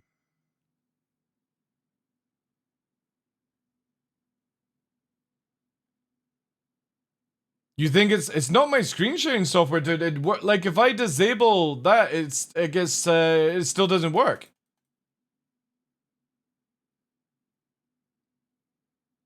And it can't be my screen shaving because again, if I'm in online mode, dude, it works. You know what I mean?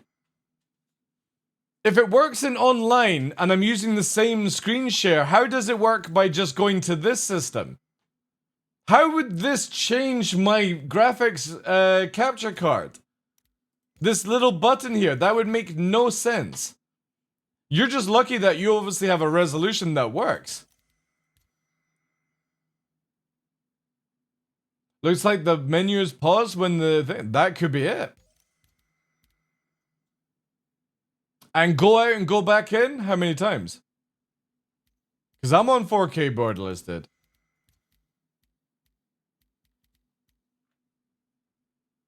Again, every time I go to Arena Commander, I go to online mode, it'll work. If I go to custom, obviously I need somebody to join me to make it work. This would work. The moment I go to offline mode, doesn't work when I go in. And the thing is, I've tested it where I've shut my other PC down so there's no capture, still doesn't work. It's like it just only wants to do it occasionally for some reason. Yeah, I'd be very interested to find out if it's actually like a monitor issue.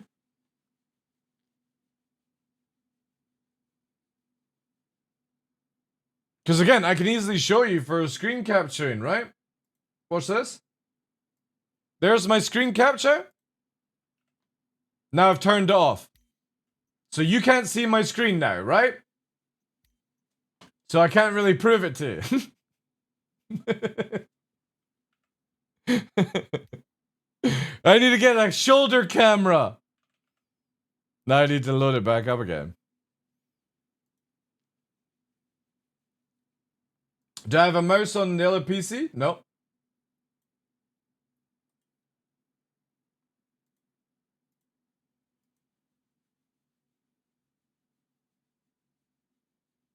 Works for you? Very interesting.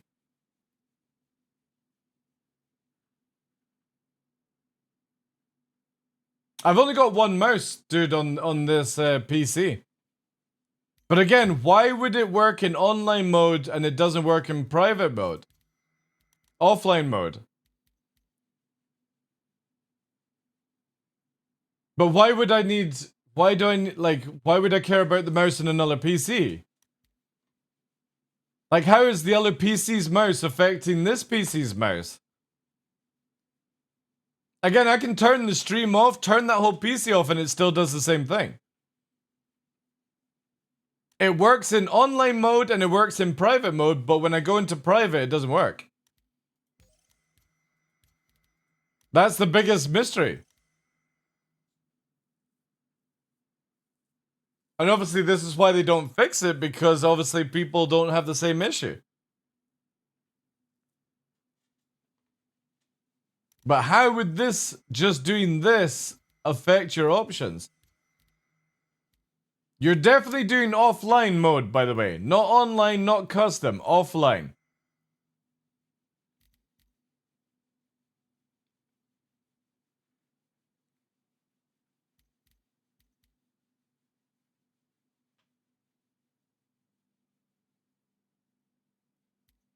So when you're in offline mode of Arena Commander for me, and I go to Free Fly, and we'll just do simple Jericho.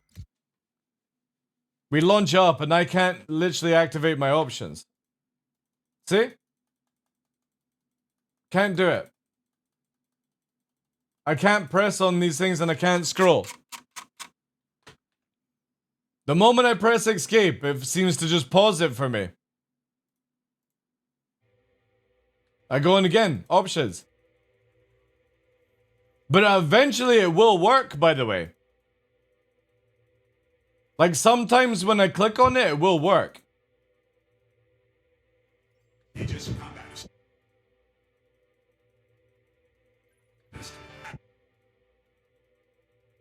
I'll see how many times until I get it to work.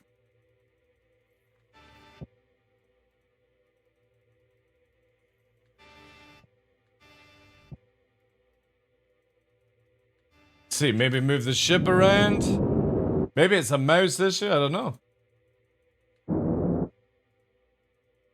But everything else is working. See what I mean? You go to options. There we go, look! Now it's working. See, that's the thing. It can't be what you're saying with like the screen capture affecting it, because now it fucking works. Look.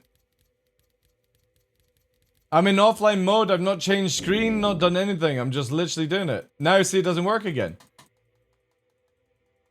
Can't click on them. Can't highlight it. Maybe I need to like literally grab the joystick. Yeah, still not working.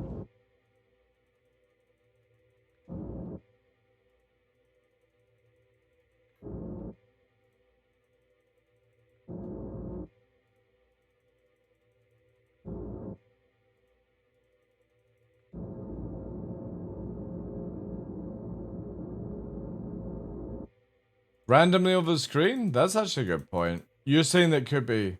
Wait.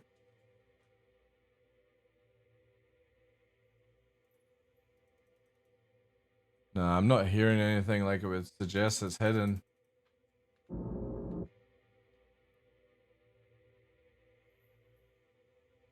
No, I don't have a config file. Like a CFG file, I don't have that. And all I'm doing is changing XML for controllers, nothing of this. But the thing is, I've constantly redone my user folder many times. See, now look, it's working again. See? Now it's working.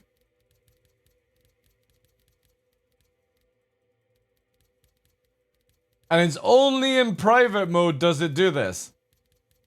Where now we've got the ability to do this. See? Now it's not working again. Can't click anywhere. Reset, nothing working. It's almost like the game pauses it. You get that and it's random?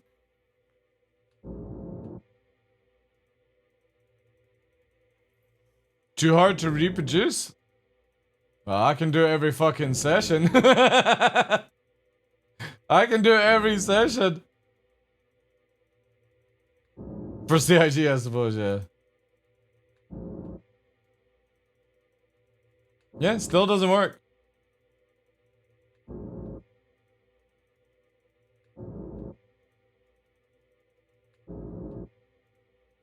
There we go, look. Now it's working again.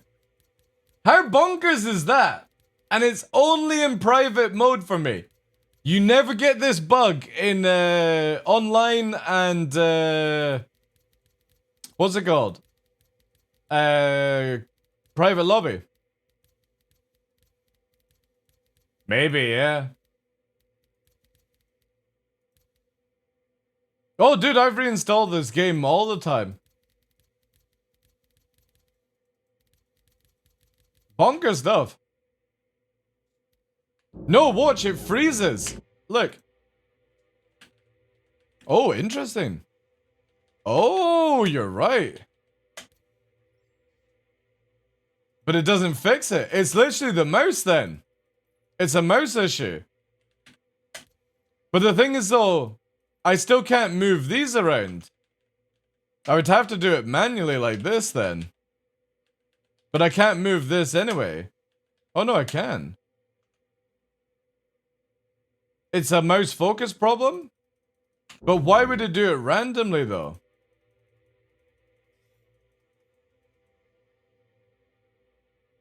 I had to do this on one... Dude, I've had this for like 2 years.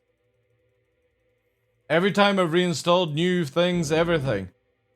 I've even gone through like 3 different mouse to test out. See, look, now it's working now, right? At least you've given me a workaround.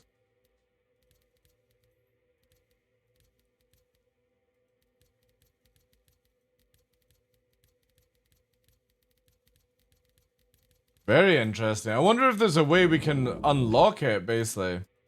See, again, there, can't do anything. However, I can do this, right? How the fuck do we actually get? Oh no, you've got to close it down.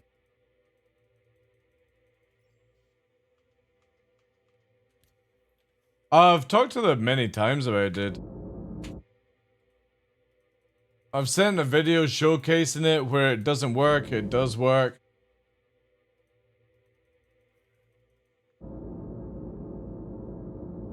Engine, I think. My biggest thing is that what happens is when you press escape, it's pausing the mouse button clicking, if you think about it, right?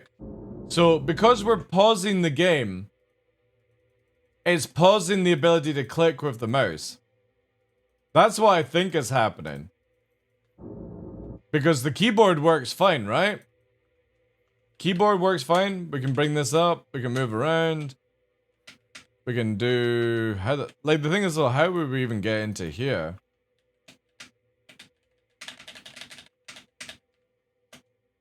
Yeah, you can't even get into there.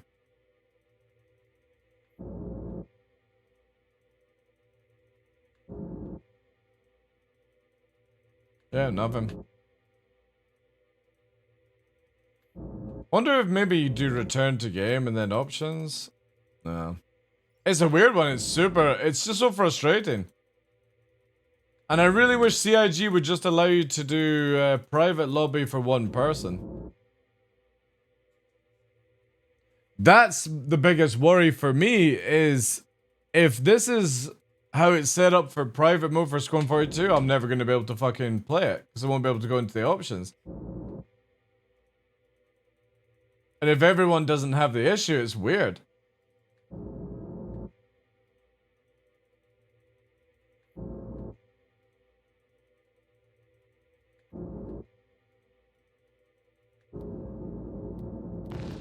There we go. But now I'm shooting in game. It's pausing it. Chat, listen.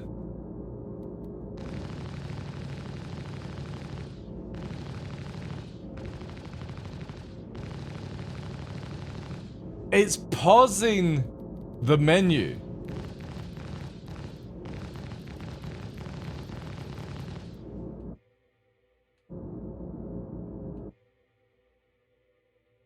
So how can I do this? Options.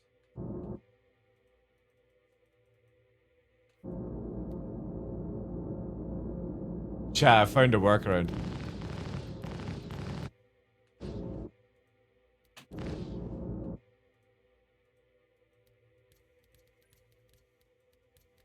I think I found a workaround for it. It's hitting escape and left click at the same time. Like here. There. Escape and left click at the same time fixes it. What? If we can get it here. There. If you time escape and left click at the same time, you can fix it. Actually found a workaround. And it's not shown in game. You have to click at the same time.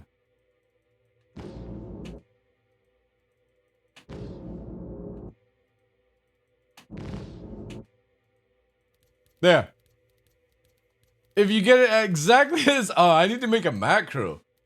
So I need to make a macro for private mode where I can get into the options to click it around. At least now I've got a workaround to give to CIG. I can't get into the options if I click and escape at the same time. I think it's because your game's not pausing. That's the thing. Like, for me, when I click escape... See, look. It doesn't work. But if I get them at the same time, it bypasses it.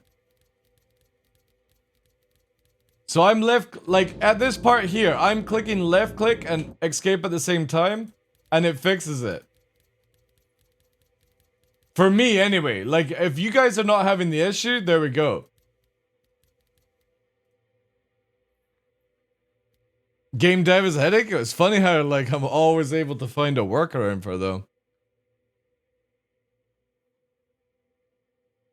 No, I'm in this part here, Rock. I'm pressing left click and escape at the same time now. And if I don't do it exactly the same time, look, I can't click on it.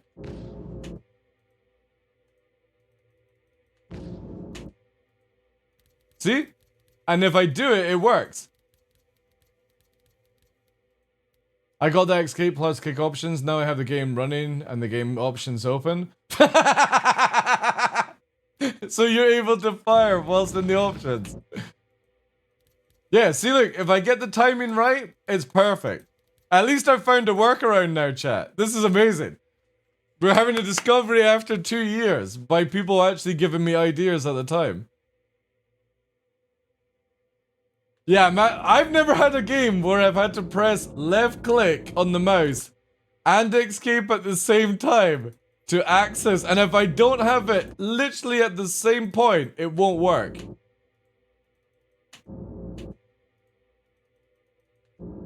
If I'm just off slightly, it doesn't work. There we go, look.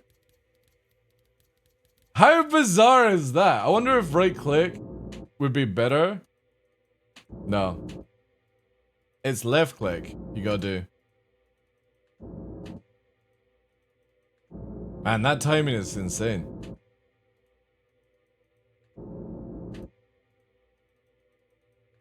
Might have to make a macro for this. Or I wonder if you need...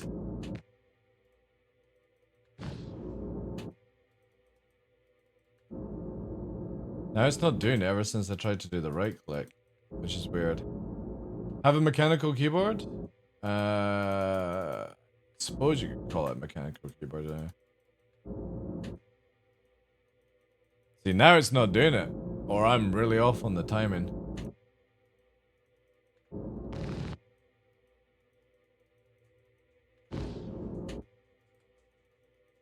Yeah, now it's not doing it. Ever since I tried to do right click. Let me see if I do the right click one. That fixed it there.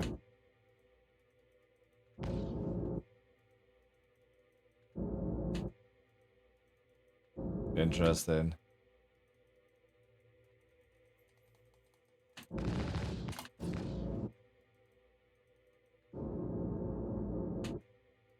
Very strange. Seems it's very random, eh? It might be where you need to have the mouse positioned as well, for whatever reason. Like, say we do here. Like, scroll it right down. See, look, now it's working, like. Very bizarre.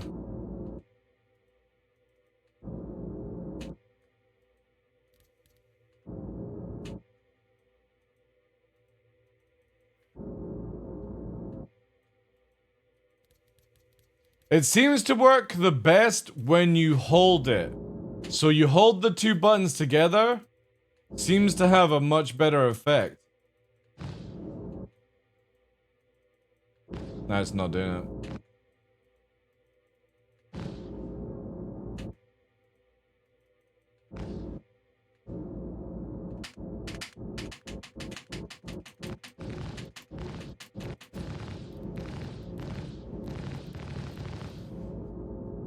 Man, how to break the game, look. I can do PvP! Oh wait, clicking left, look at this. It tab moves with my joystick button now. So my main trigger on the joystick tabs through the options.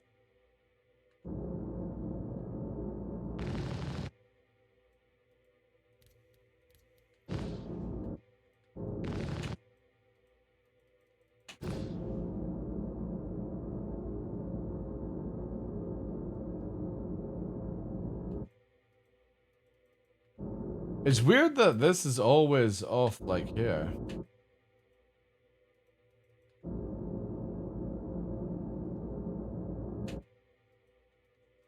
Kind of feel like it works better when you do that. Yeah, again, if you can time the left click and the escape together, it seems to work the best to fix it. I wonder if it's the same in Vulkan? I've not used Vulkan in a bit. We could try that. You have to hold these two buttons. Maybe holding both of them together is better. No.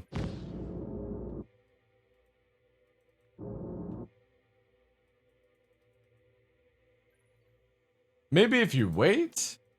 No. Trying to figure out, like, ways that it works.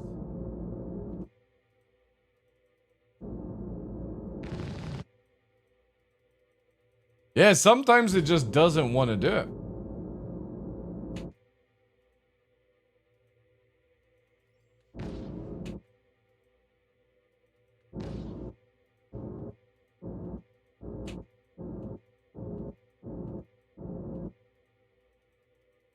Trying to see if we can confuse it. Have you tried clicking it on leg? It's super frustrating. You can see why I get pissed off about it. Because if I was wanting to dial in my settings, I have to go to online mode, which is a pain in the ass.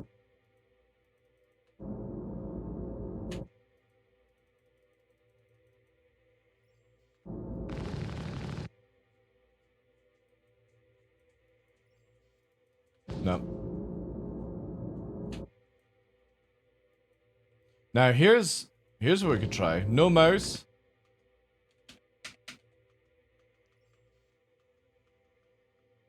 Guys, do you see down in the bottom MFD where the shields are? When I'm pressing tab in the options, It's fucking tabbing the MFDs in the game even though we're paused. Look, down here. The tab button is doing this.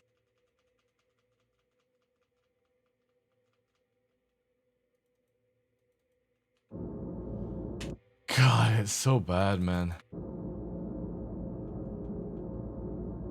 I wonder... let's actually here. Is there a button to get into the options without having to press escape? Let's have a look here. Interactions. I doubt there is, right?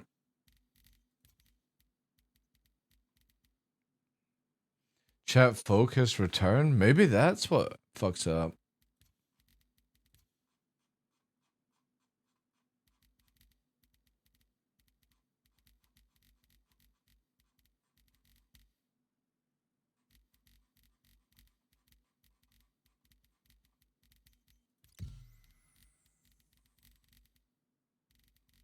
Super frustrating though.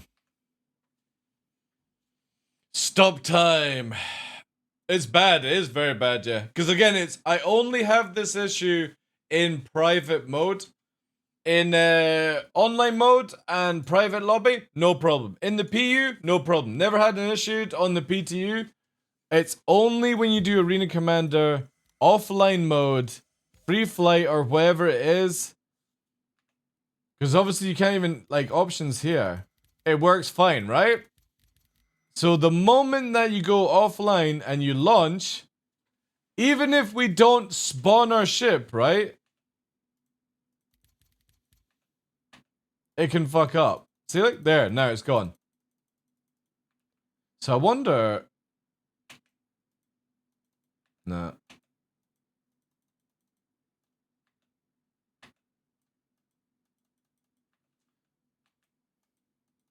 There we go. Now it's working.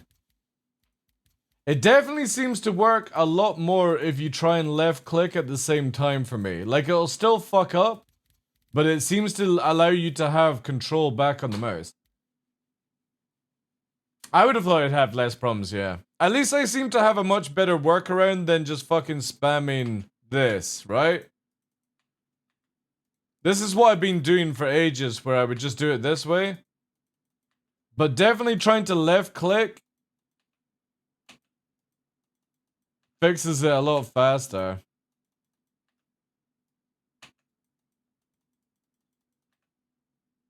As he says, and nothing happens. Ah, it's so fucking annoying. On the config screen, clicking the back button on the config screen when in the menu was trying to quit the game. Oh god, I remember that, yeah. I need to find out. See there, now it's working, right? I need to find whoever works on this and be like, look, I have the weirdest bug. It doesn't matter what we do. See, look, now it's not working again. I cannot access options like everyone else in private mode.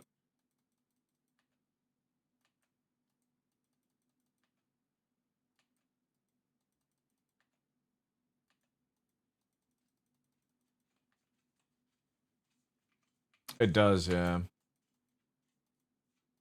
Maybe it'll be fixed then. See, again, tab works, so you can see it works. Tab literally brings us through. The problem is I can't click with my mouse. Now it's working, right? Are you using the keyboard for escape? What the fuck else am I using for escape? A fucking DDR mat?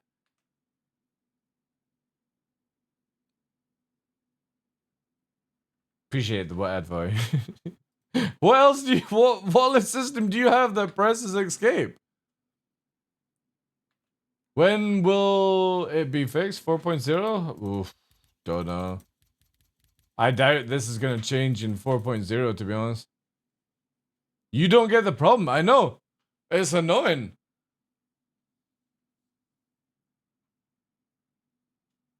key maps like on... Oh, that's actually a good idea. You saying that it could be my escape button?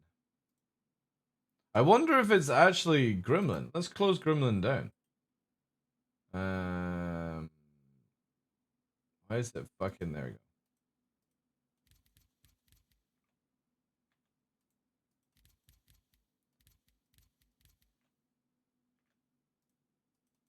Nope. Nearly there. That was just very convenient. Yeah, so it's not Gremlin. Now, I wonder if it's fucking...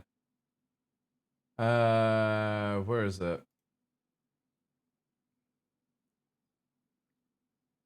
Where are you? Oh, I don't even have it fucking running, I don't think.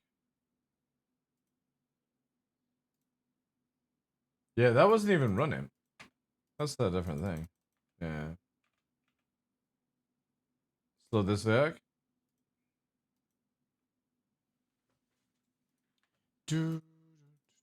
No. So even with those two things running, doesn't change up.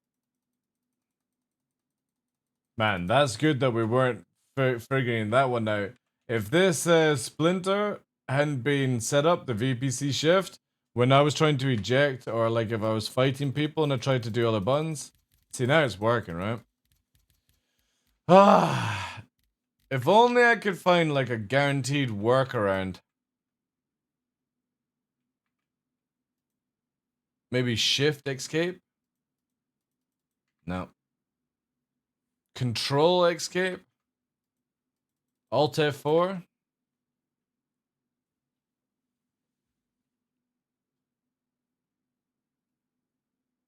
Yeah. See, it works there. It's like, maybe I should just wait like a few seconds. It acknowledges. No. No. It's just so temperamental.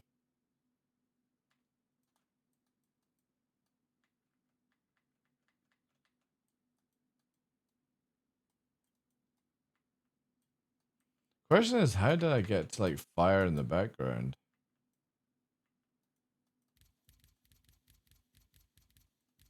Definitely, I think it definitely feels more like it works when you're inputting more than just escape. When you're like, yeah. Combat assist. Left and right at the same time with escapes seems to be... Oh no, said too much. That's a lot better. Left and right at the same time. An escape. It's almost like you need to do more inputs just to fucking make it register like it's going there. So like, yeah. That's crazy. Let's quickly fucking do this again. See if it's just random. The menu is dreadful, yeah. This I've had just issues with after issues after issues.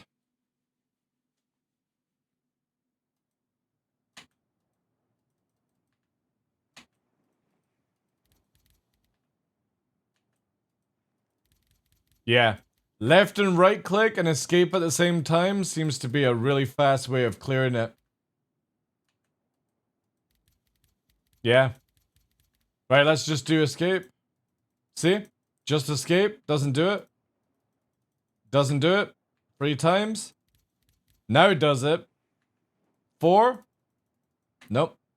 5. Nope. 6. No. Right, left and right escape. 1.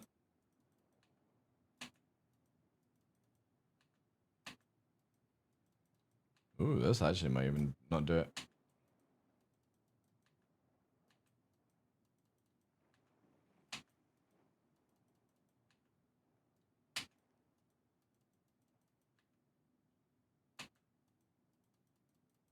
Yeah. So it actually might just be full random.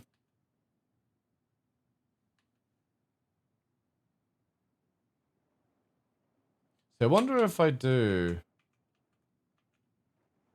See, I can't even get to options if I was just using keyboard. There's no buttons that will move you to options. Yeah, there's nothing that gets... How'd you get to options? Maybe getting a gamepad plugged in. See, there's it working now. Nope.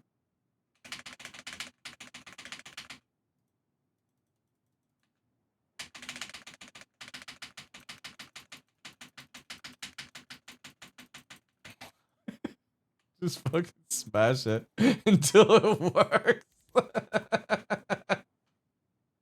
Yeah, I need to get a gamepad to test this. This will drive me mental until it gets fixed.